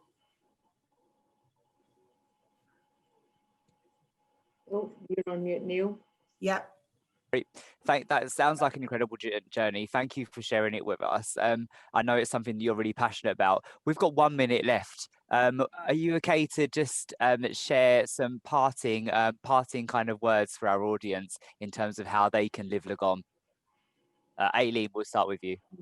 Yeah, definitely. Probably echoing what Maureen said, it is achievable. It is part of your life. Don't feel it as something separate.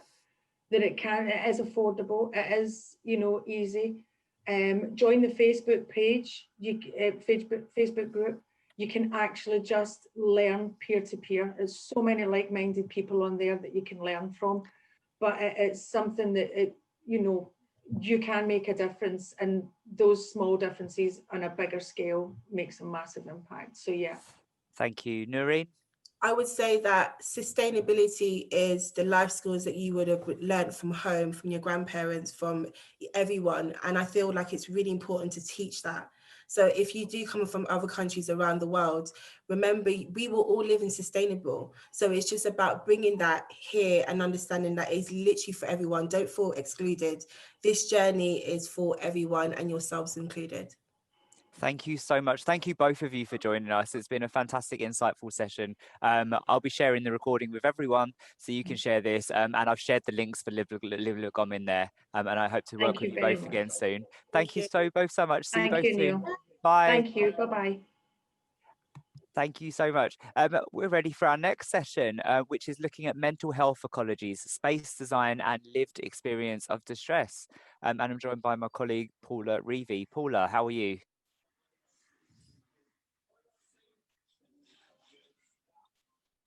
You okay there, Paula? Oh.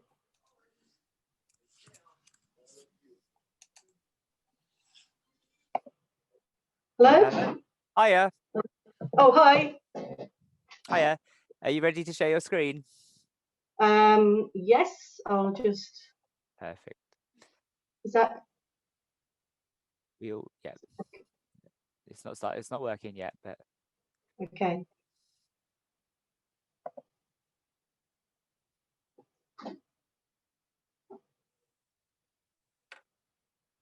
Any sign? Pardon? Any sign that you have the screen yet, or? You should be able to share it. Yeah, I've shared. Oh, okay.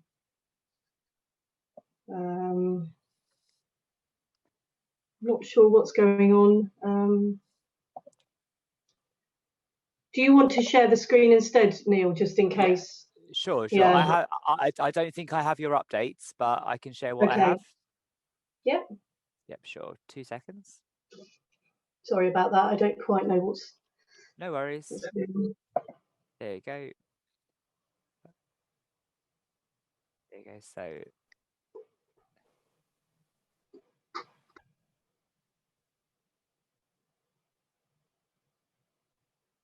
there you go, Paula.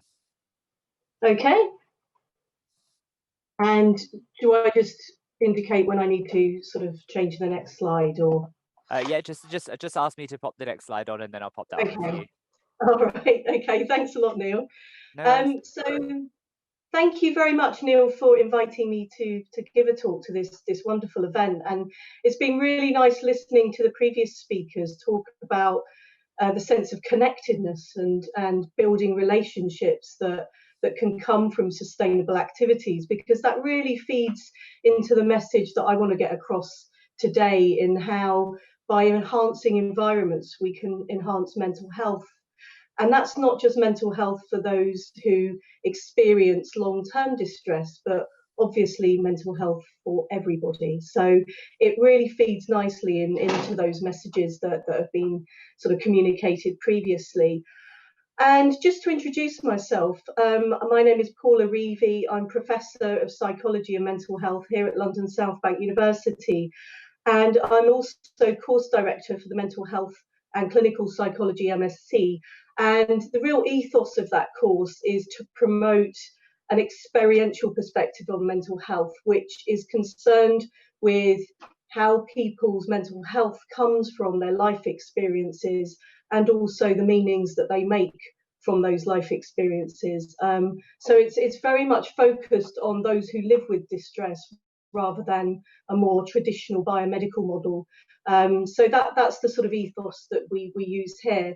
The other aspect of that is that we work very closely with what we call experts by experience, people who have long-term mental health issues, challenges, and we feel that should be done in collaboration. We want to learn from those voices, and we work very closely and alongside and draw upon the expertise of those individuals. So that's very much the kind of flavour of this talk.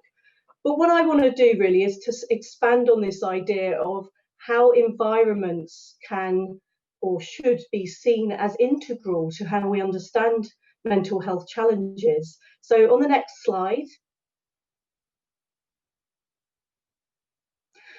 I want to just sort of reiterate what many of us already know, which is that when we think about the environment and how it sort of feeds into our experiences of our own mental health, we know, for example, that the literature tells us, and we know intuitively, that there is this sense of green spaces as well as blue spaces, water spaces, that can really enhance the way that we feel.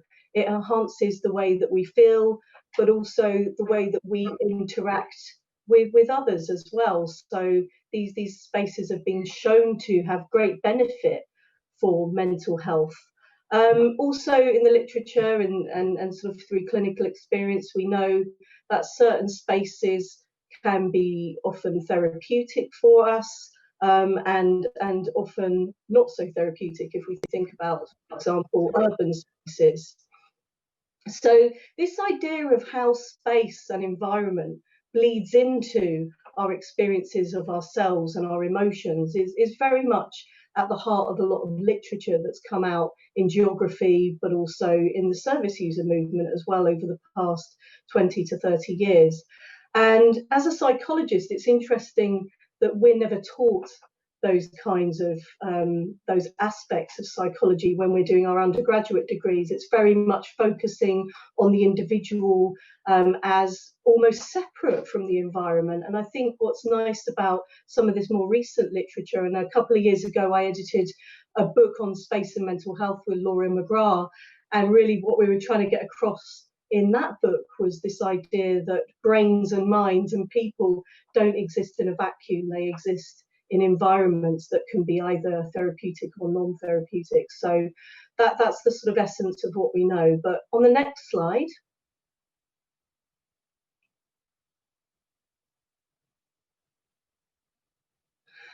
I just want to say that when I'm speaking today, I'm drawing upon some findings from a number of different projects that myself and my colleagues have been involved in. And the context of this work is where we've been looking at how inpatient environments, so psychiatric hospitals, forensic mental health units, work towards or against people's experiences of mental health recovery. So just to give you a context, a lot of the work that we've done is in built environments, but I think one of the aspects of this is to sort of think about actually how can we take some of the things that we've learned from those environments and think about better community and public spaces for everybody. So that's just to give you a context of where I'm speaking.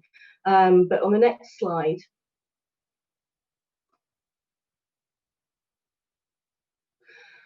I want to start with a quote from a service user who was in a long-term sort of stay in a forensic mental health unit. So a forensic mental health unit is for people who go through the criminal justice system who have been identified as having committed an index offence, but have also got a mental health diagnosis as well. And when we were talking, we were interviewing a lot of the patients in these forensic mental health units to try and understand how the environment itself shaped their emotions and shaped their recovery. We came across this quote from this woman who was talking about how when she came onto the unit, that the unit had stripped her of life and stripped her of her sense of being alive and being a human being. And she talks about the environment as being anti-life and anti-vitality. And we as a research team thought, my goodness, yeah, it's interesting that you have this sort of contradiction between this space it's meant to be a therapeutic space, it's meant to heal people, but actually what it's doing is feeling quite sort of opposite to that. It's feeling that it's sapping people of life, it's sapping people of their sense of vitality. So she talks about, I can't be a sexual being, I can't be a human being in this kind of environment. And so we started to think about what that might mean for how, not just how we understand environments in mental health, but how we understand mental health more fundamentally. Where do we go to look for how mental health works? Do we just stop at the person, or do we need to sort of understand the entire context of that person's living sort of circumstances, their living experience? So next slide.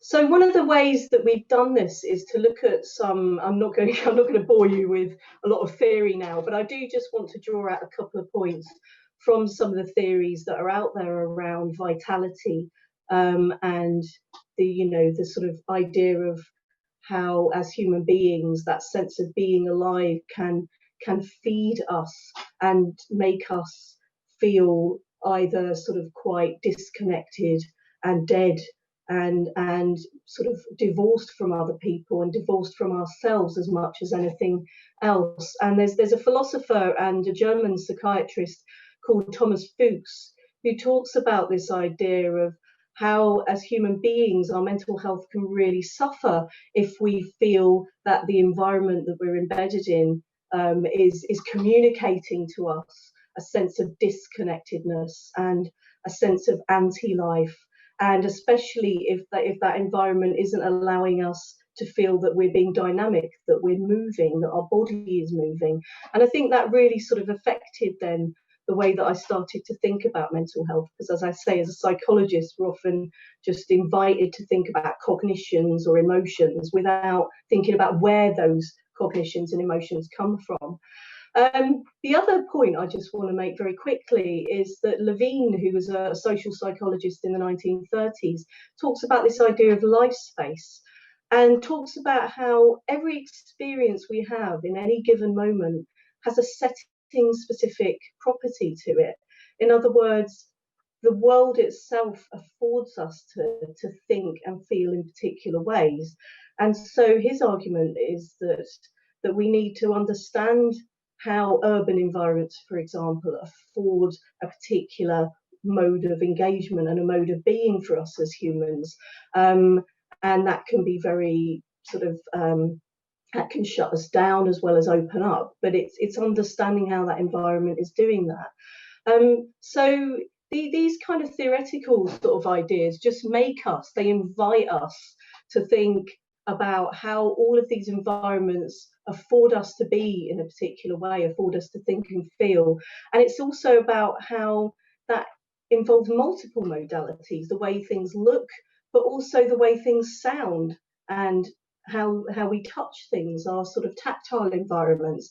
So it's bringing in the world to understanding mental health, and that's the key point I just want to make. So next slide.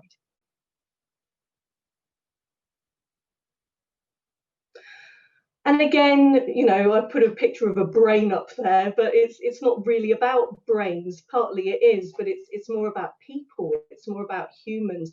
And again, Thomas Fuchs, in a really amazing book called The Ecology of the Brain in 2018, talks about this idea of understanding the mind as being fully embedded in the world, fully embedded in the environment. This idea that there's a coexistence between the person and the perceived thing, which is our environment.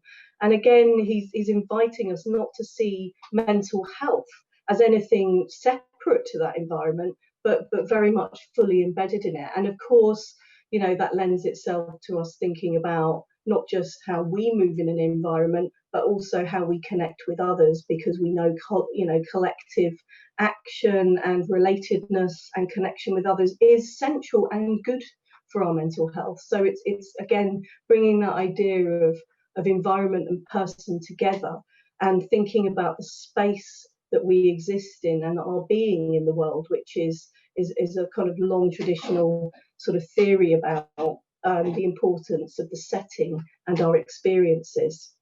So this idea of the ecology of our minds is central to how I'm thinking about mental health, and also sort of just inviting us to think more broadly about mental health as not just situated in the person, but situated in the world. Next slide.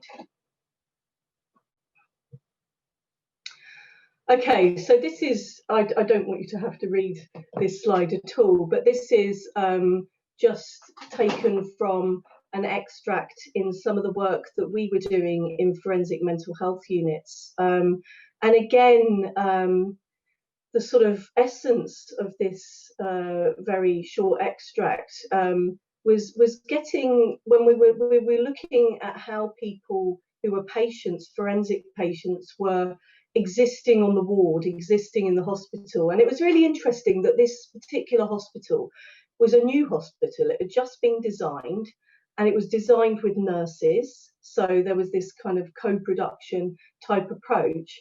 And the nurses were really proud of this space.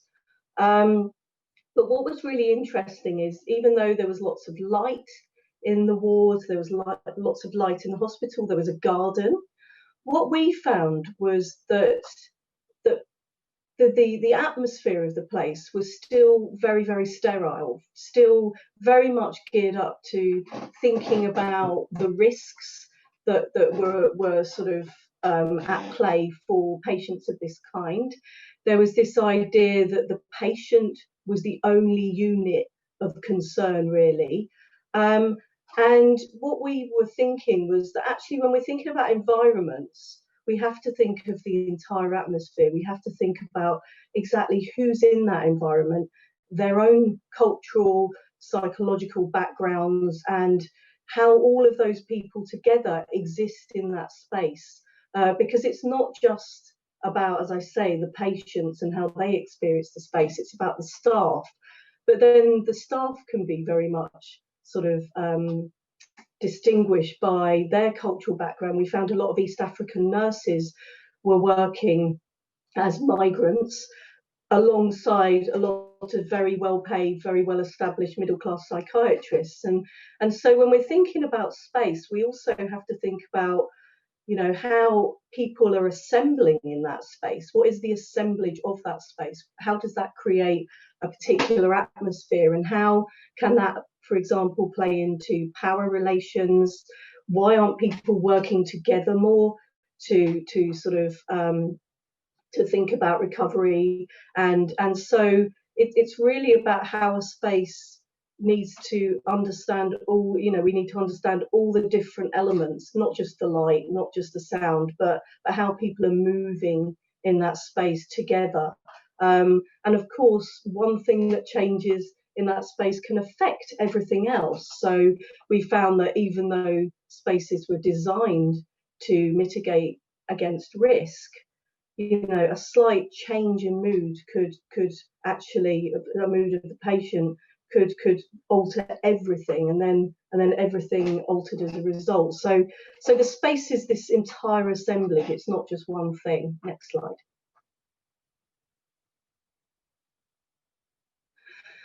So if we're thinking about, you know, what we mean by mental health, I think really this ecological perspective, this shift towards looking at environments is really inviting us to think about a setting specific kind of notion of mental health. Where are people situated in environments? How are they making use not just of hospital spaces when they're, you know, being treated for mental health challenges, but also how are they moving through public space when they are feeling distressed? And of course, we know that that's also sort of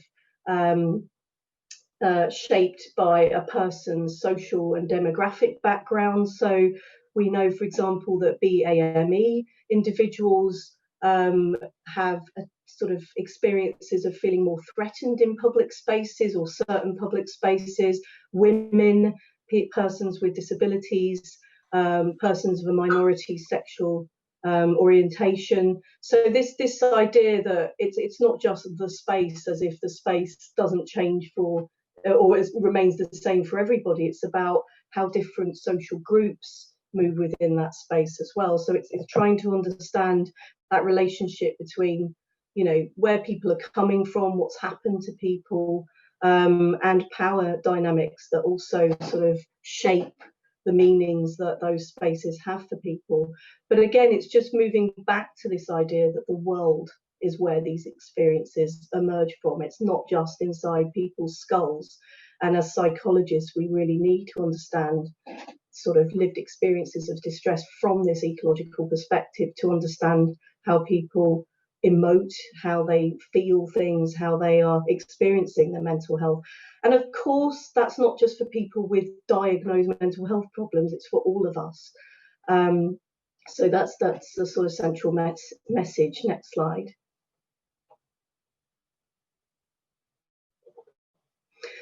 Because when we think about mental health and we think about mental health challenges, we're often thinking about the people who are diagnosed. And of course, that's misleading, because when we think about disabilities and poor mental health, we're talking about a very significant part of the population. You know, often the figure 1 in 4 of us experience mental health problems is vastly underestimating the amount of us who might experience anxiety or low mood that never comes to the attention of a practitioner. And in fact, you know, when we think about the significant mental health problems that we might know about, like eating distress or people who hear voices, when we look at population studies, we see that many, many more people than we ever thought possible experienced distress at some point in their lives. So we're not talking about an issue that just affects a few. We're talking about how mental health affects, you know, a large proportion of the population. So when we think about environments, we need to think about every space, not just hospital spaces. So I want to go on to sort of think about how we might improve public spaces so that everybody's mental health is recognised and accounted for, and hopefully to make public spaces much more therapeutic than they are at present. Next slide. So, as I've sort of suggested before, one of the things that we've been thinking about as a research group is this idea that when we think about environments, we're we're often, designers and architects are often concerned with how things look, you know, the amount of light that's streaming into a room and how that makes us feel. But of course, it's also about multiple modalities of experience, the sounds, the touches, the sight. And also, I would say as well, the sort of movement, the way we move through space. And here we've mocked up some ideas about how on tubes, you know, there could be sort of spaces where vitality is promoted through the use of particular sounds. Because I think the way that we're moving through cities, as I say, sort of invites us to think in these multiple modality ways where we need to sort of attend to how cities can sound and how that can induce us to feel quite anxious. And as somebody who, you know, experiences anxiety myself, I know that when I'm in an incredibly anxious state, sound is much more powerful than sight. So I think we have to pay attention to this idea of environments, you know, constituting multiple sort of modalities that we need to attend to improve mental health. And I think at the moment it's interesting with lockdown, the kind of restrictions on our movement has meant a rise in distress. So it's not just we're at home, but we're restricted in the way that we move through particular spaces. And I think that needs to be accounted for as well. Next slide. So we've, as I've said, we've sort of been thinking about, is there a place in cities, and I've talked to a lot of urban designers about this, where we can locate particular sort of settings whereby people can go and sit in calm spaces and listen to sort of soothing sounds in a way that really acknowledges that when people are distressed or when they just need to feel calm, there is a clear and visible signal in the environment itself that says that's legitimate, that's okay, we all need that. And in particular for people who experience severe anxiety, that can be a way of acknowledging that their experience is not something to feel stigmatized, but something to be legitimized in the actual landscape that they exist in. Next slide. And, you know, there are ways that we could improve technologies to allow people to see where there are vital spaces, to give people a sense of the city being a welcoming place where mental health is accommodated, is respected, is made visible. So we've been thinking about whether there are apps that can provide those kind of locations where people can go and be if they're feeling anxious or they're feeling as if their mental health is being compromised by the environment that they're located in. And we know that people who live in cities, their mental health is so much worse than those who exist in more rural settings. And that's a statistic, of course. There are lots of variations there, but we know that urban environments can be really, really tough.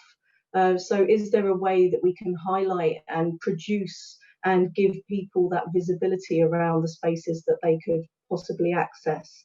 Next slide. And again, we've just given a sort of brief mock-up of a sort of, you know, identifying on Google Maps, rather like we do with physical disabilities, you know, providing people with that access to sort of more vital spaces where they can go and sit and be.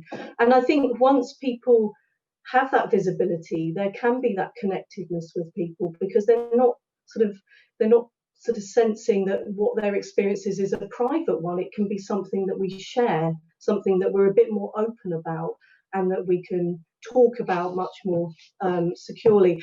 And for me, you know, mental health is so much about feeling safe. We in mental health services, the whole emphasis often is on risk aversion, and actually how can we create safe spaces in not just hospitals but in the public environment itself. Next slide. So let's make mental health part of the environmental language. Let's make mental health part of the environmental iconography, so that it doesn't become something that people feel that they have to keep to themselves, that they have to keep silent. And I think that is about changing the environment. It's not just about talking about mental health, although I think that's terribly important. It's about changing the entire landscape so that there is that greater connectedness amongst people. Because at the moment, the way that we sort of think about mental health, it's something private to us. And actually, it's everywhere. And it affects absolutely everybody. Next slide. So I've been working, I'm the Research and Education Director for Design and Mental Health, which is a network of architects, designers, practitioners and service users. And one of the things that we're really passionate about is creating spaces that work towards connecting people, communicating more positive meanings about mental health. Because I think, you know, some of the hospitals that were designed in the 19th century and the 20th century were very, very sort of much about communicating stigma. You know, you were sent off to the hospital, nobody talked about it, and the idea was that you stayed there in very kind of confined spaces. And often people talk about this, that they felt punished for experiencing mental health challenges. And I think one of the things that we're trying to do, and I'm a psychologist, but these are often designers, is think about how spaces can communicate a more positive meaning about mental health. So I just want to finish by talking about sort of some of the ideas that we've been developing, but really importantly, developing with service users. Because if we want to make spaces better, not just for people with mental health challenges, but for all of us in terms of improving all of our mental health, I think you can't go far wrong by consulting with the experts who live with distress day in, day out, who access mental health services.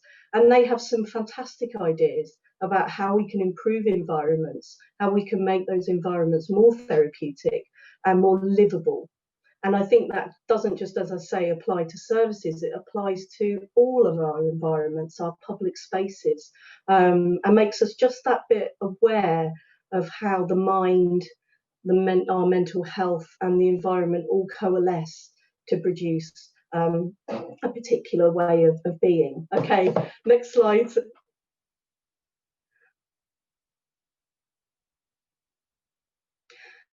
So very, very briefly, and maybe Neil, you could just go through the slides quite quickly because I realise I've only got a minute left. This is a group called Mad Love, who were a group of service users and carers. And the project that they were involved in, you can skip through the slides, Neil, was to recreate a sense of space in hospitals, and they call it the designer asylum, that moves away from this idea of a sterile environment where people are they're kept so-called safe, but their sense of psychological safety was compromised by the spaces being very, very clinical, very kind of sterile, very sort of unwelcoming. And so Mad Love has been producing a number of ideas about producing spaces where people can connect with each other through nature, through a sense of play and creativity. And I think I really like this idea of they want to access all the senses. They want to make hospital spaces, community spaces like the one you can see now in the Dragon Cafe, that we would be able to sort of deliver across the country. The Dragon Cafe is just around the corner from LSBU. It's a safe space where people with lived experiences of distress can go every single week, and they can congregate in their community. It's a lovely, they think about the lighting, the environment, they have a garden, and the whole purpose is for people with mental health challenges to connect with one another. But really central to that purpose is to create this colourful, creative space. And it's cheap, and we don't need these really expensive services to deliver this. And I think for me, if the message is anything, it's how can we create spaces in every town, in every city, that really promotes this idea of connectedness, really makes us think about the relationship between our environments, the way that we feel, and our mental health. And just to finish on the last slide, it's about you know, thinking through this idea that our mental health is expressed in all these different modalities, environments, sustainability, you know, getting people to work on the land together. To me, that's about environments, but it's also about this idea of relationships and building those relationships. And at the moment, environments, especially in urban spaces, are about sort of atomizing people, splitting them off, making them more isolated. And for me, it's about togetherness. And that's what's going to make people feel safe and also not stigmatized as well. So I'll finish there. Thank you so much, Paula. I'm really sorry we haven't got time for questions. That's all right. No worries. If anyone has any questions, please pop them in the chat box for Paula, and I'll try and get those answered for you. Thanks, Paula. Thank you. Thank you. Hi, Zoe. How are you? I'm good, thanks. How are you? I'm great, thank you. Great, thanks for joining us as well as Noreen. Zoe is also joining us from part 1, and Zoe is going to be talking about daylighting. So Zoe, I'll hand straight over. Thanks very much, Neil. Yeah, thank you so much for inviting me today. Let me just get my share screen working. And my presentation up. It's always a good start. Yeah, so I presented in the first part a bit about overheating. Overheating in buildings and some of my PhD research, and I'm back again to talk a little bit more about that. So I work for the British Blinds and Shutters Association, and I've been working with them as part of a PhD project over the last 5 years, and we've created a lot of information, and now we're trying to disseminate it out. So first of all, I suppose I should give a little brief about what the BBSA do. So the BBSA, they're a national trade association for British Blinds and Shutters. So they support the trade, all those that manufacture, install and supply solar shading devices. They have about just over 450 members, and they're members of the European Solar Shading Organisation, UK Green Building Council, and the Good Homes Alliance. So dealing with shading, daylight is kind of our bread and butter. It's one of the things we get a lot of complaints about, inquiries about, how do you manage it, what's best, etc. So part of my research has been helping the BBSA educate their members, educate consumers about how to handle daylight, what's good, what's bad, the ABCs basically. So I'm going to tell you a little bit about that today. So if we start at the beginning.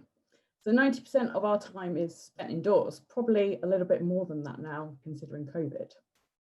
And originally we used to spend a lot of our time outside working. And now we've moved into working in offices, staying indoors, particularly now, a lot more than we used to.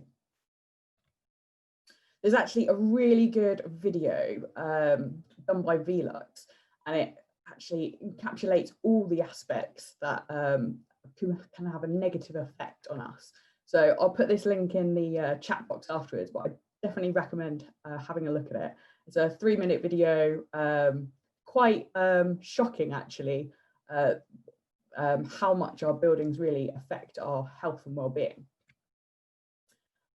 So no surprise, daylight comes from the sun, and we receive various wavelengths from the sun. And we receive these wavelengths in terms of both heat and light. This part of the spectrum, which I've narrowed down, is the spectrum that affects the human biological system. Although only the visible part actually affects how we see. So daylight not only affects how we see, it affects how we sleep, it affects the production of vitamins and hormones, and it affects how we feel and behave consequently. So outside, the visible spectrum that is received by the Earth varies throughout the day. It's these variations that affect the way that we sleep, because what happens is it affects our circadian rhythms. So changes in the amount of the type of light we receive affects this circadian rhythm. And when light enters our visual system at the start of the day, it triggers a gland in our brain to suppress the production of a hormone called melatonin and start producing cortisol. So cortisol spikes at the start of the day when we move from being like inactive, asleep in bed, to being active. It's then only produced when we're in stressful situations, when we need to react. So when we start relaxing, cortisol production slows as we get into the evening time. And also when we're exposed to less light, the production of melatonin starts, which is the hormone that starts to make us feel more tired at night and makes us want to go to sleep. So this is why exposure to technology late at night is bad for us, because you're giving it shifts your circadian rhythm. You're giving yourself a burst of light that your natural cycle isn't used to. There was actually a really interesting documentary on BBC Horizon called Body Clock, where they put a trained commando into this bunker and allowed him no access to daylight. And they observed him for, I think it was 10 days, and they just saw how he didn't know when to go to sleep, when he was tired, or how he was really feeling. He ended up feeling, just very uncomfortable and agitated. So definitely recommend having a look at that one if you can see it again. So part of the solar spectrum also provides UVB rays. And whilst we traditionally kind of think of UV as bad, as it's the thing that also parts of that wavelength also give you sunburn, burn your skin, and cause skin cancer, the UVB part, which is the part between 290 and 300 nanometers, is the part that helps the body produce vitamin D. Vitamin D is vital for regulating calcium levels. So I'm not saying don't wear sun cream, because sun cream stops the bad parts of UV, and it allows this the UV rays between the 290 and 300 through. So just going back to this image, we also notice that the colour of natural light also differs throughout the day. So this is due to the magnitude of different spectra throughout the day. So if you look at image B here, you can see that this image and the spectra here was probably about at the middle of the day. The sun's high in the sky, clear blue, well, fairly clear blue sky. And you can see there's lots of blue light within that spectra. Where you compare it with image E at the bottom in the middle, you can see that there's lots of red light. So the sun setting, it's coming towards the end of the day. So you can see the difference between the amount of blue light that we receive middle of the day to the end of the day. So the magnitude of each spectra corresponds to colour temperature, and it was measured in Kelvin. So 15,000 Kelvin signifies clear blue sky, and 1,850 Kelvin right at the bottom is that light that is emitted from the candlelight. So the colour created by a light source can also be quantified by a colour rendering index. So this is kind of a simpler metric of colour of light. So natural light has the best CRI 100, and the worst would be 1. So if we then compare the light that we get from electric light, so in the middle here we have a halogen light bulb, which actually has a fairly good CRI, even though the spectrum varies because it has all this red light in it. And then we also have LED light. You can see that there's this big jump in blue light. And as I said before, this is the thing that is not so good for us late at night. We also have, in our buildings, we also have glazing that affects the amount of the quality of that the daylight coming through in that CRI index. So the middle image here shows the CRI are measured in a building behind some double low E glass. And the image to the right shows the spectra behind solar control glass. You can see that the CRI level starts to deteriorate. And then also we have shading. So this also, of course, has an effect. But you can get fairly good CRI levels depending on the shading that you specify. So the middle one is with an external grey screen fabric, and the one on the very right is an internal grey screen fabric. So it's still possible to obtain a good CRI level even with shading.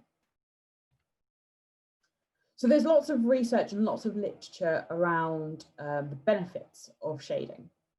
So this document, The Business Case for Green Building, produced by World Green Building Council, is littered with incredible references of the standing research that's been done. And I think a lot of it's actually been touched on today, which is really great. So as the first one, so daylight helps people sleep better. This study, they examined loads of office workers, and they found that people with those office occupants who had access to a window got 46 minutes sleep more sleep at night than those occupants that didn't have access to a window at night. The second, so daylight can also contribute to improving students' academic performance.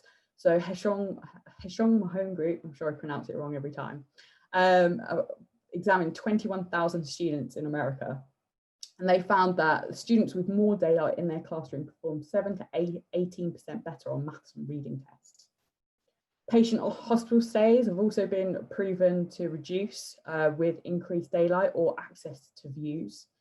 And this has been proven several times. I think Jordan and Price, they looked at the quantity of light level, and they examined patients who had recently had heart bypass surgery. And they found that if they increased the amount of light that they were given afterwards by 100 lux, that their recovery time increased by 7.3 hours. That's almost like just over half a day in hospital. They reduced it by. It can also help reduce the amount of medications patients need to feel better. So certain studies have shown like a 22% reduction in the amount of pain medication needed. An interesting study that I read was about improving symptoms of dementia. And it's quite common for those that suffer from dementia to lose, because of the seasons change, they lose concept of time. So it's really important that they're getting the right amount of daylight so they try and keep their routines in order. And I think Kerry mentioned earlier this morning from Mind that the improvement of seasonal affective disorder. So I think I definitely get this. Towards the winter time, you start feeling low, very depressed because you're just not getting enough daylight throughout the day. And so treatments have been to just put light boxes in front of people, in front of patients that suffer from SADS, to help improve their well-being. However, so here we come to the, I suppose, the crushing point. There is such a thing as too much daylight. It can cause visual strain and glare discomfort, and also with light you often get heat. So overheating in buildings often occurs when we have too much daylight.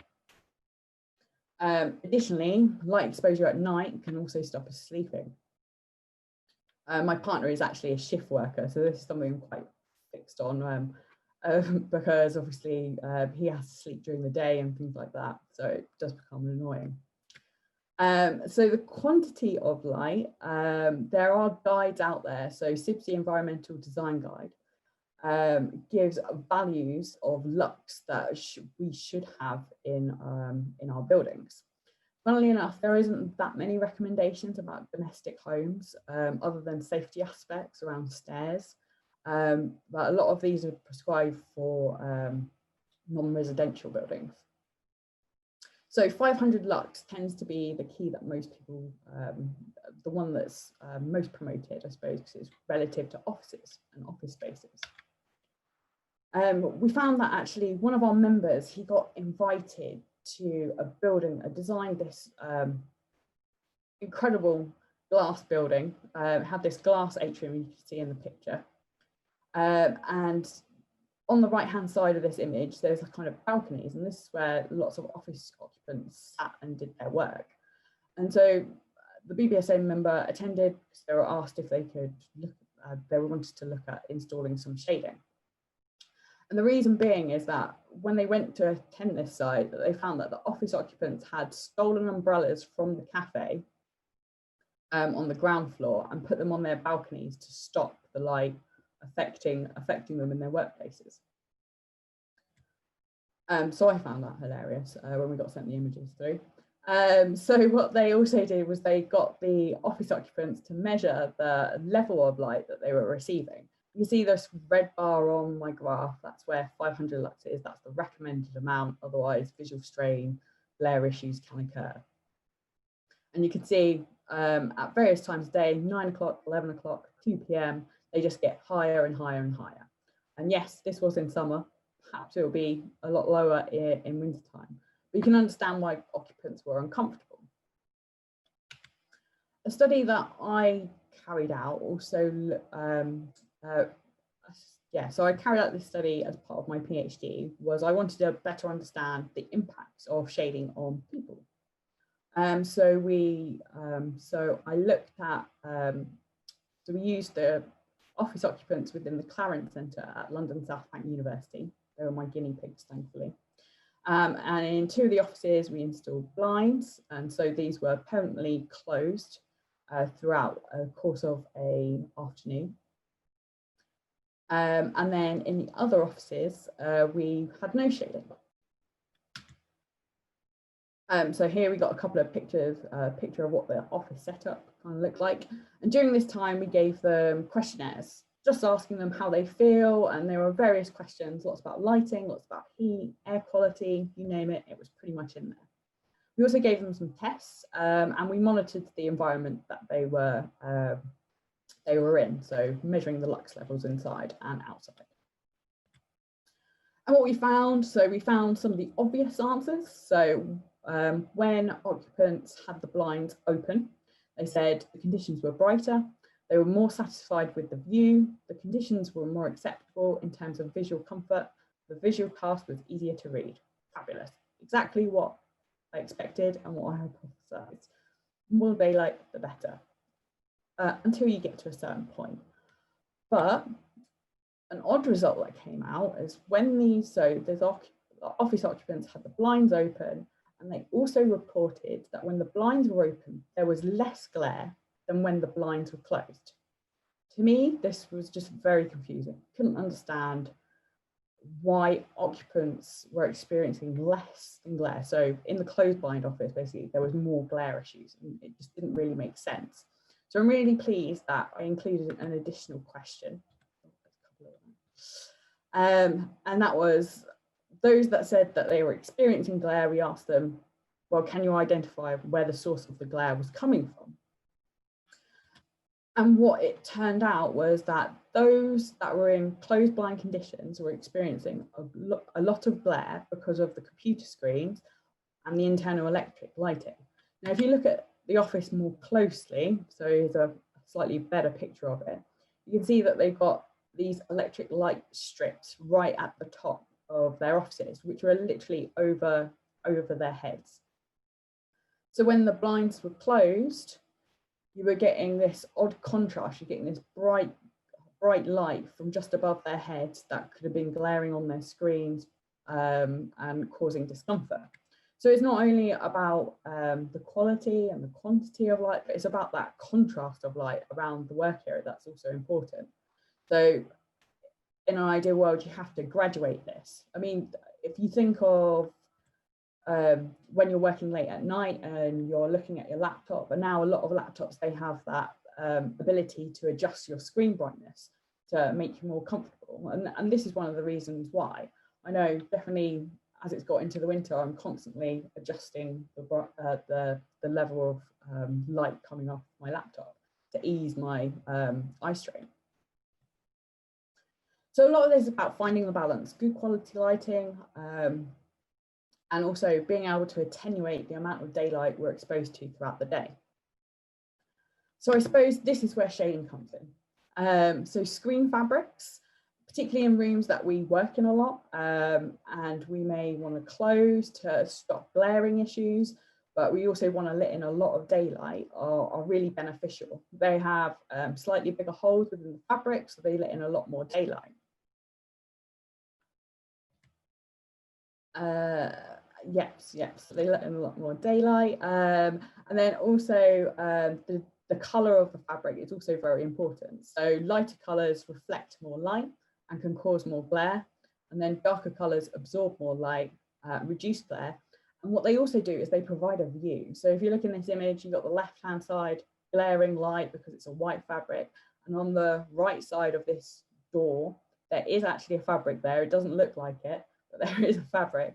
And you can actually get an idea of the view out, which can have a massive impact. If you look at this very nice office that I wish I had myself, you've got these glorious views that are possible, even when you have shading. And you can see from the outside, you can't see in, so you're still getting that privacy benefit as well. Venetian blinds are also another type of shading that are also quite useful. They're able to redirect light deeper into a building and away from occupants' line of sight. You can also have here, they've just, you can also have Venetian shading systems where the top third of the blind you can control separately from the bottom 2/3. So you can have the best of both. The annoying thing for the shading industry is that often shading devices are just not used. This study was carried out by the European Solar Shading Organisation, and someone sat outside a building, monitored 125 blinds on 3 facades of a building, and they found that they were only moved 1.7 times per week. When you think, well, we should at least be really moving them once, maybe twice a day, this like 1.7 is very low for what we really should be doing. And it's not only important that we open shading devices when in the day, not only for daylight benefits, but also the free solar gains that enter our homes, particularly in these colder months that we're going into. They're free energy. They warm up our homes if you let them in. And then obviously we should be closing our blinds at night to stop unwanted light disturbing occupants. Thinking about street lights, always an annoyance. I had one right outside our bedroom in our previous house. I'm really glad we moved. So this is, I suppose, one of the reasons why dynamic control is growing in demand. So motorized and automated shading systems, particularly motorized in domestic homes, is becoming more and more popular. And these operate based on timers, internal lux levels, or temperatures. It really does vary depending on your needs and how much you want, how much control you want to have. But I suppose I stipulate this all the time, that you should always allow for a user override. You can't constantly rely on an automated algorithm to get it right 100% of the time. So it's always important that you have a switch there to either turn on, turn off, as and when you like. And speaking about dynamic control has also been proven to help save energy. So this building is the New York Times building, and Lawrence Berkeley Lab in America tested this building. It's fully glazed, has internal automated roller blinds with external louvers. And they concentrated heavily on daylight harvesting, using that daylight to reduce the need for electric lighting inside. So the system would dim the light based on external light levels and the blind positions. And they found that they managed to reduce their energy consumption for their lighting by 56%. So when I think about my research and reflecting on all the things that I know now about shading after doing a PhD in it, I find it, I suppose, interesting that in buildings that are often installed last, like when you buy a new home, if you buy a new building, often there's no shading included. It's up to you to then go and fit it. And within buildings that are managed, like they're not really included as an asset to be maintained. Yet we have electric lighting systems, you have air conditioning systems, and they're all maintained. When shading controls like a really important part, the amount of daylight people receive, why is it that they're not part of this package? So I've just got a list of takeaways that I can leave up on the screen. But yeah, thank you very much for listening. Zoe, thank you so much. Oh, Your takeaways have disappeared. Oh, hang on, I'll put them back up. you know how much we love a takeaway. Yeah. In true Neil fashion. Thank you so much. That's so insightful, and it really is simple stuff that can make a massive difference. Obviously, kind of for ourselves in terms of our well-being, but also on sustainability. Yeah, definitely. I mean, I think was it in the last couple of weeks I got a hue light bulb for the living room. So they changed the colour as and when you want it. And it has changed my life. I've never been so excited about something. So yeah, so in the evenings having like a warmer red colour, it just helps you wind down at the end of the day. It really does, yeah. And also in the mornings I have this, you do get those alarm clocks that get brighter as the sun rises in the morning for the first half an hour. And I find it's such a better way of waking up, especially now we're going into winter. You do start the day more positively. It sounds great. And actually, Sam Windass put in the chat box, I have a light box at home. It really does work to help make you feel better. So I definitely recommend that. We've got a couple of questions. We've got a couple of minutes, so let's try and get through those. Ruth asks, has there been research into whether LED lighting, which flickers, has long-term impact on eyesight when reading in such light, for example? Oh, that's interesting. I haven't really thought about flickering LED lights. Honestly, not something that I've come across, and I've read quite a bit. But it'd be interesting to have a look at. Sorry, I can't really add more to that one. No, it's better to say you do. Yeah, better to not know. And obviously, kind of like LED is shown to reduce costs and be better. But no, that interesting one. I think we'll look into that, Ruth, and try and get back to you on that. Christy asks, in countries such as the UK, where natural daylight is less due to gloomy weather, is there an impact in productivity and sleep and performance and such? I suppose I haven't read any. It's hard to, unless you've investigated the impact that it has specifically on people in the UK, you can't really define it. I know there have definitely been studies abroad saying that those without access to daylight and those with, there's definitely a benefit to having more daylight during the day. But it would be interesting to look at, I don't know, people's performance in summer in comparison to wintertime, to see if there is a clear defined difference. I would imagine there is, going from the theory of research. And it's interesting because internal buildings are now, they're installing these systems similar to like the hue light bulb, where you're getting that circadian rhythm of lighting. So that's quite interesting to see how that will affect worker productivity if they're installed in offices. Fantastic, thank you. Jaya has a question. Are light boxes similar to the Lumi light, which is designed by the British Swimming Association? Yes, I would imagine they are. Lumi light.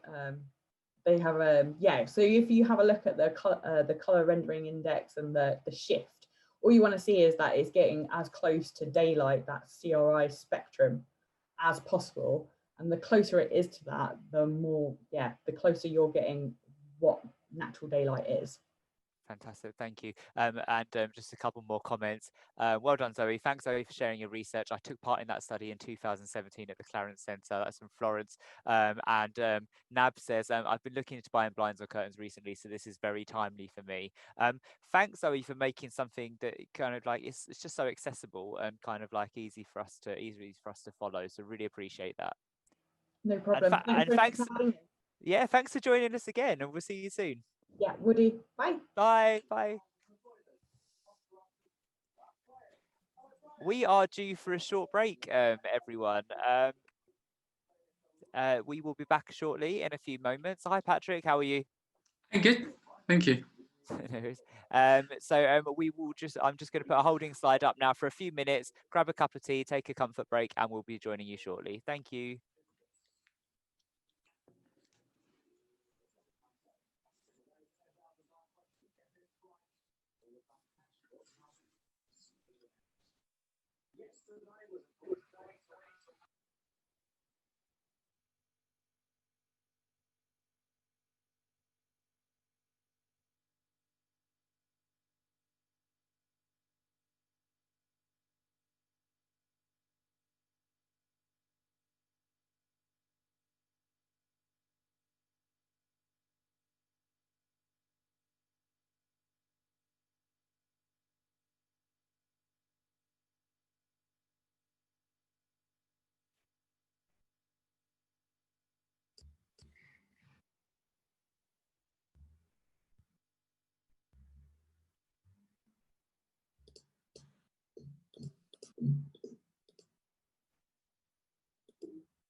Hi there, Tony. Hello, Neil. How you doing? I'm good. Yourself? Yeah, not too bad, thanks. How's it all going? Yeah, all really good. Thank you. Thank you. Thanks for joining us this afternoon. Yeah, thanks for having me. No, well, we've just had a quick break. So I'd like to welcome everyone back. This is Professor Tony Moss. He will be speaking about Not My Problem, Recognising and Reducing Personal Risks and Harms in Alcohol Use. Tony, thanks for joining us. Really keen to kind of like hear your presentation about your research and then how we link this back to the issue of sustainability.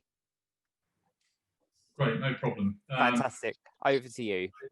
Share my screen with you now. Hopefully this all works. Fluidly. There we go. Is that coming through okay? Perfect. Great. Okay. So I'll sort of walk through the sort of a combination of different things really, and I really wanted to sort of focus on some messages about alcohol use and talking about alcohol, which I think tends to in much of the sort of the research and thinking and discussions from a public health perspective tends to get a little bit overlooked, which are conversations about drinking alcohol and understanding risk and harm, which don't require you to demonise drink, and that don't require you to sort of take this either kind of complete abstinence and sort of perfect way of living and well-being, and actually consider some of the day-to-day concerns that people might have about their drinking. And so the title, Not My Problem, is really a reflection, as I think you'll come to see as I work through the presentation, of some of the barriers that we can face in actually acknowledging, understanding and thinking about our own relationship with alcohol. So first question I wanted to sort of address is how people drink. And this is a sort of, I think, an interesting reflection on the relationship that people have with alcohol, just from a sort of purely, how many units of alcohol people consume perspective. So you may or may not know, and I think one of the biggest problems that we've got around discussions that we have about alcohol is the very concept of units. People are very, in general, levels of knowledge about what a unit is and how units link to things like driving and to, how much is too much and so on and so forth.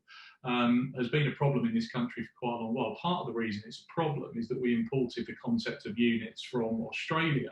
And as anyone who's been to Australia or knows anything about Australian drinking culture would know, they have very different measures of alcohol. So schooners, which I think are somewhere between half and a full pint and so on. And so there are lots of standard drinks in Australia that represent kind of multiples of 1 unit, 2 units and so on. Whereas in the UK, we end up stuck in this sort of dodgy position of saying that you're drinking a bottle of Budweiser that's 1.7 units. And so when people are sort of consuming alcohol, if you're trying to track the units that you're drinking, you may well be dealing with fractions and decimals and so on. That might be all right at the beginning of the night, but as the night progresses, might be a little bit more tricky for people. So that is one of the challenges that we've got about thinking about our alcohol use, is actually people sort of drawing this link, you know, is one unit, one drink, and so on and so forth. But what this figure illustrates here is back from the health survey in 2017, the proportion of men, women, and then all adults who are either non-drinkers, people who are what described as low-risk drinkers, and then people that are increasing or high-risk drinkers. And so what's interesting here is that of all of the adults in the UK, just under 20% don't drink at all, non-drinkers. 60% of people, of all adults in the UK, drink up to 14 units, and we describe that as being low-risk drinking. Now, by low-risk drinking, it's actually a relatively arbitrary kind of terminology in a sense. So the recent change a couple of years ago, the change that we made, as you may recall, that in the UK it used to be that 14 units for women and 21 units for men was considered to be a sort of a low-risk drinking amount. It's now changed to 14 units for men and women. And really, actually, like what we mean by low risk, the reason that threshold was introduced is that 14 units a week of alcohol is the amount that, if you were to drink, would keep your risk of any harm in the long term to below 1%. And so that is quite arbitrary. You could sort of ask, well, why is it not below 0.8% or 1.2%? It's really just to bring, you know, sort of risk from drinking in line with other sorts of behaviours that people engage in that carry some risk. Drinking isn't completely risk-free, no matter how much of it how much alcohol you drink, which I'll come to in a second. But 14 units is the sort of recommended low risk. If you want to have a low risk of any alcohol-related harm, but want to drink nonetheless, then keeping your alcohol use to below 14 units would be the way to do it. And what I find really interesting about this graph or this diagram is just how many people drink in that sort of way in the UK. So it's 60% of the overall population. It works out to be about 70% of all of those people who drink. About 70% of people are drinking fewer than 14 units a week. And 14 units, to put that into context, is a bottle and a bit of wine. So a typical bottle of wine may have about 12 units in it, obviously depending on the strength. And often when I talk to people about alcohol use, people who drink more than that are quite surprised. They assume that most people drink quite a bit more than that. The orange and the red indicators there aren't actually making reference to individuals who have an alcohol dependence problem, so people who are drinking at a level that they would be experiencing tolerance and withdrawal. It's reflecting those people who are drinking above 14 units, the orange being what we call increasing risk drinkers, and then higher risk drinkers drinking over 35 or 50 units, which is differentiating women and men respectively, where we do still have these separate boundaries. So it's essentially describing individuals who may be experiencing some degree of harm or be at risk of experiencing harm in the long term. So what about trends for drinking? So there have been some changes in the way that people use alcohol in the UK over the last sort of decade or so. And an interesting trend, one of the interesting trends here, these the lines on this chart here reflect 2005 in blue and 2017 in that yellowy gold colour. Younger people are drinking less, and indeed in this particular graph what we're seeing are the proportion of different age groups of people who choose not to drink at all. So what we've seen over the last decade or two has been an increase in the number of younger people, so 16 to 24 and 25 to 44-year-olds, who are choosing to just not drink, and it's over a fifth of the respective populations. But what we have also seen, and this has been a problem in terms of health and some of the issues around increasing liver problems, so where we're seeing the overall rate per capita consumption for alcohol has been going down for a while, we've actually been seeing an increase in some of the health consequences associated with things like liver disease and so on, alcohol-related liver disease. And that's in part because amongst that age group of 65 and over, fewer people are reporting being non-drinkers. And that's been a shift of about 5% in that period between 2005 and 2017. Now, the problem with alcohol in terms of trying to change things at a population level is partly that actually it's such a culturally embedded behaviour that it's really difficult to change things over time. We do know that things like availability, pricing of alcohol, play a big part. So when there were changes in licensing laws to make it easier for pubs to get late opening licenses, and I mean it's also true to say that for a number of years now, alcohol has been becoming relatively more and more affordable. So in terms of even though in particular if you spend any time in London or indeed any city centres, you might be surprised to hear that alcohol is becoming more affordable when you see the price of the drink. But actually, relative to income and disposable income in particular, alcohol is now more affordable than it ever has been in terms of how much you can buy for the money that you've got available to you. And so when a product like alcohol becomes more available, it of course has an impact at a population level in terms of the amount that people are consuming. And so what are the sorts of harms that can be experienced as a consequence of alcohol use? So people, when we think about alcohol-related harms, people might think initially about hangovers at kind of an acute level, so having too much to drink, possibly having an accident, and that sort of thing. But of course, there can be some quite significant societal factors as well. There are other health outcomes, sort of various causes of mortality. It can have a significant impact on mental health, of course. And so people using alcohol as a sort of a self-medication or a coping mechanism, if they're experiencing anxiety, stress and other sorts of forms of mental distress, alcohol will irritate that and aggravate that. It won't help. In extreme can be associated with problems associated with an increased likelihood of homelessness, although it's a very complicated picture. It's not the case that just drinking too much will cause you to become homeless, but developing problems with alcohol dependence can lead to a chain of events that might lead to somebody being in a situation where they're unable to maintain housing, particularly in the current climate. But there are also wider harms associated with alcohol use linked to family and community. So 13% of road fatalities are associated with alcohol misuse, so drink driving, that sort of thing. 27% of serious case reviews mention alcohol use. And this has been a really pernicious statistic for a long while. Half of violent assaults are associated with alcohol use. So 50% of all of the violent assaults that the police deal with across the UK, and in all the time I've been working in this field, it's always been around about that figure. It varies by a couple of percent, but it's stuck at that sort of percentage for a long while. Half of all violent assaults involve alcohol. And of course, there are issues, and particularly sort of an association between domestic violence and alcohol use. Very often, alcohol, other drugs as well, can be involved. Not as an excuse or a cause, but certainly an aggravating factor, and psychological and behavioural problems for children, parents with alcohol problems.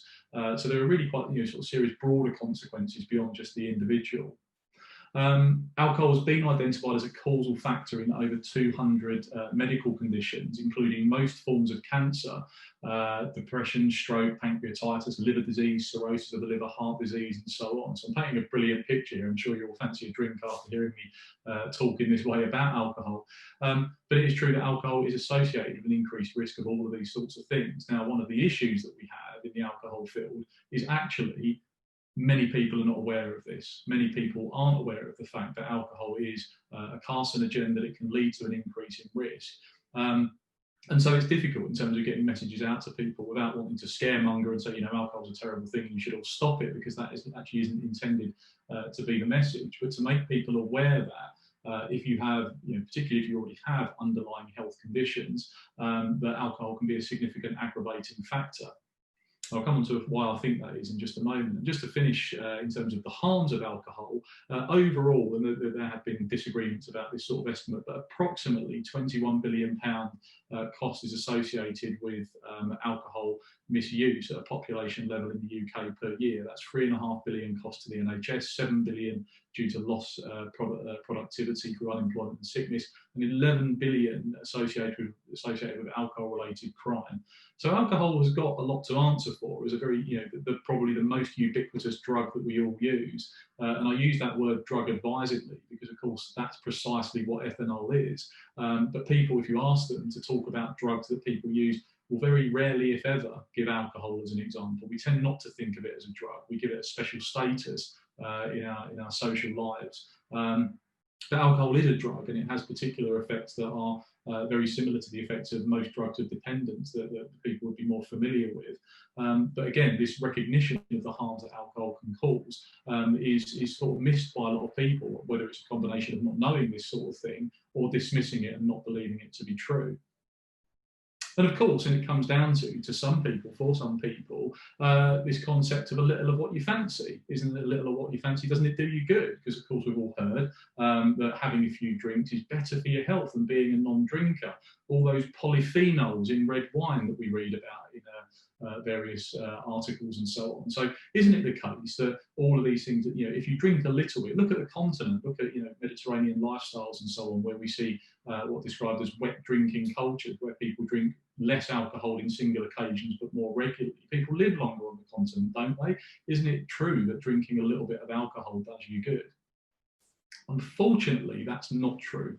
There was something called the French paradox, which was a reflection of the fact that there are fewer rates, a lower rate of alcohol addiction in France, but higher rates of liver disease.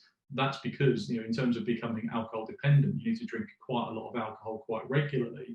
And continental drinking cultures are very often, you know, drunkenness is, you know, unlike the binge drinking type culture we have in the UK and other countries, some other countries, in what we call wet drinking cultures as opposed to our dry drinking culture. People are drinking alcohol more regularly, but not necessarily to excess. But in the long term, that will lead to an increase in various other long-term health problems like liver disease.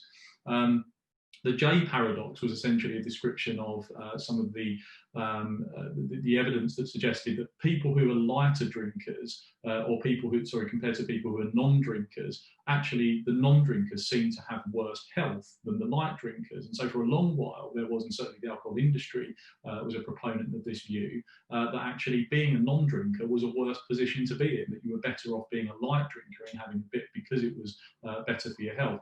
But actually, it's now been shown fairly clearly that the overall sum impact of even light alcohol use will slightly increase your risk of a range of different health problems. Part of the reason for that, if you're interested, is that a lot of the research that had looked at non-drinking groups had failed to account for the fact of why it is that some people don't drink. And the reason that some people don't drink is that they may previously have had an alcohol-related dependence disorder, or may have underlying health issues that mean that's the reason they don't use alcohol. And so as a group, the group of people who don't drink appear to be unhealthier. Once you account for all of those things, actually it's the case that being a non-drinker is, if your aim was kind of perfect health, you know, absolute optimal health, then having no alcohol at all would be better. It would reduce your risk of harm. Now, it's a continuum. The more you drink, the more likely you are to experience alcohol-related harms and some of those consequences that I mentioned just now. But I also mentioned the 14-unit thing, which is that it's possible to drink in such a way that you're, statistically speaking, the risk of you experiencing any of those harms can be fairly low. And of course, individuals, you know, must take their own counsel and decide what level of risk they're willing to experience in life. And of course, it's not the case that everything about alcohol is negative in the round. I'll come on to that in just a moment as well.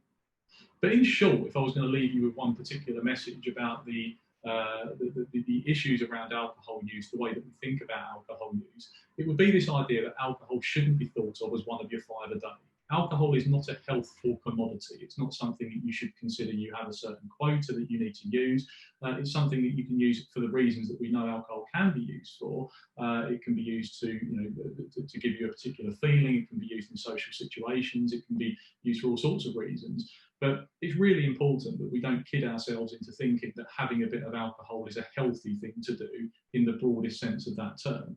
Moderate alcohol use is not likely to cause you significant harm if you're careful about how much and when you drink and so on. But it's just that sort of phrase I think is important to keep in our head, that it's not one of our 5 a day. It's not one of your crucial food groups that you need to ensure that you get a daily dose of. So for anyone here that remembers, I was just going to say the Wonder Years. It's not the Wonder Years. It's Corey from Boy Meets World. There we go. Wonder Years is a little bit before this. So that's probably good news. It's good news to know that you know that a little bit of drinking isn't too bad a thing. So that's good, we don't need to worry, because of course I'm definitely a moderate drinker. I'm definitely not one of those people that drinks too much. I'm not an increasing risk. And of course you should see my mate Barry. You should see how he drinks. I don't drink anything like it the way he goes well over the top. He drinks far too much. I never get that drunk. I never use that much alcohol. So I'm fine. I'm absolutely fine. I'm average. Well, this is the problem, isn't it? How do you know if you have a problem? One of the issues that we have in terms of problem recognition, in terms of in the alcohol use field, is that most people tend to think about alcohol use in this way. We tend to think in these binary terms, and some of the research that we've done around this shows that this is a very common perception amongst both people working in the alcohol treatment field, in fact, as well as people just in the general public. We tend to think in binary terms that you've got the alcoholics and the not alcoholics. I'm not an alcoholic, therefore I don't have a problem, therefore there is no need for me to even engage with anything else that I have to say here. I can talk about all of these harms that can come from alcohol, increased risk of all sorts of health problems, but I'm not an alcoholic. I don't need to have a drink when I wake up first thing in the morning, therefore I'm okay. But that's the way most people think about alcohol-related problems. But the reality is that it's like this, it's a continuum. You can have a more or less problematic drinking relationship. You can have a more or less problematic relationship with alcohol in different ways. It doesn't have to be that it's an all or nothing thing, that you're completely in the grips of full-blown alcohol use, unable to keep down a job, having all sorts of really sort of serious physical and mental health issues as a consequence. You can have a more or less problematic relationship with alcohol. And of course, that's something that can change over time. You can have a more or less problematic relationship with alcohol during a period of lockdown, because you're trying to deal with and cope with the stresses and strains of homeschooling and lockdown and financial worries and concerns about health and well-being of yourself and others and so on. And alcohol could be a crutch on which people rely to try and help them through difficult times. And it could be that in a year's time, if that was to exemplify your relationship with alcohol now, becoming slightly more problematic or reliant, in a year's time maybe it wouldn't be. And so it is important to recognise that not only is the idea of having a problematic relationship with alcohol something that can be on a continuum. It's not an all or nothing. There isn't a definite line past which if you cross, you'll be kind of identified by a clinician as being alcoholic, so to speak. Actually, the reality is that people can be on this continuum and can shift from time to time. Now, the reason this is important is that by thinking in these binary terms, we know that from some of the research that we've done, that people who are binary thinkers, that think that problematic relationships with alcohol are in this sort of binary, they're actually significantly less likely to recognise actual problems with their own drinking. So it could be if you are an individual that thinks in that way and you've experienced harm in your life associated with your alcohol use, if you think in that binary way, you're less likely to actually make that connection. You're less likely to say, well, actually, yeah, the fact that I've got, getting into a bit of trouble at work because I've had a few hangovers, I've not been as productive in work, or that I've had arguments with a partner or with friends because I got drunk, and when I have too much to drink, I get a bit argumentative or whatever it may be. People are less likely, if they think in these binary terms, to attribute that to their alcohol use. It's almost like, again, this idea of putting alcohol on a pedestal, that it's not the alcohol that caused the problem, it's the fact that that person was just being a bit funny with me or whatever it may be. So if you experience problems with your alcohol use but you're a binary thinker, you're less likely just to kind of think, oh, maybe that is something I need to address. And again, this sort of notion, I don't need a drink when I wake up in the morning. For some people, if you ask them about their problematic or about their relationship with alcohol to explore whether there's a problem, some of the benchmarks that we use to decide whether we have a problem or not can come down to these sorts of things. I don't need a drink when I wake up in the morning, therefore I'm okay. But what we also find is that if you get people to think about and understand problem drinking or drinking a problematic relationship with alcohol as being this continuum, it actually makes people feel more likely to want to acknowledge that, actually, do you know what, I'm not alcohol dependent. I'm not losing my job as a result of it, but I occasionally know that I can go a bit over the top and I can have a bit too much, or if I have a certain drink that I sort of tend to drink it too quickly and I end up getting more drunk than I intended to. So getting people to think in that way seems to open this door to acceptance, or at least recognition of when problems do occur. And part of that, of course, comes down to stigma. We can see that there is a relationship between stigmatising attitudes towards people with alcohol problems. And so if you ask somebody whether or not they have a problem with alcohol, it feels like an all or nothing. It feels like what you're saying is, do I have to say that I'm an alcoholic? Do I have to accept this identity that is, you know, unfortunately, certainly for people that have more serious alcohol use problems at the more extreme end of the continuum, there sadly is a lot of stigma associated with it, as there is in mental health and addictions more widely. And so because of that, people are sort of averse to acknowledging even just a small bit of a problem, because it feels like you're having to accept this stigma as well. But by getting people to think in this continuum sort of way, it can also reduce stigma. So again, some of the research that we've done in this area shows that you can reduce perceptions of stigma associated with problem drinking simply by getting people to understand that problem drinking is along this continuum. It's this binary black and white type thinking that causes the problems. It means that you other those groups, you put people out into a separate category of being the problem drinkers, and none of us want to be in that group, as opposed to just acknowledging that, just like with many other forms of health behaviour, sometimes I exercise, you know, more than others. Sometimes I eat a healthier diet more than others. I'm happy to think of that as a continuum. I'm happy to recognise that sometimes my relationship with food might become more unhealthy, and I don't personally feel stigmatised, but people can seem to appear to feel more stigmatised when you're talking to them about drinking. Because of all the cultural connotations and stigma associated with it. So what can you do if you recognise a problem? If I'm reflecting on your own alcohol use or your own relationship with alcohol, you think that there may be some things that you would like to change or address. Well, give it up for good. Don't ever drink again. Abstinence is the best and only way. That's the evangelical approach that we want to take, isn't it? Because of course that'll engage people. That'll get people thinking about their alcohol use in a more reflective way. Well, of course, that's not a good approach. Hang on a second. What if you actually enjoy a drink? And this is what I really wanted to sort of get to in this discussion, was that one of the things I think we've missed in a lot of the discussions about alcohol use from a public health perspective, and it's not about promoting alcohol and saying that people should drink or suggesting that abstinence isn't a good way forward and so on and so forth. It's ignoring the fact that for a lot of people, they enjoy having a drink. So in some research a few years back, we were looking at and ran some focus groups with middle-aged men. So middle-aged men are one of the highest risk groups in terms of alcohol-related harms. So the idea of middle-aged spread and getting a beer gut and, you know, look at that, I'm sort of proud of your big beer gut, I paid for it. All of these sorts of things that you hear people talking about and sort of, you know, making light of in relation to alcohol use. Once you get into sort of middle age, and particularly for men with who are overweight who drink quite heavily, it's a real serious problem. It's a leading cause of increased risk in cardiovascular disease and various other forms of illness that I've already described.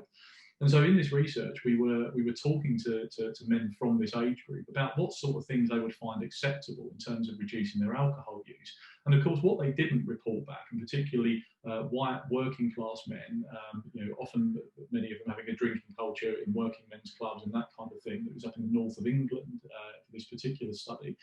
There was a discussion about, you know, what sort of things would you do to reduce your alcohol use? And the first interesting thing is that actually a lot of them were quite willing to. They were quite willing to consider reducing their alcohol use. And they got that it wasn't the healthiest thing drinking as much as they did. But the problem with saying and taking this kind of abstinence-based approach, why don't you try dry January? Why don't you try sober October, 1 year no beer, and all these other sorts of things that some people do find are quite useful. The problem for this group is that actually, when you said don't drink, what they heard was don't socialise.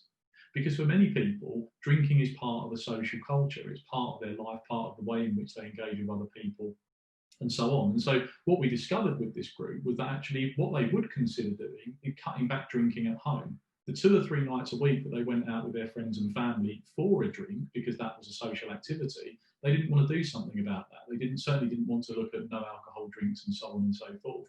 But getting them to reflect upon their relationship with alcohol led to them identifying that, well, you know, do you know what? There are 2 or 3 nights a week where I just sit drinking at home because I'm a bit bored. And actually I could cut that out because I'm not drinking with anybody or, you know, sort of having a good time. It's just a few idle drinks. So there's this idea that if alcohol problems are on a continuum, that they can be a sort of, you know, more or less significant. Why can't our responses to them be on a continuum too? It's not all or nothing. Any amount of alcohol that you take out of your diet is a positive thing at the end of the day.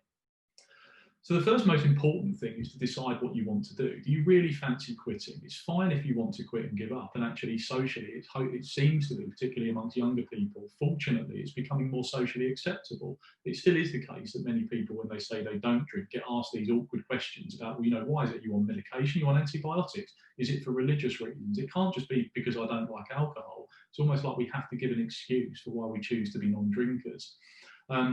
And that culture seems to be gradually shifting. And I think part of that comes back to this kind of stigma and this idea of us putting alcohol on this sort of social pedestal, that if you tell somebody you're a non-drinker, it can be quite easy for them to feel quite defensive, as if you're judging them for being a drinker when you say that you don't. But if you don't want to do that, if you don't want to quit entirely, do you just want to cut back? Are there certain situations in which you'd rather not drink? Do you have difficulty stopping yourself from going over the top once you start drinking? What's the actual issue that you want to try to address in the first place? So if you want to take a break, well, there are millions of people each year who find it helpful to take a break using things like Dry January, Sober October, 1 year no beer, just to name a few. And there are various other approaches that are similar. But you know, you can sort of see that in a sort of a common parlance of being a circuit breaker, a way of just sort of resetting your relationship with alcohol, deciding, you know, sort of if I take a bit of time out, I can stop for a period of time and then go back to it after and decide, you know, what sort of suits me, what sort of, you know, alcohol use would I be happy with. If you want to cut back, well, actually, that's the harder bit, because just stopping, I mean, there are techniques and tactics and so on, and recommendations and things you can use for trying to just stop. But for lots of people, that's not what they want to do. But cutting back can actually be quite difficult, because let's not forget that one of the consequences of drinking alcohol is the fact that you become impaired by a drug that you're consuming. And so having kind of ideas and good intentions and so on can sometimes mean that they're undermined once we've had a few drinks, or we're back in those social settings where we perhaps sometimes might drink more than we wanted to. So to help cut back, it can be useful to think about what you drink, how you drink, and why. So when inquiring, reflecting on our own drinking and thinking about what we drink, it's interesting when you reflect on the fact that we pay quite a lot of attention to what goes into our food. We've got traffic light systems on all manner of food, salt and sugar and saturated fats and calories and so on and so forth. We're really struggling to get the alcohol industry to take more responsibility about unit labelling and nutritional labelling on alcohol. But take an interest in what you're drinking. Do you find that you drink strong drinks too quickly? From my own perspective, I've often felt that Prosecco in particular, but wine and champagne as well, these are very strong drinks. You know, if you're drinking a pint of beer, that's 4%. You could be sat next to somebody drinking a large glass of wine that's 12%, 13, 14%, and often drinking it at the same pace that you are. And even compared to, you know, drinking sort of single or double spirits with a mixer, Prosecco, wine and champagne can very often be much stronger than those drinks. But people may not necessarily be aware of that because we don't take an interest in what it is that we're drinking. So simply making yourself aware of that information can be useful. Thinking about how you drink, how often would you say you get drunk? Do you tend to drink more at home or in social settings? Do you think ahead about what you'll be drinking, or do you just think, I'll kind of go out and I'll play it by ear? Do you eat food before you drink? That can slow down. It doesn't stop you getting drunk, but it slows down the absorption of alcohol. Do you feel like you're the sort of person who, when you're in a social situation, constantly has to have a drink in their hand? Are you able to say no if somebody says, do you want another one? You're not quite ready. These are the sorts of things, you know, questions about how we drink, where you can start to then see how you might be able to make some small changes just to help you reduce the amount of alcohol that you're using to achieve whatever goal it is that you've set for yourself. But it's also important to think about why we drink, and not all of the reasons that we drink are bad. And again, this comes back to this idea that I think it's important not to demonise alcohol, because we then exclude people from thinking in a structured, you know, sort of a positive way about the things that they are doing. Some of the reasons to drink: to relieve stress, for relaxation, boredom, just drinking out of boredom, autopilot, feeling confident, and so on. All of these different reasons for drinking can have a big impact on the way that we choose to then engage with alcohol. So you could make various changes. You can switch your drinks. You can look at cutting down to lower alcohol alternatives. A 5% beer has 20% more alcohol than a 4% beer. If you did that and just made that change, you'd cut 20% of the alcohol out of your diet. Lower no alcohol options, thinking about triggers for people, planning ahead and getting rid of the drinks you don't really want. Back to those middle-aged men who said, you know what, sitting drinking and just having a couple of beers in the evening doesn't bother me too much either way. If I got rid of that, I want to keep the drinks that I have in social settings, but I don't want to keep the ones that happen when I'm on my own. And so just the final slide there, some take-home messages we hope are useful. Having a problem with alcohol doesn't have to be a big deal. It's not a problem to say you've got a problem, because it doesn't have to be an overwhelming, character-defining thing. Thinking about your relationship with alcohol gives you more control and not less. Your relationship with alcohol isn't static, it can change over time. And fundamentally, being mindful about how you drink can help you to avoid problems over time. So thanks very much for listening. Hope that's been of interest. Thank you so much, Tony, for that presentation. I feel like we could have gone on for quite a bit longer. There's lots of questions in the inbox. Would you be happy to get back to those people if that's okay? Of course, yeah, happy to. Yeah. And sorry to our audience, we actually run out of time for questions, and we're going to move on to our next presentation. I'd like to welcome Professor Patrick Callaghan, our Dean of the School of Applied Sciences, and Patrick is going to talk about developing and sustaining mental health and well-being. Patrick, over to you. Thank you. Okay, good. I think I can share my screen now, because it was saying I can't because Tony was still on the line.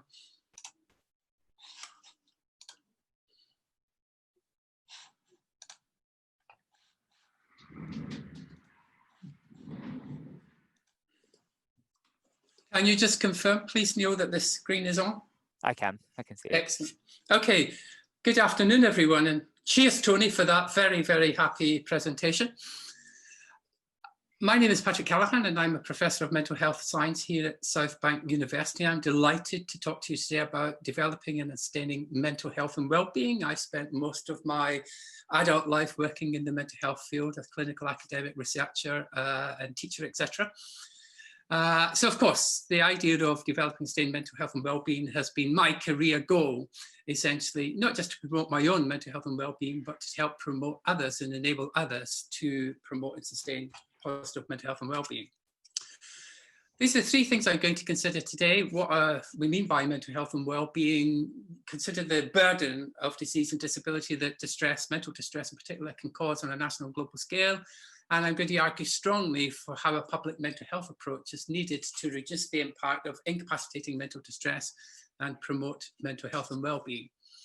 So what do we mean by mental health? Well, here's the World Health Organization definition, which was revised in 2017, and it focuses on individuals. As you'll see from the presentations we'll go through, I'm going to say that we have to focus not just on the individual aspect of what mental health and well-being is, but also other aspects, which we'll come on to later. As opposed to mental well-being, here is a definition that's widely accepted, and I've underlined the key word there, which to me is a sense of connection. So many people have said in some of the presentations today about the importance of being connected to people, connected to your community, connected to the wider environment. And that becomes crucial when we consider how you can promote your own well-being. So there's a slight difference between mental health and mental well-being, although they're often talked about synonymously, they are slightly different things.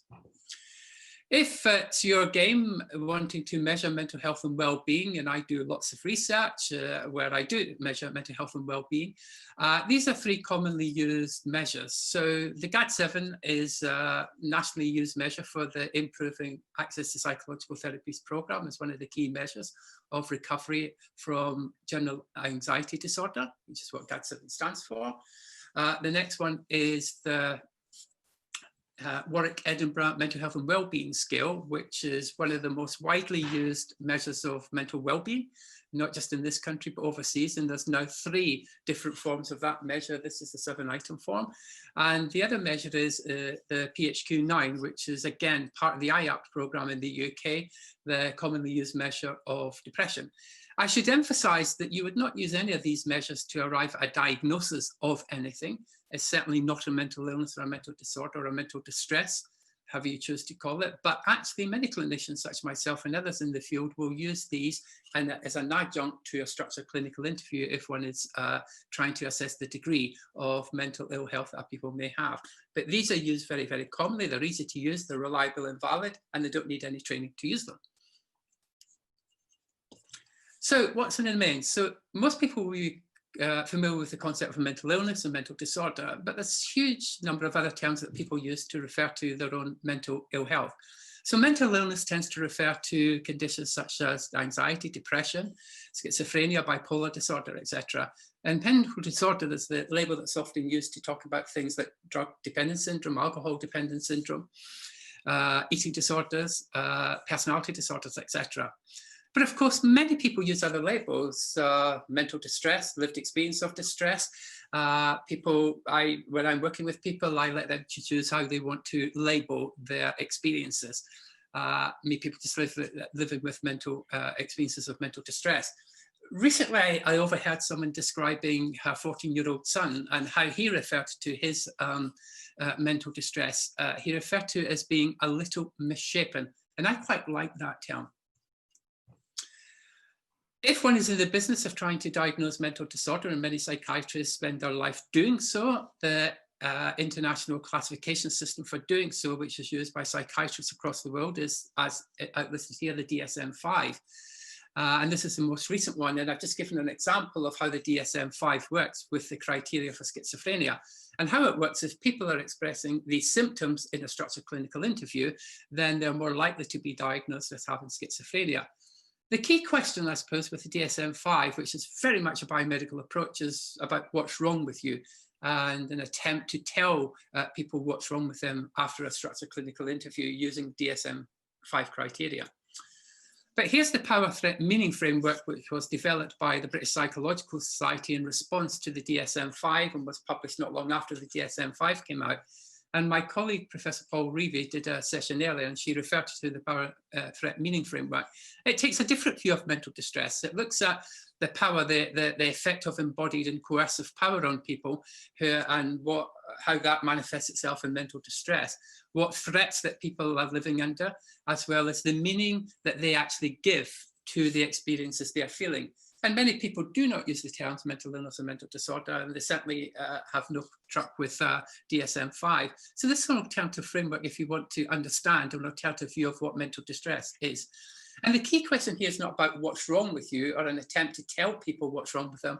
Here's a key question we often ask is what's happened to you, to try and understand the experiences people have had in life that may manifest itself in mental distress. One of the key sources of evidence we know about adult mental distress, however you want to label it, is the effect of adverse childhood experiences.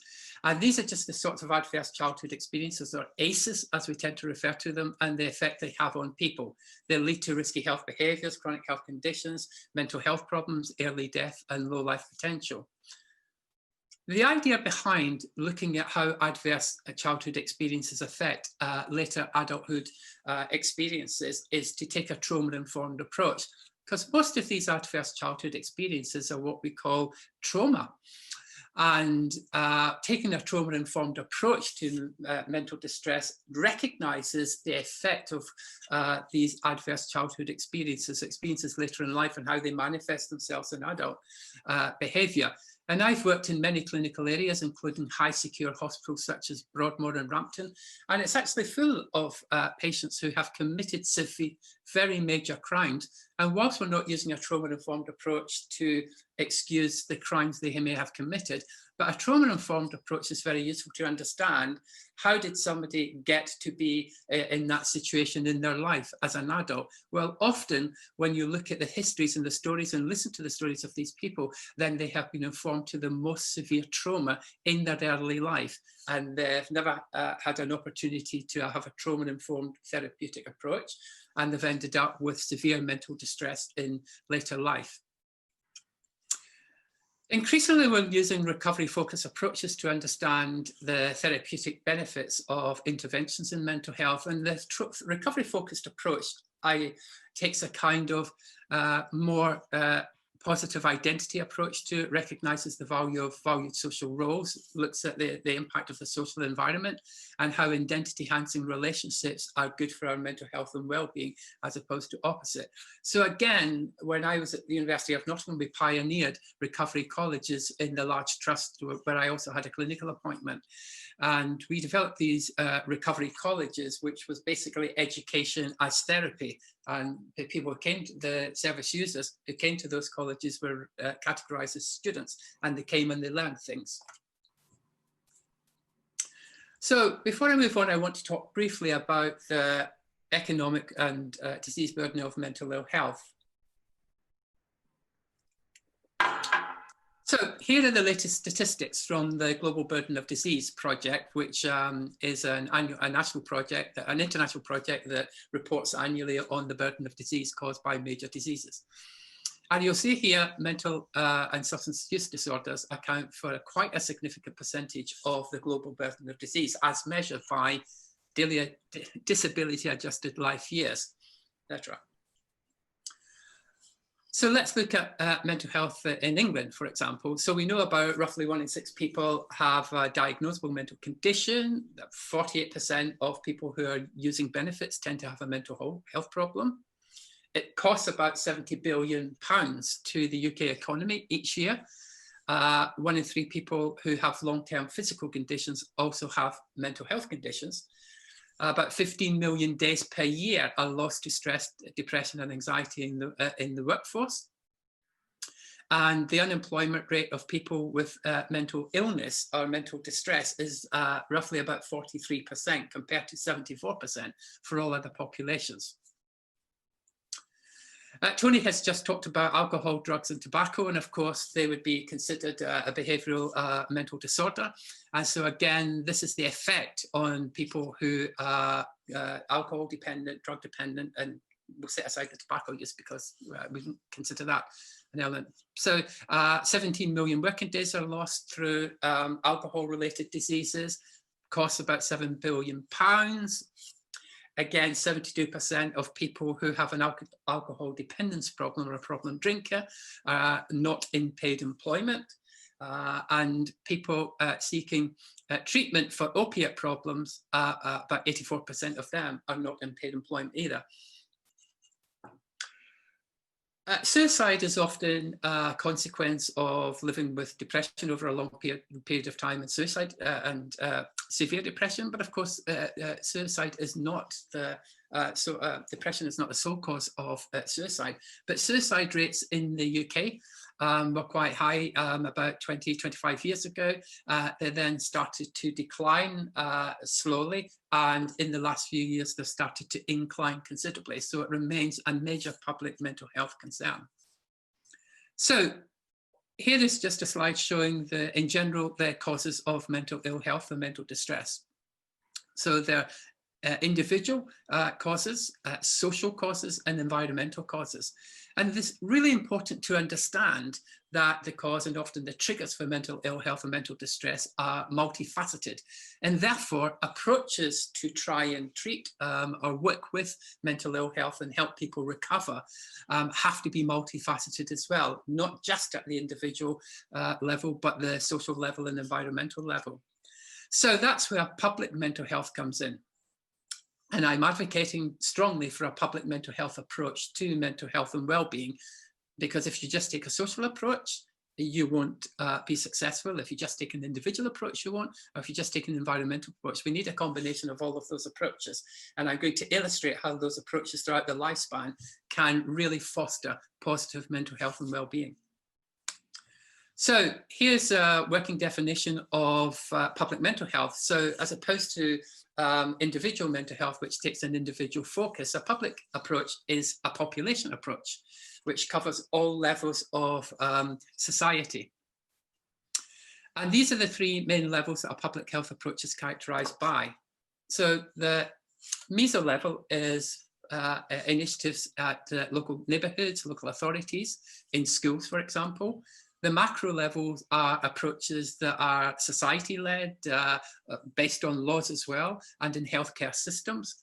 And the micro approaches are working with individuals, families, and the relationships between individuals and families and other aspects of society. So if you really want to make success in improving mental health well-being in general, one has to tackle interventions at each of these levels. And I want to talk about what interventions have a good evidence base for success at each of these levels. So this was a good report that came out for the Health Foundation to illustrate the importance of the public health approach and intervening at the 3 levels I've just previously discussed. So this looks at what makes us healthy, and the evidence shows quite clearly that paid productive employment is good for our health. The surroundings we live in, especially access to nature and healthy surroundings, are important. Having a reasonable degree of money and resources, tangible resources, are crucial to our mental health and well-being. Safe, secure shelter, education and skills and access to both. The food that we eat, of course, the transport that we use, and also the networks we have with family, friends, and other communities. So all of those things combined make us much healthy and foster high levels of mental health and well-being. If I was to pose the question to you, what do you think are the factors that are central to your own mental health and well-being? And please put some of them in the chat, we can look at them later. Then you would probably talk about a variety of things, including these things and even more than these things, perhaps. So what about public mental health interventions? Well, first part of any intervention in public health is to identify the risk and protective factors to people, to communities, etc. Then we want to talk about mental disorder prevention, the promotion of mental well-being, interventions that help people live well, develop well, and resilience. So we'll go through each of those. For example, risk factors for mental ill health during pregnancy, childhood, and adolescence. So this is taking a very early life approach to understand what the risk factors are, because if we ignore these risk factors, then we are fostering and fomenting mental health and well-being problems in young childhood, adolescence, young adulthood, adulthood, and older adulthood. So the risk factors, there can be genetic factors, living in poverty, inequality. I mentioned adverse childhood experiences, living in conflict neighbourhoods, poor attachment to parents in the first instance, to peer groups, etc., etc. And of course, I talked earlier about childhood physical abuse and sexual abuse, which is a major factor for adult poor mental health and well-being. The risk factors for mental illness and adulthood, again, some of the similar risk factors as well: poor mental well-being, physical illness, which I talked about earlier.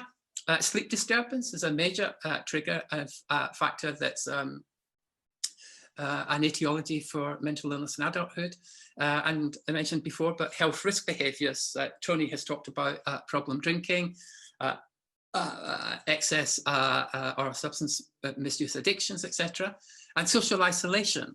Loneliness, for example, is becoming increasingly recognised as a major factor in people's mental health and well-being. But it's important not to just look at risk factors when one's doing an assessment of mental health and well-being, but also try to identify within people's life what are the protective factors that will buffer them against negative experiences. So we talked about secure attachment. General health, good general health is important. Social support, social capital and support. Employment, I talked about. Access to culture, arts and leisure. For many people, religion and spirituality is an important protective factor for them. Of course, a lack of adversity or a lack of exposure to adverse events, even beyond childhood, etc. And we've talked about a nurturing environment also. And another thing for that positive psychology evidence has started to show, things like altruism, doing charitable acts or acts of kindness that don't necessarily benefit yourself are very good for your mental health and well-being. So be kind to more people, do nice things for people, and you'll feel a lot better yourself. That's what the evidence shows. We talked about earlier a public mental health approach is characterised by also trying to prevent primary mental disorder, and these are the factors that the evidence shows will reduce the possibility of primary mental disorder. Some people, unfortunately, despite the best efforts in public mental health, will get a mental illness diagnosis. And so we are looking at how to prevent secondary mental disorder, and that's interventions that are early detection, etc., identification of people who may be in high-risk groups, and of course the use of crisis resolution and home treatment teams to keep people out of hospital before we have to get into preventing tertiary mental disorder. And the key interventions directed at that are about preventing relapse, reducing suicide, reducing stigma, and a much more integrated healthcare approach. And of course, increasing access to evidence-based treatments. The thing about integrated healthcare approaches being more common in the last few years, about 5 years, people started to develop integrated healthcare approaches because we know that people who are diagnosed with a severe mental illness live about 19 years fewer than people who do not have these experiences. And that, frankly, is a national scandal. And that's because the mere fact of living with a severe mental health problem causes all sorts of risks to your physical health through health risk behaviour. And some of the treatments for mental illness, especially the drug treatments, can cause significant side effects, both directly and indirectly, that can lead to significant physical health problems. So we're increasingly moving towards an integrated healthcare approach, a one-stop shop for your health and social care problems, not you go to a psychiatric hospital for mental health issues and you go to a general hospital for physical health issues. Increasingly, we're trying to set up polyclinics as a good example, where people have a one-stop shop where they can deal with all the issues that are concerning them. So about promoting well-being. So I talked earlier about starting well, developing well, living well, working well, and aging well. And what does that mean? So these are the interventions with proven evidence-based effectiveness to tackle each of those 5 key stages of life. And all of these are really, really important. And if initiatives such as this and interventions such as this are in place at the different stages of people's life, then we are going to see a great reduction in the prevalence and incidence of mental disorder, mental distress, mental illness. And we're going to see a rise in people reporting positive mental health and well-being. And perhaps more importantly, we're going to see people living much longer and having a high quality of life in the extra years that are added to their life. I've done research quite a bit on the importance of resilience, and my most recent studies was looking at testing a novel model of resilience in young people. The last study was university students, and the one before that was secondary school students. So here's a model. On the extreme end of that model, you'll see mental health and well-being outcomes. And this shows what is crucial to developing positive mental health, well-being and outcomes. So first thing is moderate levels of stress, an adaptive emotional regulation and reappraisal, and a high level of self-efficacy will increase resilience. Increased resilience will promote positive mental health and well-being. So we've been testing this model in various different populations, and we're showing a fairly good evidence for this model. But we're currently reviewing the model based on a study we did with university students. So I'll finalise by talking about general what works in public mental health. What's the evidence telling us about public mental health interventions? Well, for the most part, the evidence is pretty good. So we know that these public mental health interventions will reduce inequalities, and they're a major factor in poor mental health and well-being. We know that they will improve well-being, and they will reduce the incidence and prevalence of actual disorders. We know some of the challenges still in public mental health interventions. There are still challenges in getting access to treatment. There's little parity of esteem, despite the government's agenda to improve parity of esteem between mental ill health and physical ill health. And we know that very low numbers of people, especially children and young people, are receiving the adequate treatment that's required. And there is very low treatment rates for people from Black and minority ethnic backgrounds and those on low incomes. I talked about the importance of physical health interventions for people with severe mental illness. And these interventions started about 5-6 years ago, a real focus on putting in physical healthcare interventions alongside mental health care interventions. And this is the effect of the impact of some of these interventions. So just doing blood glucose monitoring, etc. We're seeing a lot more attention to these interventions, and what is happening as a result of these interventions is fewer people are now dying prematurely from risks associated with living with mental health issues. So the mere fact of assessing key physical healthcare issues will improve life expectancy. And this is alcohol consumption, which is and substance misuse, which is also associated with mental ill health, as Tony showed. We also know that many people have what is often referred to as a dual diagnosis. They have a severe mental health problem, and they also have an associated or concomitant alcohol dependence or drug dependence syndrome. So again, interventions that are trying to tackle the kind of dual diagnosis are starting to have positive impacts. And this is, sorry, I've just shown that slide. This is treatment now. One of the most problems and challenges we have in the mental health field is getting young people, especially those with an eating disorder, into treatment. And so there's been a targeted national programme, not just about eating disorders, but other disorders, targeted trying to get young people into treatment within 4 weeks of referral. That's the national standard. And we've seen in the last few years that starting to improve slowly.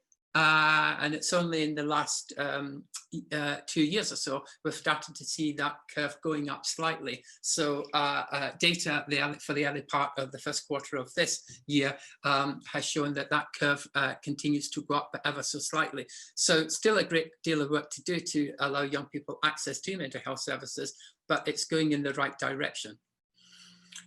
What evidence-based counselling psychotherapies are available for people who have mental distress, severe mental distress, whatever? And in the one column, you'll see the therapy, and these therapies are NICE recommended. That's the National Institute of Health and Care Excellence recommendations, evidence-based recommendations of therapies that will help people recover from mental distress.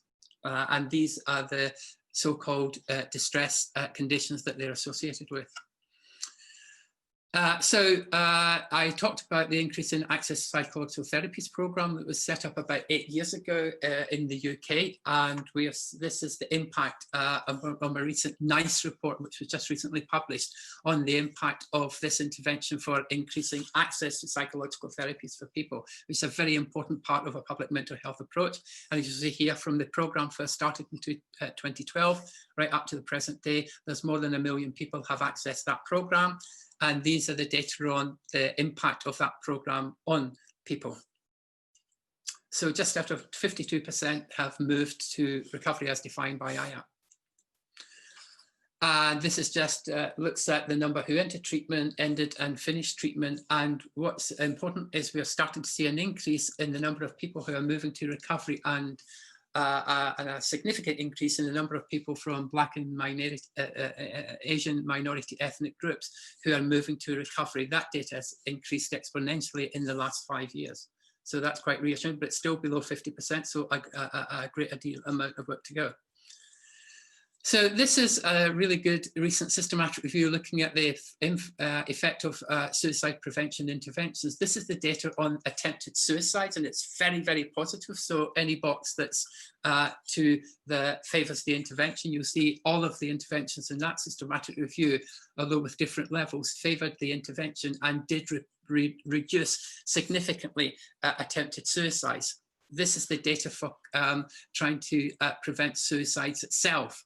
And again, this is quite encouraging, not quite so impressive as the previous data, but still fairly impressive that these interventions have actually stopped people taking their own life. And that's why I think we're seeing, not just in this country, in other countries in Europe and North America, the suicide rate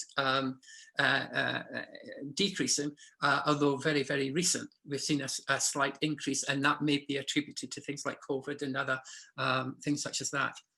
And these effective suicide prevention interventions, this one was Together for Life in Montreal in Canada, which was a combined intervention by Health and Social Care Services as well as the Montreal Police.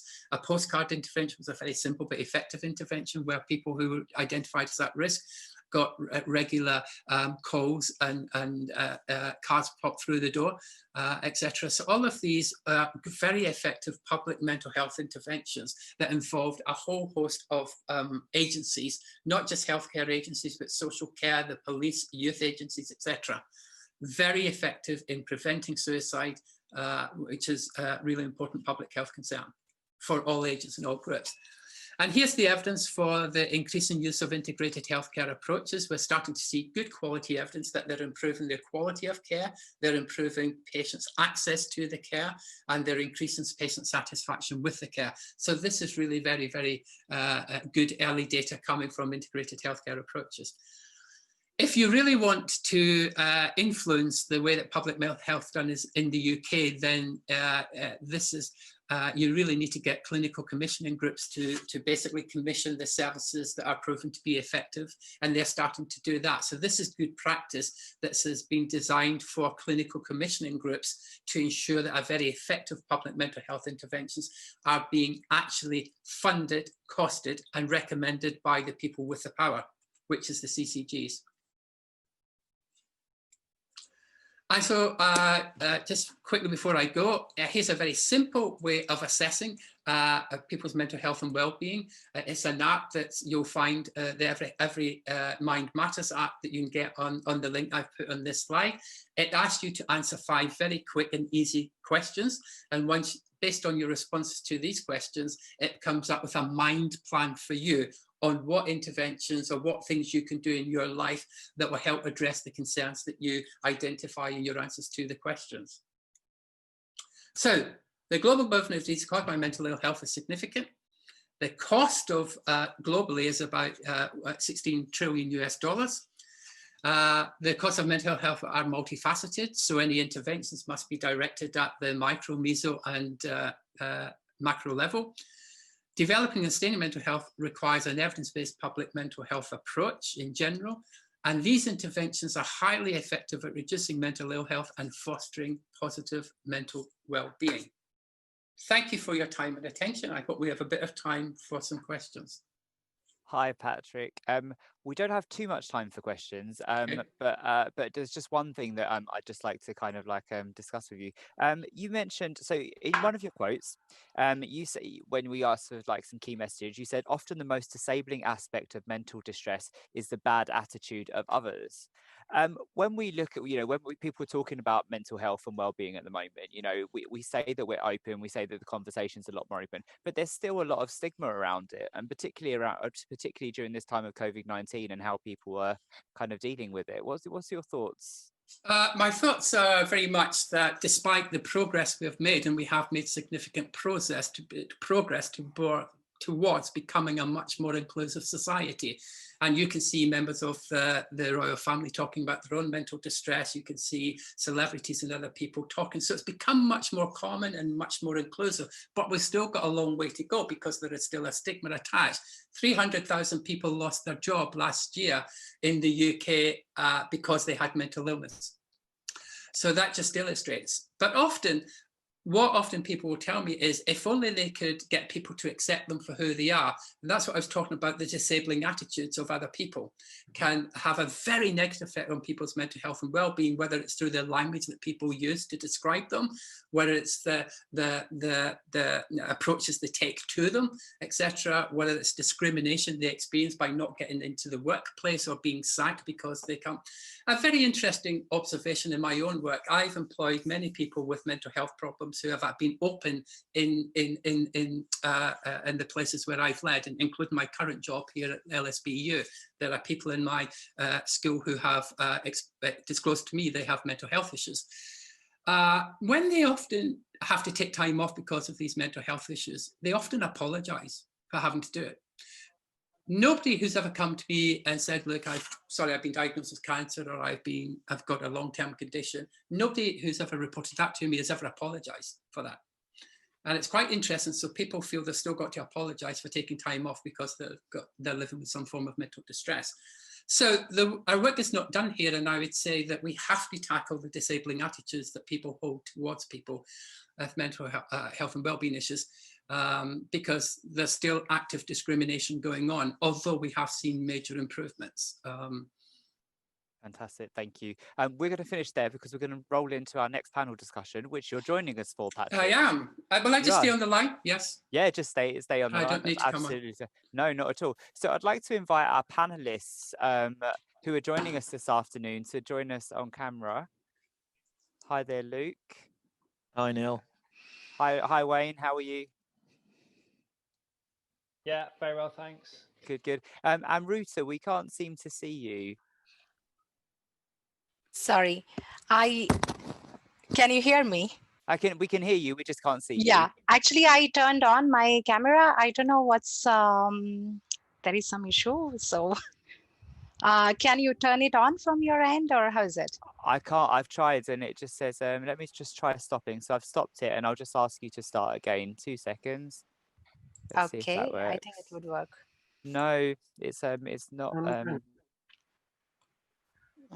And Because you can, I was going to say, you can always add a picture to your profile. yeah, I would do that. I will just do that right now. No worries. Yeah, it was working. It was working the other day. It's such a shame. The wonders of technology. Yeah. Is Go right. for it. I was thinking, is it okay if I join it again? If that's Absolutely, yeah. We can wait a few seconds. What I'll do is I'll introduce everyone, okay. and then I'll hand over to Thomas. Sure. So thank you to those of you that have joined us for our final panel discussion. It's been a fantastic 3 days, and this panel discussion couldn't be more timely. But before I hand over to Thomas, I'm just going to introduce our panel. So joining us shortly, we'll have Amruta Kshemkalyani. Amruta is the founder of the Sustainability Tribe and the Zero Waste UAE Social Initiative, and she's joining us from the UAE. Next up, we've got Wayne Hubbard, Chief Executive Officer for the London Waste and Recycling Board, and we've got Luke Gaden, co-founder of Terra Nutra. All of our panelists this afternoon, welcome, and of course Patrick Callaghan, Professor Patrick Callaghan, Dean of the School of Applied Sciences, who's just given our talk before. Thomas, this is your panel discussion. Over to you. I'll be around to help afterwards. Thank you, Neil. I've spent the last half hour practicing all those introductions, and I'm so pleased that you took all of that reading off of my hands. So thank you. Happy to help. So for anyone joining us, this session is called Repackaging Christmas, Gifts to Protect the Planet and its People. And just to give you the description, so Christmas and other cultural holidays are expensive and stressful times of the year. However, this expense is not just from our own pockets,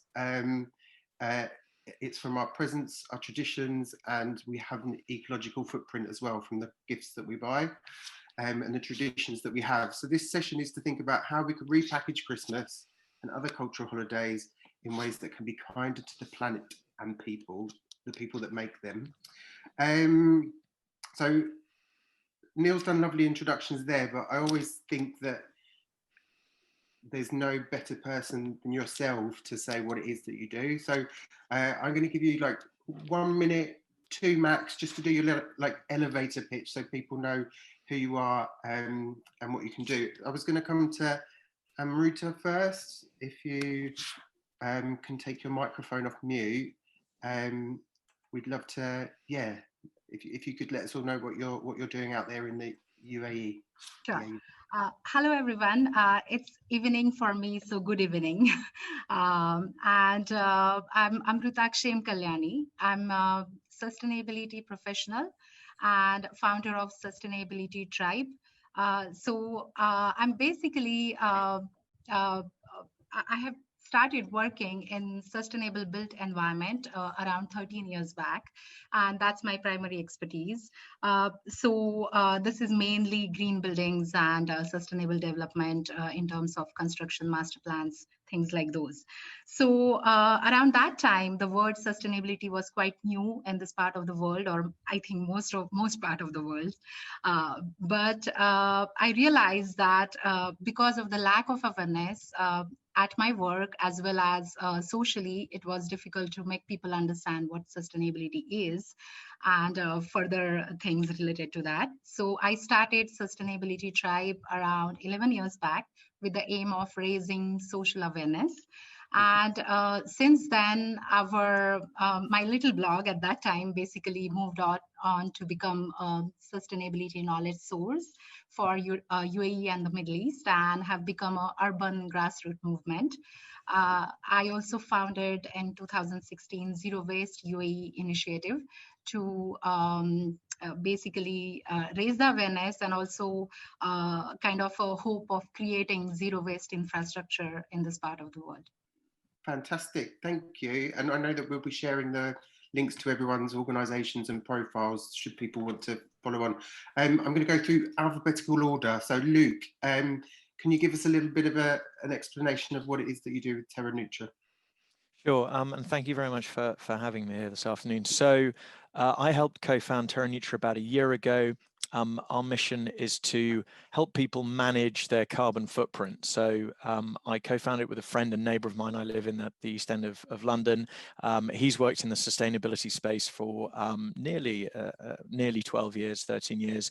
I'm a relative newcomer, but the sort of the importance of the environment and sustainability was something that I felt very passionate about. And he had an idea for a business, which is what became TerraNutra, and so we kind of joined forces together. We've been going for a little over a year now.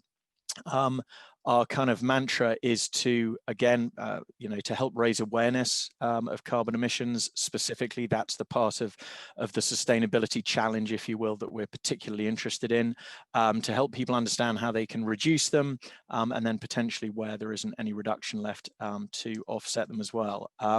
We have a small website which we publish some hopefully useful guidance and help on those sorts of topics.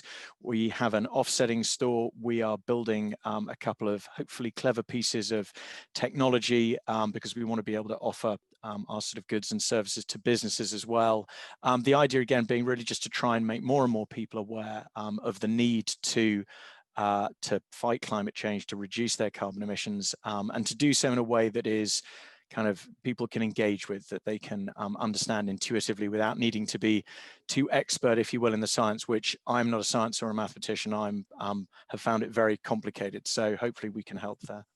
Fantastic, thank you. I'm really sorry, Amrita seems to be having some trouble with her video, but hopefully that will start working soon.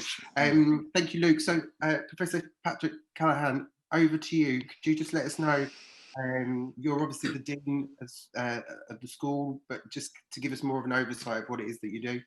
So yes, I'm Professor of Mental Health Science, so I spent most of my adult life working as a clinical academic researcher leader in the mental health and wellbeing field. My academic training is in psychology. My clinical training is in mental health nursing, and I'm Dean of the School of Applied Sciences here at the London South Bank University. So in terms of sustainability, so we have recently rethought our corporate strategy here at LSBU to incorporate work that's going to advance the sustainability development goals. And key part of those goals that I'm very involved in is about health and well-being, of course, and mental health and well-being, and quality education, etc. So, of course, I take a very personal interest in sustainability in my own everyday behaviour. I like to think. I'm doing my bit. I like to think. And I'm very conscious of the environment around me and how I can interact better with that environment and how it interacts with me. So I'm really much more interested, but I'm certainly not an expert in that area. But it interests me tremendously. So that's where I'm coming from. Perfect, great introduction. And we're going to be talking a bit some of the topics I've got around like cultural change, and I know that that's an area that you've got some key expertise in. Wayne, over to you. Oh, hi, Thomas, thanks. Yeah, I'm Wayne Hubbard. I'm the Chief Executive Officer of an organisation called the London Waste and Recycling Board, which is a partnership of the Mayor of London and London's 32 boroughs in the City of London. We have two main parts to what we do. We support London boroughs to increase recycling and reduce waste, so very practical support. But we also have a second stream of work around promoting and accelerating the development of a circular economy in London. And our business plan links that directly. Actually, all of our activities are linked in our business plan directly to help achieve the impact of maintaining climate change to a climate safe 1.5 degrees C. And we particularly want to raise awareness of the issues around consumption-based emissions and cities' contribution to consumption-based emissions. Maybe we'll talk about this later, but harder to abate emissions that require behaviour change. Fantastic, thank you. All really brilliant and succinct introductions. So basically, how the rest of this session is going to work. I've come up with 5 themes or topics that I was going to kickstart the conversation with. Then we'll move on to the audience and let them ask you all questions that they've had that come from the session. And then we'll close with like your sort of final bid or thoughts to take away for our audience. So the first one that I wanted to talk about was around behavioural change. For each question, I've sort of elected who I think might be the best 2 people to answer them, but this is very much an open discussion. So if you want to contribute, please do in the different ones. So the first one is around behavioural change, and this is going to be for Amrita and Patrick. So how can we think about repackaging attitudes towards Christmas and other cultural holidays like Diwali, Eid, Hanukkah or Kwazana to slow down buying as a means to reverse humanity's impact on the natural environment? So how do we start to shift away from our culture of buying lots and giving lots of gifts? So yeah, over to you, Amrita. Sorry about the photo. I'll fix that during the course. But yeah, so talking about the behavioral change, I would say that I would go a little back to 150, 180 years since the Industrial Revolution happened. Since then, slowly, we all kind of moved on to become consumers. So in this capitalist economy, basically, most of the things culturally are around consuming. And especially given the festivities, could be any festival, let's say Ramadan in the this part of the world, or Christmas or Diwali or any basically festivities, that's when all the businesses who are selling things and they basically try to sell you more and more stuff during these festivities. They have promotions, let's say around Christmas, Black Friday, which basically started getting more popular few decades back, started in around, I think 1952. These are the things started happening fairly recently. The festivities go back much back in the history, but the consumerism around the festivities is very, very recent, and we all are kind of brainwashed in a way that Christmas or Diwali's Ramadan is all about buying new things, giving gifts, and somehow we are kind of losing out on the soul of the festivity, which is people spending more time, quality time with the family, friends, or whatever. And I think this is where we all need to kind of pause and look at it, that what is really Christmas is for me, or Ramadan is for me. What do I take away from that? And instead of getting affected by that constant bombardment of sale and promotions, what really I can focus on? Or if this is really another thing is gifting is very, very important part. I do agree. We all love to receive gifts and give gifts, but how sustainable we could be in terms of giving gifts. So for example, personally, I love gifting plants to people, or if I know it would be appreciated, I also give gifts like compost, let's say. Don't laugh at me for that, but the homemade compost. So things like these, or you could create something at home, create some jam, gift it to people, very simple thing. And I have generally seen that people appreciate these simple, meaningful gifts more often.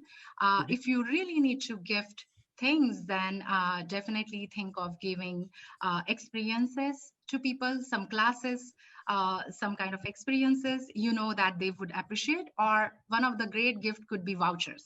So if you really need to give gifts to people, give gift vouchers, so that make sure that whatever you are gifting is at least not getting wasted. It's not becoming unwanted gift and they are thinking that what do I do with those sort of gifts? So I think this is one of the things we need to go into details and look at. Brilliant. And Patrick, what are your thoughts on culturally moving away from sort of this need for capitalism or purchasing gifts around holidays? Yeah, I would echo everything that Ruta has said and rethink.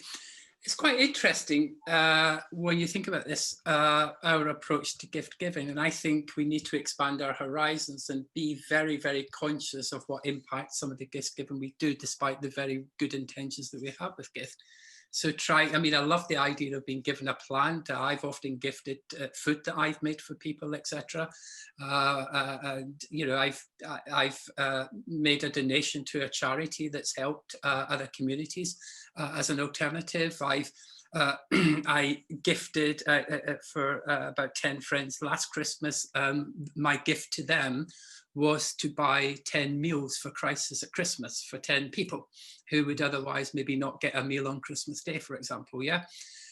So a whole host of things from one of my gifted, I've gifted on behalf of my school. I remember once in a previous job, I gifted 6 months of the time for medical and nursing students who were training in my school to go to communities and build toilets as part of a UK-based charity in low-income countries. And that was our gift to them, for example. So I think it's a whole host of things you do. You talked about changing behaviour. So I'm a behavioural scientist. So changing behaviour is, of course, a lot of what I try to do in my work, whether it's trying to help change people's behaviour, if it's less good for their health, etc. As Tony was saying about alcohol and substance misuse, I do that with a lot of mental health interventions. And there's a very developed evidence-based module. So if we want to think about trying to change people's behaviour around gift giving, for example, and I've started to think about this more structurally since I knew I was being on this panel. So a very good evidence-based model to think about changing behaviour, which has now got a really great evidence base behind it, is the COM-B model. So the COM, C-O-M, is capability. So it's trying to understand whether people are capable of making the behaviour change. The O stands for opportunity, to think, do they have the opportunity to make the change they desire to make? And the M is the motivation. Are they motivated sufficiently to make that change? Our readiness to change. Are they ready enough to make that change at this particular point in time? And of course, the B stands for the behaviour. So interventions we developed tackle those three key areas. As a result of understanding it in that way, we've then developed something like 110 behaviour change techniques with a good evidence base to help people enable behaviour change for all sorts of issues, including about how to make people more environmentally aware, etc. And we find that if you have interventions based in these three areas, so if I was working with, say, friends or even colleagues, say, right, I want to try and change your behaviour towards gift giving at Christmas to be a bit more sustainable in your gift giving, then I would think about that model. I would say, okay, are you capable of actually doing this? Do you have the opportunity to do this? And are you sufficiently motivated or ready to change? And then develop behaviour change techniques to say, right, if we do these things, you're more likely to change. Role modelling is a very important part of behaviour as well. So, you know, often I've been influenced by people who have given me an interesting gift, and I thought, gosh, I would never think of gifting that to anyone. What a nice idea. I think I'll do that as well. Definitely. Like leading by example. I remember getting bought a toilet from Oxfam once. Yeah. Luke, I know that you're Terra Nutra, that you guys offer alternative gifts. You spoke on Sky News about it. Could you just tell us a little bit more about the alternative gifts that you guys offer? Yeah, so I mean, I think the thinking that we had behind this specific idea that we had, which was called our Christmas offset, was actually very, very similar to what we've heard from both Patrick and from Amrita, which was, let's try and think a little bit more creatively about what we can give people. Let's think perhaps more about the impact that gifts have, and can we also, in coming up with this idea, also help raise awareness of the issue that we're trying to solve. So there's a great book by Mike Berners-Lee, Tim's brother, called How Bad a Banana is the Carbon Footprint of Anything, which, for anybody interested in a sort of I think a really great way to get started learning about carbon emissions and learning about the concept of carbon footprints is, and actually just the complete carbonization, if that's a correct word, of the world that we live in. This is a really good place to start. He effectively measures the footprint of many of our everyday things, from from bowls of rice to swimming pools. Perhaps not an everyday thing, but anyway, one of the things that he measures is Christmas. So he comes up with the carbon footprint of the average UK resident's Christmas, and he does that by looking at everything from energy consumption to food consumption to drink consumption to present giving exception, etc. And unsurprisingly, the footprint for the Christmas period, call it, the couple of weeks, middle of December to late December, is the equivalent of a little over a month for the rest of the year. That's kind of how much we cram in. I'd always been very conscious of waste at Christmas. My grandparents, who I used to spend a lot of Christmases, were very hot on not wasting, on using newspaper for wrapping presents, that kind of thing. And so I thought, well, there's something really interesting that we could do here. So we created this Offset Your Christmas gift, which the idea being that people would give it to somebody, not as a way of sort of assuaging their guilt for celebrating what is still considered a normal Christmas, but as a way of saying, I've actually done this for you to help lessen your environmental impact. Perhaps you will now kind of almost pay this forward. So we hoped that it would be something that people would actually give to other people, who would then kind of just remember that. And when it came round to, well, this Christmas, hopefully they will be a little bit more mindful about consumption, about gift giving, about all of the things that we've just spoken to. But I mean, I'd echo again some of the examples of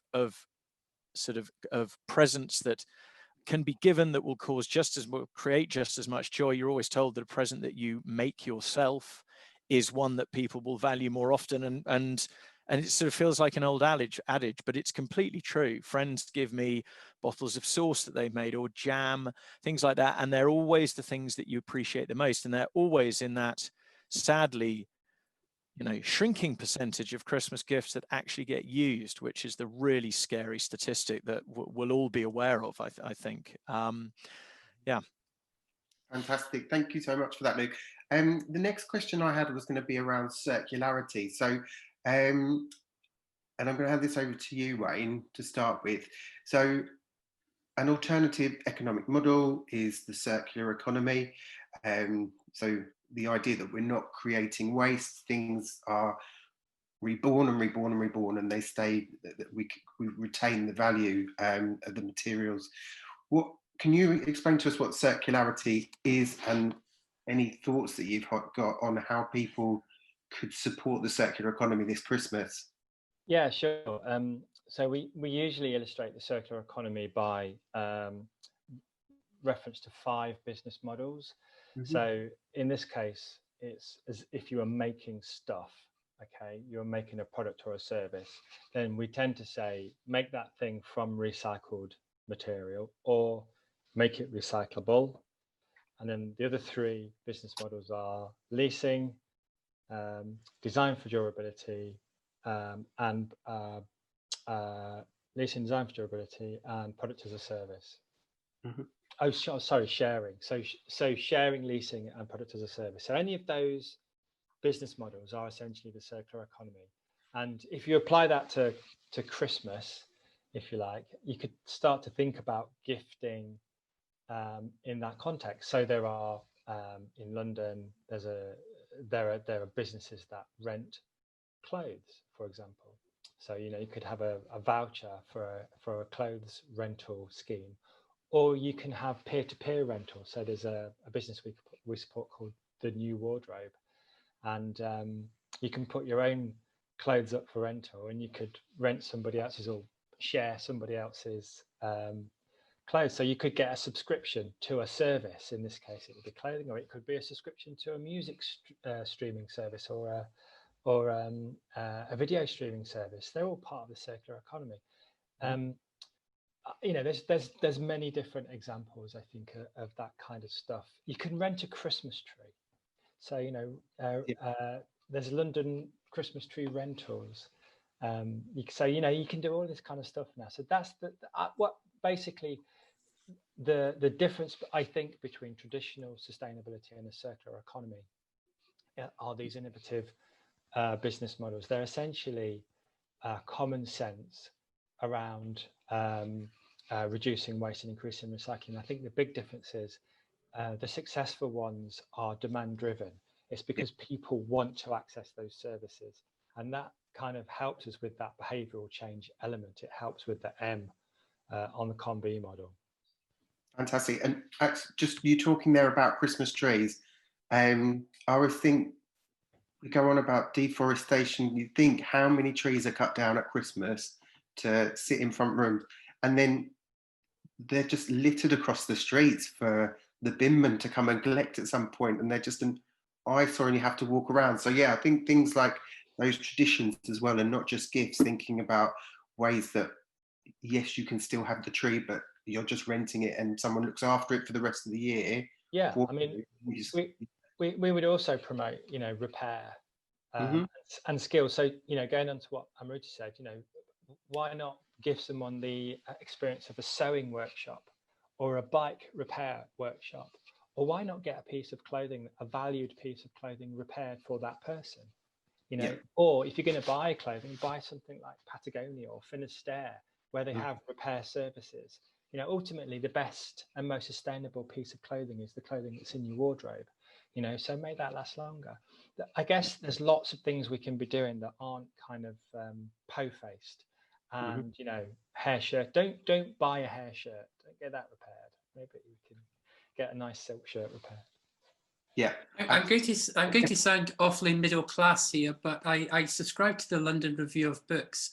And there's an advert every month in here, and it's from a French rock singer who's offering to write a song for your loved one or friend and come to your house and sing it to them. I just think that's a wonderful gift to give, potentially. Well, you know what you're getting for Christmas this year. Yes, yes, quite. I was just amused. I was very, very amused. I said to my partner, I think I've got the ideal gift for you. So this French rock singer is going to come and sing the song that he's written. So you tell them about your partner, your loved one, or your friend, and he writes this song and comes and sings it for them. I love it. That sounds fantastic. I was slightly frightened, Patrick, that you were suddenly going to burst into song then. That would not be a gift to anyone, I can assure you. Fantastic.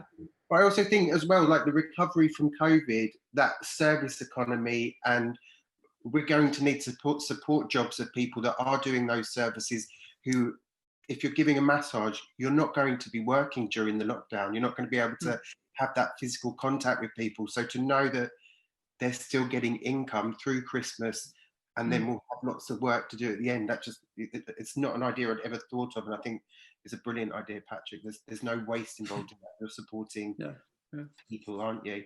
The next one I had was around net zero holidays. So how can we as individuals make choices to reduce our carbon emissions during cultural holidays? And when emitting unavoidable carbon, so for example, if I wanted to go to Australia to visit my grandparents I hadn't seen for 10 years, I know that there's carbon that comes with that. How can I look at offsetting? So I'm going to open those both to Luke and Amrita, looking at net zero options. Do you want to go first, Luke? Although I can't, it doesn't say you're on mute, but I can't hear you for some reason. No. Should I go first? Oh, there we go. Oh, sorry. Am I back? Sorry, I somehow found the mute button on my headphone by chance.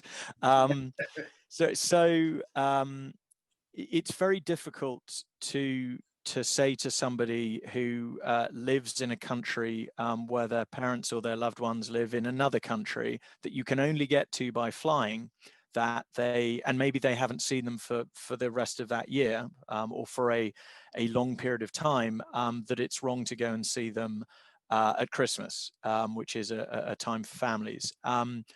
When you know, when there are these instances, you do need to fly, for instance, or indeed you need to travel at all.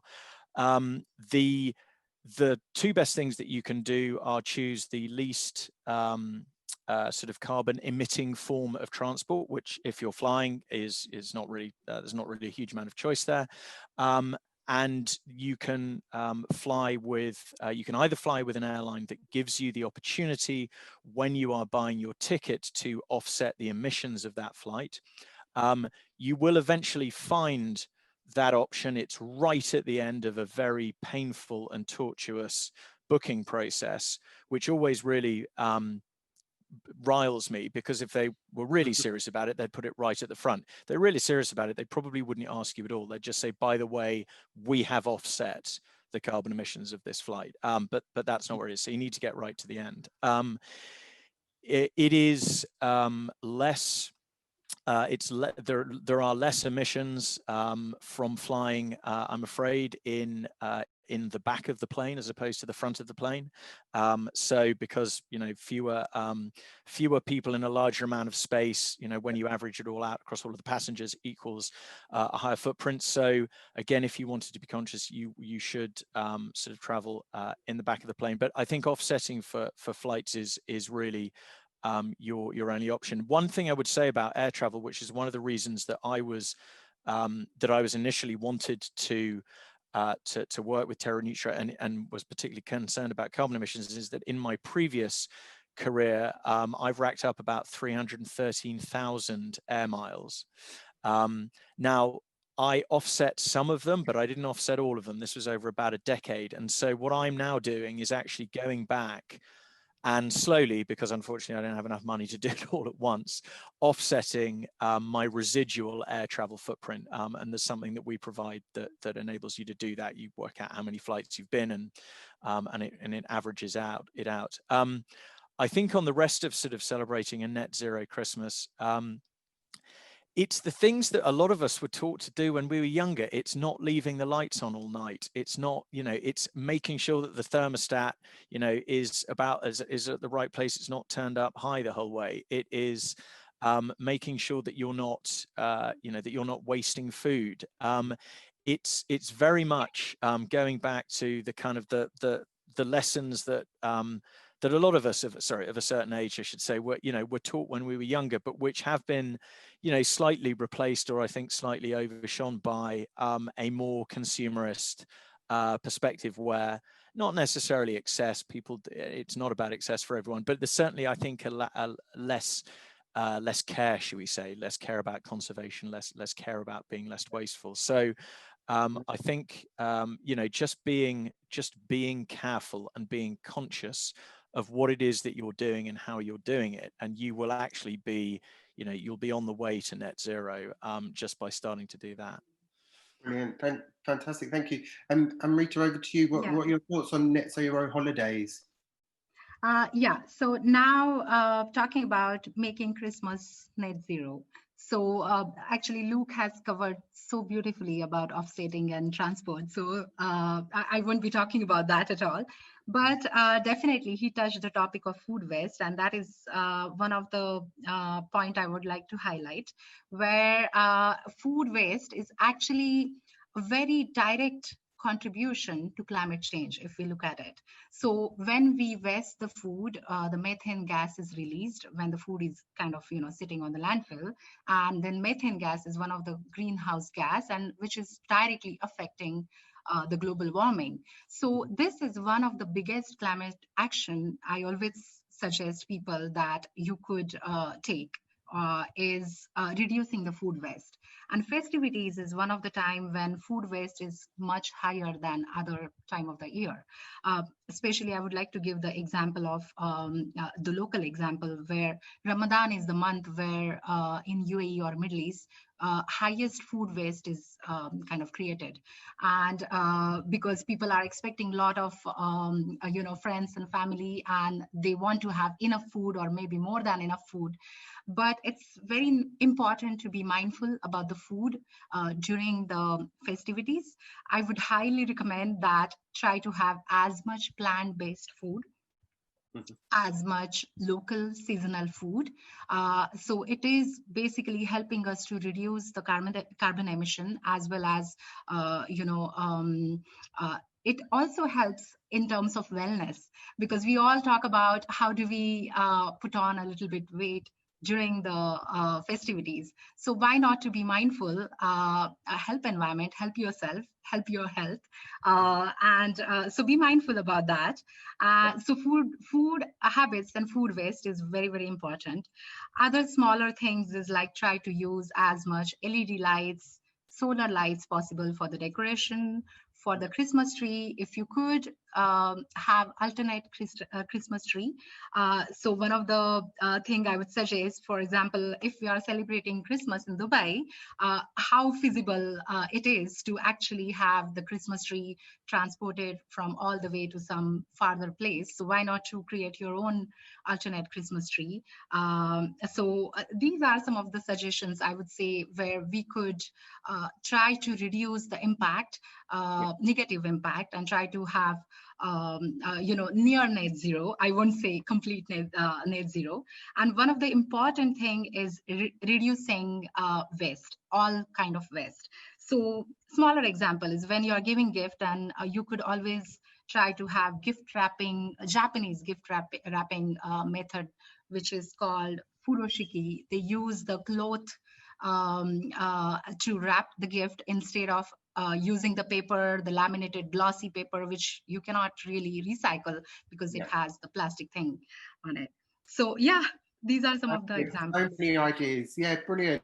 And when you was talking about Ramadan and Eid, I guess that there's almost food offsetting, isn't there? That you're not eating for a whole month or fasting in the day, but we still want to actually during the Ramadan, people don't eat from sunrise to sunset, and they eat afterward. And so you could eat from sunset to sunrise, and definitely the health also affect because you are not used to fasting, then you eat too much. So that's why I mentioned the food waste is really related to your health as well. Brilliant. And Wayne, just on food waste, so what percent, do you know what percentage of food is recycled or collected through from in London? Do you have the figures on that? So thank you, Anne-Marie, on those answers. What I can say is that pretty much every London borough now offers some kind of food collection. There are a few exceptions. I'm not sure of the number, but London's, I think it's about 20% of the waste stream. It's a significant amount of the waste stream. So, we recycle about, 35, 36% of waste, which isn't bad for, for an 8.5 million population city. So it's, you can work it back there. It's not an insignificant amount. The irony of this, by the way, is let's not focus on recycling and let's not make recycling the the ultimate outcome, because as Amruta said, we need to reduce food waste. So if you go out looking for food waste to increase your recycling and composting figures, that's kind of detrimental. I would say that one of the ways in which we can do that is by one of the things we do at Christmas is we make excess food, don't we, and we throw it away. So there's a great app called Olio, which I'm probably sure lots of you use, but if you don't, Olio is a way you can share with your neighbours excess food, which is a great idea, and it's a really popular app, and it's taken off massively. London-based company who we've helped in the past through our business support program. Yeah, that sounds fantastic. I was also thinking the culture when growing up, Christmas Day was always about stuffing yourself to the brim, and we just got to stop doing that. So I'm conscious of time. In 5 minutes, I'm going to open it up to Q&As from the audience. So please start. I can see loads of questions and comments that are coming in, especially loads of plugs for different apps. So I've got 2 more topics, but I'll just pick one. So in terms of mindful purchases, so as well as having choosing presents that are having less of an environmental impact, what are your thoughts? And I'll open this up to all about choosing presents that are not harmful to our global neighbours? Whoever wants to go first. So I'll take a swing at that. I think a lot of really very mindful ideas, I think, have already been mentioned. You know, whether it's subscriptions to services, whether it's things that you make yourselves. Plants were mentioned. I think Amrita and Patrick both mentioned plants. I'm really excited.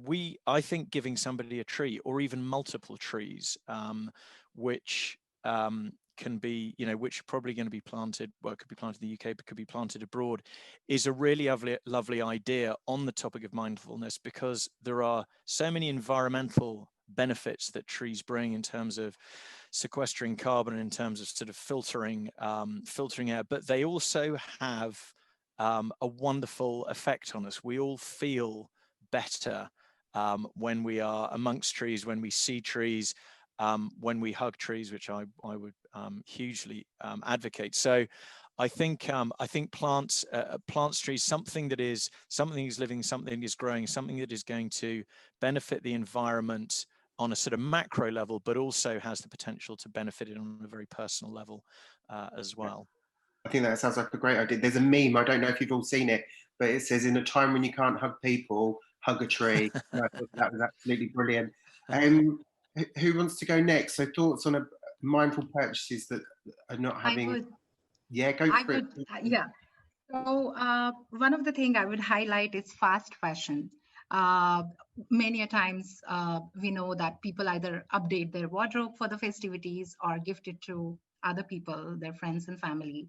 And mostly fast fashion is the thing where, briefly I will explain it, where basically the cheaper clothing or accessories, and they are places like H&M, Zara, and, you know, fast fashion giants. They are able to give us really cheap products because the workers are not paid fairly, they are not working in fair conditions. And I think as consumer, during the festivities, that's when we do most of shopping. Then this is our time to cast the vote for more sustainable alternatives. I always feel that every time we purchase anything, we kind of give vote to either sustainable or unsustainable practices. So try to have ditch the fast fashion. It could be clothes, shoes, bags, even homewares, you know, those sort of pieces, but try to go for more sustainable, more local. You could support SMEs, which are local. You could support the artisans. You could buy crafts made locally. That way, you are also supporting smaller businesses, but you are also reducing the carbon emission. So yeah. I would suggest this could be one of the idea, yeah. There's so much power in voting with your pounds or whatever currency you use, but I think that, yeah, it's definitely a very important way of having our thoughts and voices heard and not purchasing those products. Before I go to questions, Wayne, did you? Yeah, I mean, yeah. I would just reiterate those, 5 business models. If you're going to buy stuff, for want of a better word, make sure it's recycled or recyclable. Mm-hmm. It could be a service rather than a product. It could be shared, or buy it because it's designed to be durable. That might cost a bit more, but if stuff is cheap, it's usually, not always, but it's usually because we're either the planet is taking the hit because it's polluting, or people are taking the hit because we're exploiting. So stuff costs a lot of money. That's because it costs a lot of money. Here's something by a company called Elvis and Cressy, and they make stuff from old London fire brigade hose. So, and it's expensive, but it also comes with a repair guarantee, a lifetime repair guarantee. That's the kind of thing, buy one thing, but buy a really nice thing. And we spoke to, we have a podcast, we spoke to the founder of iFixit, who put on teardowns of electrical items so you can repair your own electrical items. And he's got the anecdote where all of his stuff is secondhand and it's all luxury stuff. So he buys really good stuff secondhand. So buy secondhand Christmas, but buy luxury secondhand. That's a great idea, isn't it? I love that. I do that a lot. My I don't know if antidote is the right word, but last year I've got like an army of about 20 children I have to buy presents for, and I got them all compostable plant pots, compost, seeds, and wrapped it in newspaper with a lovely little instruction of how you grow a plant. And about 50% of them would open them and go, and then where's my present? And I was like, what are your thoughts on that cultural shift of the consumption that we've had over the last 150 years, as Amrita rightly says? The next generation aren't going to go through that. You wake up in the morning and there's 50 presents that you've been wanting for the last 3 months under your Christmas tree. What do you think is going to happen? Listen, I just say on this point, in my view, there is a cultural shift happening that is ahead of politicians and opinion makers, and that is around reaching peak stuff. You know, people who are a lot younger than me do not want stuff. They want to be free from the burden of ownership. Why do you want to own a car? That comes with lots of responsibility. You can hire it, or you can get yourself an electric scooter. You know, why do you want to own stuff?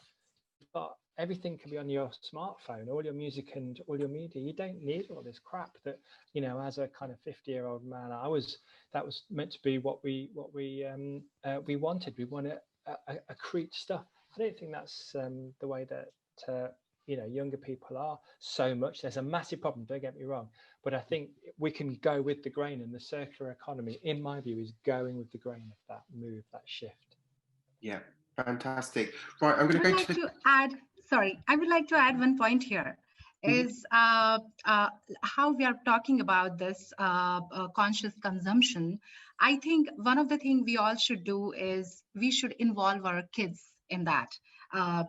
Because you were asking about what do we see in future, and I've seen personally that kids are more open-minded. They are not really carrying you know, too many baggage, and we should really include our kids in this conscious consumption decision, even buying gift for them, maybe giving options of you know, experiences, like, do you want to have these classes, or do you want to have this experience or this thing? And I think we definitely need to include the future generation, and that way it would be easier to create that demand for circular economy, where we can educate them about impact on environment and society of this overconsumption. So I think this is definitely one thing we could do.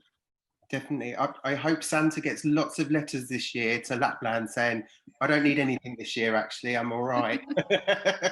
Send them by text. Yeah, absolutely. Text them. So, yeah, I've got one here. It says, not a question, but a comment. Thanks, Amrita, but just to add your comment about Ramadan and food wastage that you have experienced in the UAE. I've noticed that in Ramadan, people tend to share food with those less fortunate than themselves and give to charities as well. So I don't know what your thoughts are. Correct. Yes. Yeah. Absolutely. And we have a very, very fantastic initiative going on in UAE. Is we call it Ramadan Sharing Fridges. So this is definitely the month of charity, and it's really beautiful to see how people are sharing so much with unprivileged people. So this initiative, which is Ramadan fridge sharing, very popular. I think many bigger medias cover them internationally. So the fridges are outside the buildings, villas, and we people, like anybody, could contribute to it. So you could basically give, keep packaged food. I personally like to keep fruits like bananas, and because I want to avoid the West, bananas and oranges and things like those. And we have a lot of workers here. So basically the workers are, let's say, people like, you know, cleaning people, domestic help, and those sort of people. They access the sharing fridge during the Ramadan. And that is definitely one beautiful initiative I would like to share here. Yeah. Yeah, fantastic. I can see in the chat box there's loads of suggestions of like people donate their time at Christmas to help with charitable causes, places that you can swap clothes, borrow clothes, rent clothes. So we'll definitely save all of that chat and share that with everyone. In terms of the one question that I missed was around stress levels. So Christmas, other cultural holidays, they are stressful. We are time poor. There's this urgency to get people things. You don't want it to be seen to be leaving anyone out. How can we manage stress levels? And do you think that there's anything that could come out of COVID-19 that might shift our change of running around, like, you know, purchasing left, right and centre when it's taken away from us? I think, you know, as they say, oh, never waste a good crisis. And I think it's, for all the horror it's brought upon people, it's perhaps forced us to do things that we would never have done. If we said, you know, a year ago we're going to be doing this, no one would have done it, you know, no one would have said, and then suddenly we're having to reflect because it's been forced upon us. We can't just walk out the door and buy something, we can't just do this. And I'm hoping upon hope that the things that people have taken for granted, including their own health, etc., and the people around them, the friendships, the family members, etc., your biological and your logical families, that when we get through this, that we'll be doing a lot more of that, because we'll have realised just how precious those things are because we don't have them right now. And you know, I'm sure everyone will experience some of that.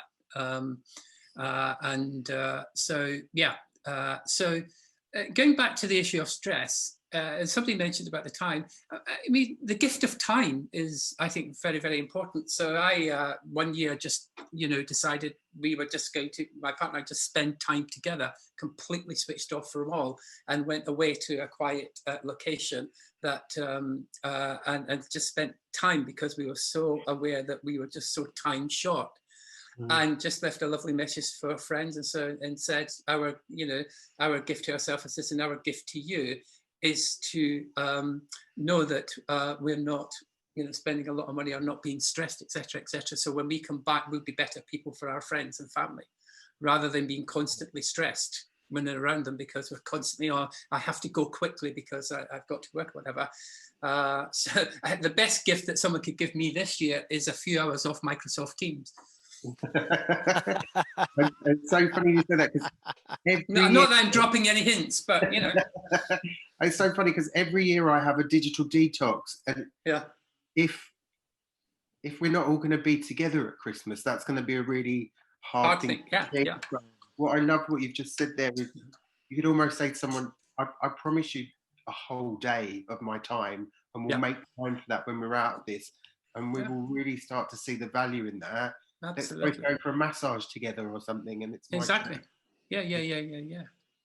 Does anyone else have any thoughts on the stress? Luke, Yeah, I again, sort of coming on from what Patrick was saying, you hope, and I do believe that this year people will, when, you know, if you ask somebody today what they would want for what they wanted for Christmas, I think most people would say we wanted to be with, you know, our families. We wanted to be able to spend time with them. Not that we wanted a particular present, but it would be, that would be the present that we want, because we've realized, because we've been forcibly separated, and maybe that is actually the most important thing. And so whether that realization, as it did during lockdown, when I think, you know, there was a, for all of the, again, the horror that occurred, there was a reawakening of the joys of just spending quiet time with family, you know, and that's, again, probably looking at it through maybe slightly rose-tinted spectacles, but you have to look for the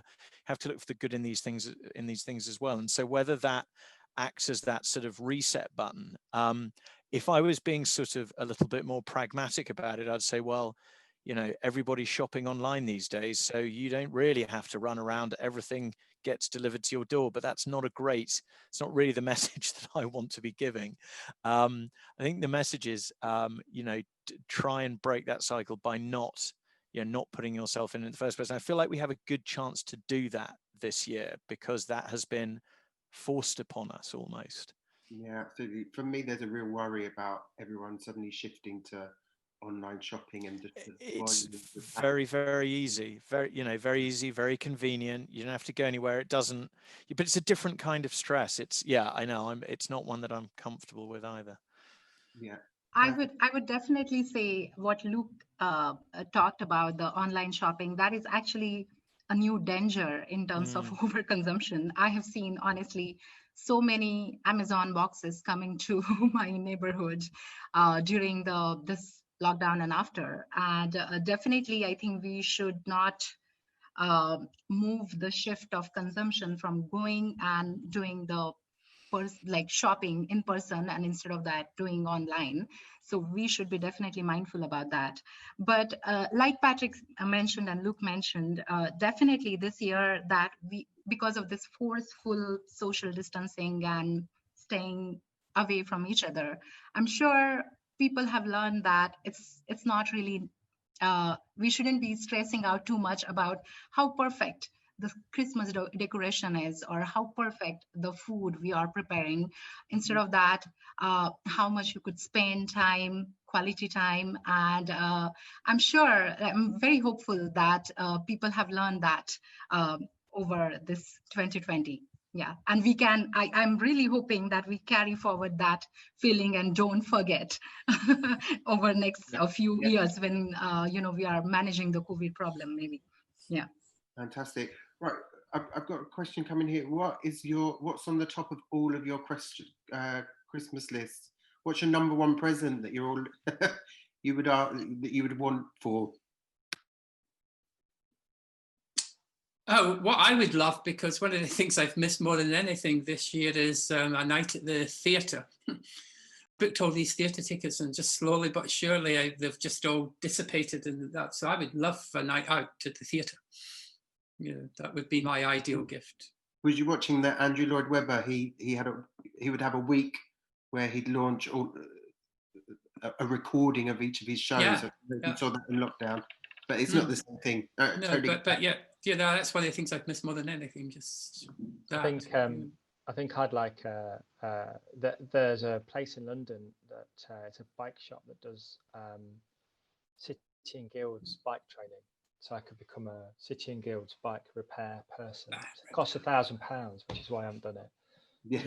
Yeah. And the other thing I'd have top of my Christmas list is a Roland TB303 baseline synthesizer from 1983, and they cost about £3,000 as well. So anybody is out there? I like that the first one could be your second income as well. I'm not sure it would generate enough to buy the Roland 303. But there you go. Luke, and then I'll come to Amrita. I just saw an article in the news recently that a vintage Star Wars toy collection found in a garage was sold at auction for sort of hundreds of thousands of pounds, and I was just browsing through it, and I was like, yeah, that one. Yeah, I'd like the vintage Star Wars toy collection. That's what I would really love. But this is the thing, I'm fascinated by the second-hand luxury, to the extent that I'm kind of thinking I'm mining all of the things I wanted when I was like 21. Totally, that were unachieved. Like, not only have I got my money now, but they're also damn sight cheaper. Brilliant. Amrita, what would be at the top of your wish list? Yeah, actually, I'm going to treat myself with secondhand shopping, like when mentioned. And we have actually just one beautiful secondhand shop in UAE. And yeah, I'm going to go there, buy a few clothes for me. And I really hope, generally we travel in December, meet our family, but we are not planning to travel. This is my secret wish, that I could see my family maybe. Yeah. Of course, I think we all feel the same. Before we do sort of your closing statements, which sounded very official, didn't it? Another question that's come in: what would be the one tradition that you would say to people if they're going to if they only feel that they can give up one this year? What do you feel is maybe the most environmentally damaging tradition that we have that people should think about just trying something different this year? That's you all right on the spot, isn't it? I mean, I could. There's in my mind, there's no doubt about it that we need to eat less meat. So do more plant-based cooking, I'm afraid, and that's the big behaviour change that we need to do.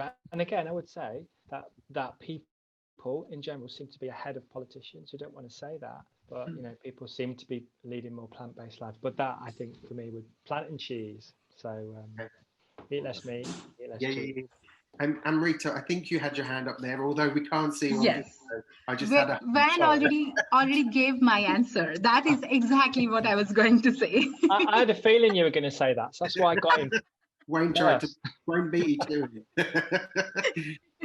And the same meats and cheeses, or just no? I was going to go slightly more broadly with. I don't know how you give it up, but food, I mean, food waste, if food waste was a country, I think it would be the third largest carbon emitter after China and the US. So I don't know how you give up food waste, but possibly by using oleo or whatever it is. But I think if you could give up that tradition, which is very much it's in a similar vein, I think, to Wayne and Marie's point, that would be the one that I would prompt for. Food. I'm expecting to see everyone looking very skinny after Christmas. Patrick, I'm not saying that you're not skinny now, by the way. Yeah, not from the neck down. So again, I suppose, I mean, I was going to say, you know, just stop traveling, but very few people are probably going to travel over the Christmas tree dinner because we're forced not to, because you see this massive vectors of cars on the road, etc., etc., etc. So that'd be one thing. I think making a commitment that we're not going to buy something for somebody and get creative, force ourselves to be very creative, but also bring joy to somebody, but be very, very creative and set the ground rules for what you're not going to do. Remember, we used to have those lucky dips at work, and you'd say, right, you have to buy somebody a gift and it can't be more than £5 or something. And you say, oh gosh, you know, I don't, and then people got very creative. And I said, make a commitment to be creative and say, right, I'm not going to spend money on this. I'm going to think of something very creative that doesn't cost me anything other than the joy of that it's going to bring to somebody else. And the time of, you know, thinking time to think of the creative thing, and then the time to make it happen. Definitely. I think, and it's about having those conversations with people, isn't it? You know, I'm not buying you something, not because I don't love you any less, just because of course not. Yeah. we don't need more things. So I'm buying nothing because I love you even more. Okay, so as a closing sort of last statement to our listeners, what are the key takeaways that you would want our audience members to leave with? And again, I'll go in an alphabetical order because that's the easiest way to do it. So, Rita, what would be your sort of closing statements or last thoughts for our participants to take away? Yeah. So I already mentioned previously that we should be using our consumer power more to cast our vote. But to add further, I would say that we all need to educate ourselves about sustainability. That's going to be survival skill in the coming few years. So that is number one thing. And because we will take more education into sustainability, we would be more aware about what is authentic, sustainable, and what is greenwashed kind of thing. And after that, once we are more aware, each one of us can start taking simple efforts, one step at a time, you know, one effort for a day, for a month, and then build up from there, so that we can move towards more sustainable lifestyle and get ready for the upcoming circular economy and that bigger steps, hopefully soon. Amazing. And Rita, what your personal tips of how do you look out and how are you aware that something is greenwashing? Actually, greenwashing is basically it's kind of exaggeration of environmental commitment or social commitment, or sometimes even a fake kind of claim about it. So it's very necessary. So in terms of how do we spot it is don't just see the graphic or the marks that we are certified by this or something. Be more curious as a consumer. Try and find more, dig more information, ask more questions, reach out to brands, ask them if they are saying it's recycled, then ask them how much percentage, you know, things like those. So that is how we could, we should be more vocal in terms of, and I wouldn't say that shame the brands. That's not a good idea. I don't believe in that. Just be more curious, use your consumer power, ask more questions. Yeah. Yeah, I like that. Don't just take face value of what they're saying, do a bit of background research. Luke, for you, what's your parting thoughts or for people to take away? So I think that it's possible to be to have a sustainable Christmas and to still have a happy Christmas and to still enjoy it. And I think it was I can't whether it was Patch. Somebody used the phrase "a hair shirt" earlier. You know, being sustainable, being mindful, being aware of your impact and the impact of the things that you're giving and the impact of your traditions doesn't mean not enjoying yourself. It doesn't mean getting the same enjoyment out of that period for you and for your families. It just means looking at it a little bit differently. I think there is a slight view that, you know, in order to, it's like it's giving up a whole load of things, and the what comes out the other side is going to be dull and horrible and you know, and no fun. And that's not true. And some of the ideas that we've been sharing today about gifts that you can give, about different ways of doing things, are fantastic. They put a smile on people's faces. And you know, so it would be disabuse yourself of this notion that you can celebrate a sustainable Christmas, but it won't be as much fun as it was, you know, when you weren't trying to do that.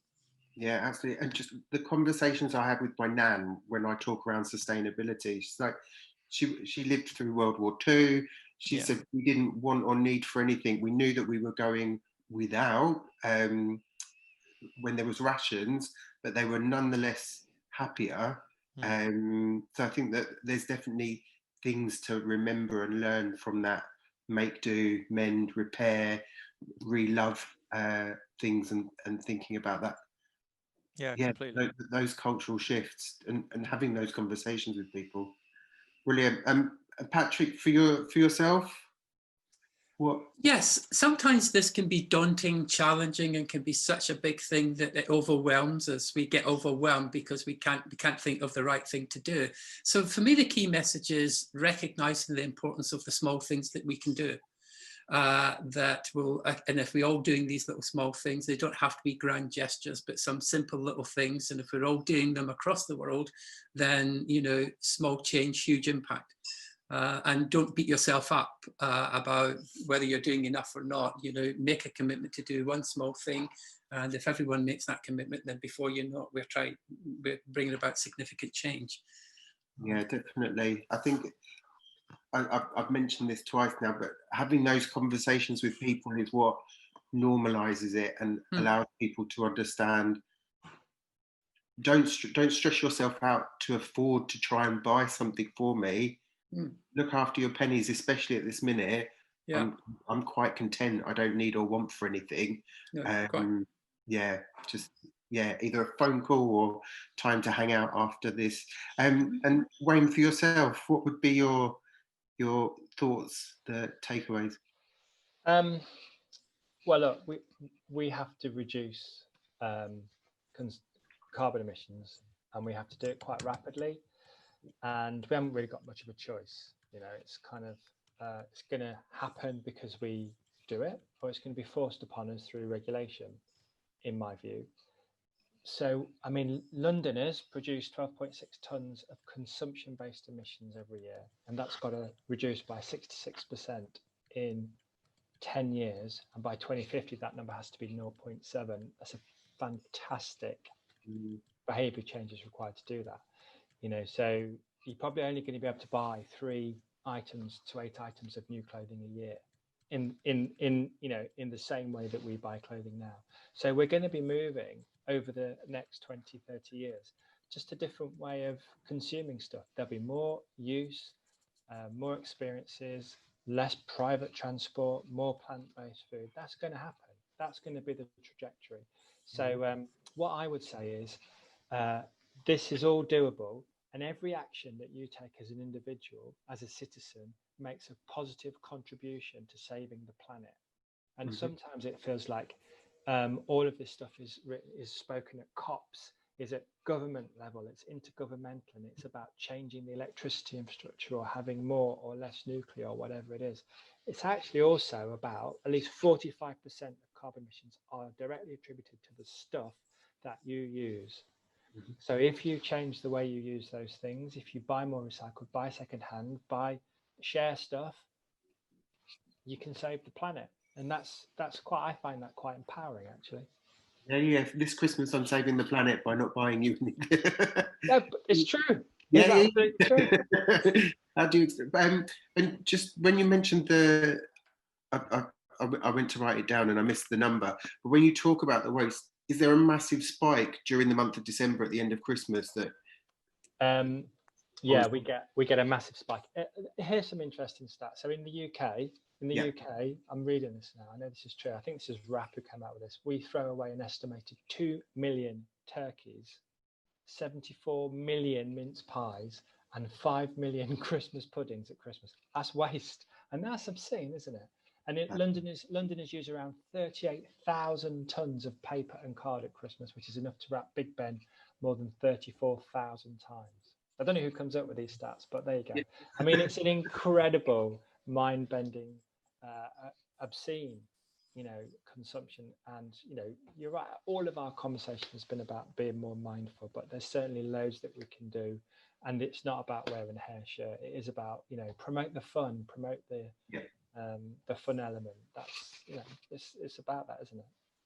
I hope that in January next year, the waste reduction has dropped dramatically. And I look forward, we all need to start seeing those statistics, don't we, where there is less being bought, that there's less waste being produced. So that they're always sort of our measures. I don't know if any of you follow the Global Footprint Network, and it measures how many planets we consume on a annual basis. And currently it's 1.7 planets per year. And then if you look at a country level, I think America, Canada and Australia are somewhere like 5.2 planets, the UK is 4.6. If you average it out to the average citizen, and then if you look to somewhere like India, it's 0.7 planets. So it kind of balances out at 1.7, but just in this year, it's already dropped back to where it was in 2006 because of the impact of COVID. So we've reclaimed a lot of the planet's able to replenish quicker, and we're going less into our overdraft as a direct result from COVID. So that's promising, and we hope it impacts in other places. We're coming up to the end of our session. Neil, are you there? Neil's very good at... Hi. Hello. We hand over now, don't we? Yeah, we do. Thank you so much, everyone, for joining us this afternoon. It's been really, really insightful. From the engagement from our audience, they've really taken on board kind of everything you've said, and the conference is about practical takeaways and mythbusters, and this panel session has really kind of encapsulated that. So thank you so much for bringing your insight, expertise, passion, honesty, and energy to this afternoon. Thank you. Absolutely. Thank you, Neil, for all your comparing. Thank you. Great so much. Lovely to meet you all. Patrick and Wade, thank you so much for your time this afternoon. Look out for a French rock star coming your way soon. Yeah. Don't slam the door in his face. Awesome. So long, everyone. Thank you very much. Cheers. Thank you, everyone. Thank you. So this was our final panel discussion, and now we're just going to go to our closing session. So I would like to invite my co-organisers to turn their cameras on, if that's okay. So Deborah, if you'd like to join us. Jaya, you've joined us. Thank you. That's brilliant. So just to finish off, what the next session is about is just kind of wrapping up the conference. So myself, Jaya and Thomas are just going to kind of go through some of the top line messages that we've picked up kind of like from each of the individual themes. And then we're going to hand over to our Pro Vice Chancellor for Education, Professor Deborah Johnson, to round up today. So I'm going to kickstart and I'm going to talk about consumption and some of the messages that we've taken away. We don't need more things. We just need to love and value the stuff we already have and invest in stuff that has longevity that we'll love for years to come. We should love its place in our lives and the memories and how meaningful it is to us. We need less shit, as our opening keynote speaker, Dilly Keane, stated. Focus on the things that matter: relationships, nature, a sense of achievement, ideas, that lawnmower moment. When it comes to consumer culture, learn to leave a gap between wanting and having and look behind the marketing speak. Be grateful for what we have in our lives beyond things. It's our responsibility to know the impact of what we're buying, putting on or into our bodies, into the atmosphere and our environment, from food, toiletries and cleaning products to the fast fashion and gadgets. But as much as we need to educate ourselves, and there is so much information out there that there is no excuse to not know what we're doing, we should also be ready to put pressure on the government to put policies and guidelines in place to protect the planet and enforce these. They need to act now and fast. This is an emergency and not enough is being done to protect the future. We should also hold companies and businesses to account on how they run their business. It's not all about profit. Look at the materials they use, their carbon footprint, and the impact and toll their actions are having on the planet. Take them to task. And finally, we need to use our creativity and individuality to tackle the climate emergency. Embrace your inner child. Look at the wonder of the world. Be yourself, mix it up. Pimp your outfits, don't follow trends. Let's address why we're so hooked on accumulating things: clothes, accessories, the latest kitchen gadget, or that pointless bit of stationery. Think about the future rather than the now captured in a selfie. Fast fashion doesn't enrich your life, nor does having the latest phone. It's a quick fix. And I say that as someone who needs to take all of this on board. Get that dopamine fix somewhere else. Delete the app. Unscribe from emails, as Aja Barber said in our talk on the impact of the fashion world. Look into purchasing from smaller businesses, not ones who litter the world with packaging and make $1 trillion from it. Set yourself challenges. Take small steps because they can lead to big differences if all of us get involved and take them. And finally, be prepared to become a nuisance. Jaya, over to you. Thank you, Neil. That was really creative. Yeah. Poetic. Well, talking of deleting shopping apps, I don't know if any of you have noticed, but I've been wearing the same coat for the last 3 days. And that's to promote the reuse and not being afraid to be in the same outfit over and over again as part of this cultural shift we all need to make towards a healthy relationship of consumption. So looking back on Thursday's session in particular, we were left with a lot of food for thought, which we hope turns into action, putting species extinction prevention and biodiversity protection at the heart of governance, accountability, and institutional investment. We were spun around to consider how temporal models challenge the sustainability agenda and the role of government in raising awareness and developing initiatives to tackle overconsumption of fashion. Nicely followed by a presentation on the importance of including sustainability in accounting education. LSBU showcased how we have embedded the Sustainable Development Goals into the Group Corporate Strategy 2025 through a very consultative process with staff, which again offers yet another example of how useful the SDGs are to all kinds of businesses and institutions, big or small. This was also reinforced by LSBU's commitment to the Responsible Futures Framework and Assessment, which is all about moving sustainability to the heart of education. The afternoon was jam-packed with interesting presentations on why it is important to embed, again, the SDGs in student and graduate practice within design and engineering, which included students' presentation on sustainable designs.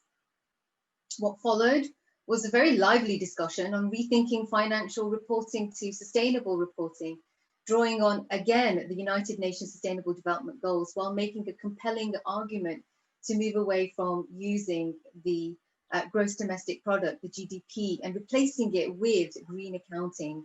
We ended the day with a panel discussion on highlighting the value and rationale for embedding education for sustainability into all levels of learning, opening up the possibilities to improve and increase our well-being.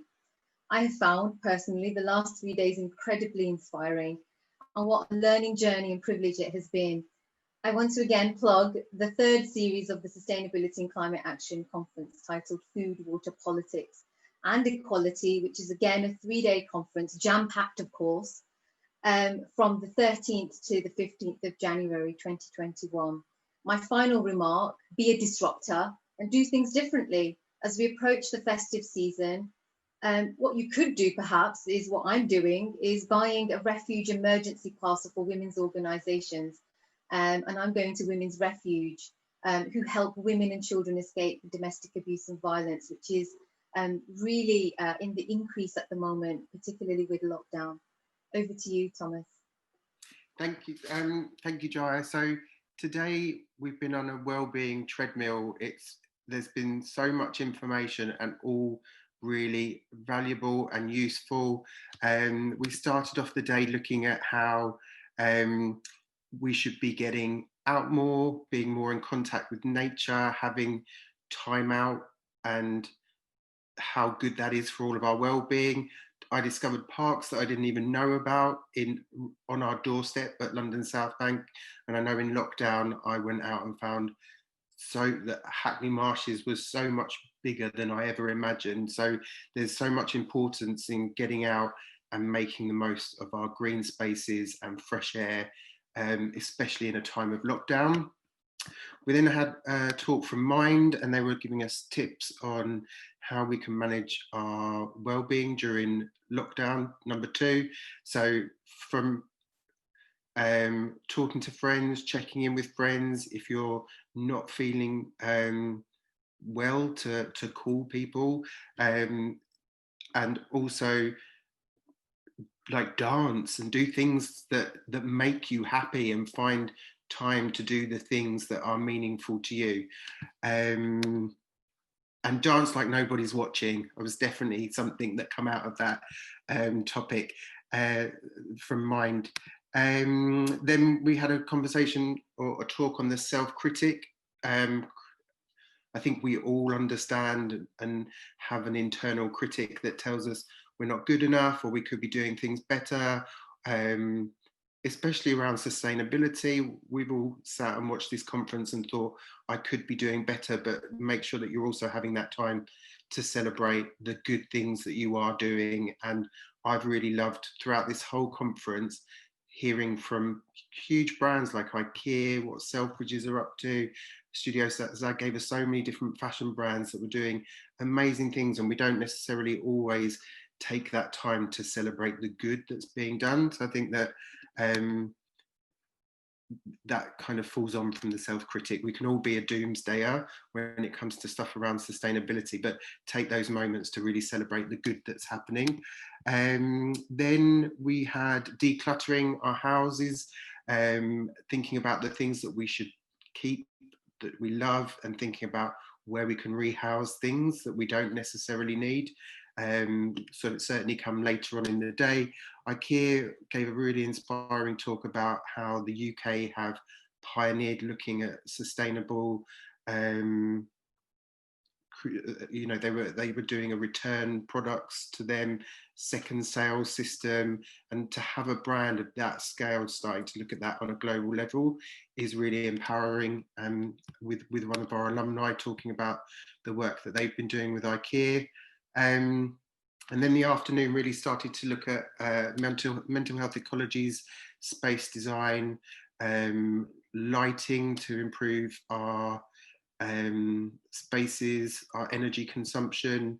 And then the afternoon looked at alcohol consumption and monitoring that and being aware if we're starting to consume too much alcohol, watching out for friends to see if there's ways and means of, not consuming too much. And then straight off the hoof, I've literally just delivered a little conference. So I'm embarrassingly going to do this. If there's any time that you're ever going to think about doing things differently, let it be this Christmas. Purchase things that are green, purchase things that suit the circular economy, and really use this as an opportunity to kickstart conversations with your friends and loved ones to say, look, we need to think about reducing how much we buy. We need to start thinking about the ecological costs of our consumption. Let's start changing that, and definitely vote with your pound. I'm going to take this hat off for your talk, Deborah, but I hope that visually got across how important this Christmas will be. Thank you so much, Thomas. Hello, everyone. Well, what a week this has been, from American politics to the start of lockdown 2. So this event has been a real ray of hope. And we've heard about the great work being done in LSBU's teaching, research, the successes of our students and our alumni. And we've heard about the excellent work being done by our external speakers. It's been a great pleasure for LSBU to host this second sustainability conference. And on these subjects, consumption, economics, education and well-being, issues that are dear to my heart. And it turns out dear to a huge number of people. This has been one of our most registered for events. So we have had over 600 people dropping in and out of the sessions. And it's been great to see such energy, such appetite around sustainability and climate change. Before I thank some of our keynote speakers and organisers, I wanted to highlight the importance of sustainability to LSBU. Recently, we launched our new corporate strategy. You've heard about the way that happened, that participatory approach to it. And the corporate strategy focuses on 9 of the UN Sustainable Development Goals. And a strategy is just a starting point. It's a starting point, but it will allow a new bedrock of ideas, a new foundation to the way forward, and to guide our actions so that we can contribute towards a healthier future for everyone. And I look forward to seeing what that new chapter will be. Now, in this event, we were delighted to be joined by several prominent keynote speakers, and they have included eco-blogger Diddy Keane, Gemma Roos, creative director at Studio Zag, eco-fashion trailblazers Aja Barber, Paula Massaperi and Amanda Johnston, Professor Jill Atkins, author of Extinction Governance, Duncan Ross from the Higher Education Impact Ranking League Table, Dr. Christoph Beale from the University of Birmingham, Rolf Duker, author of the blog Sustainability Writings, Mary O'Connell and Molly Gadenz from the Bankside Open Spaces Trust, Laura MacMahon from the Royal Parks, Iain Boutlon from the London Environmental Educators Forum, Kerry McLeod from the mental health charity Mind, decluttering expert Isabelle Lamy, Aileen McCready from IKEA, Noreen Glaves from Feed Me Good and one of LSBU's very own alumni, Luke Gaden from Terra Nutra, Amrutsa Kashem Kalyani, founder of the Sustainability Tribe, and Wayne Hubbard from the London Waste and Recycling Board. Thanks especially go to Jaya Gajpara, Neil Hudson-Basing, and Thomas Epson for their tireless efforts in putting this event together. And I think we'll agree it's been a triumph, and we have been so fortunate to have had this energy and focus. And I look forward to part 3 of the event, which will be in January, on equality, food, water and politics. I want to thank all of our LSBU contributors, all the staff, all the students and all the alumni who have developed such engaging talks focused on driving action and driving change. So with that said, I'd like to officially close this conference. I wish you all a good weekend. I hope you get that time outside in green spaces. I hope you'd consider auditing your wardrobes, perhaps getting off the consumption treadmill of shopping apps, or considering ways to educate yourself about how you can make those incremental changes that together will make a bigger difference. I know that I've been challenged, I've been thoughtful about so much I've heard, and I'm going to celebrate everything that's good while thinking about making those small changes across a range of things. I want to thank everybody and wish you all a great weekend.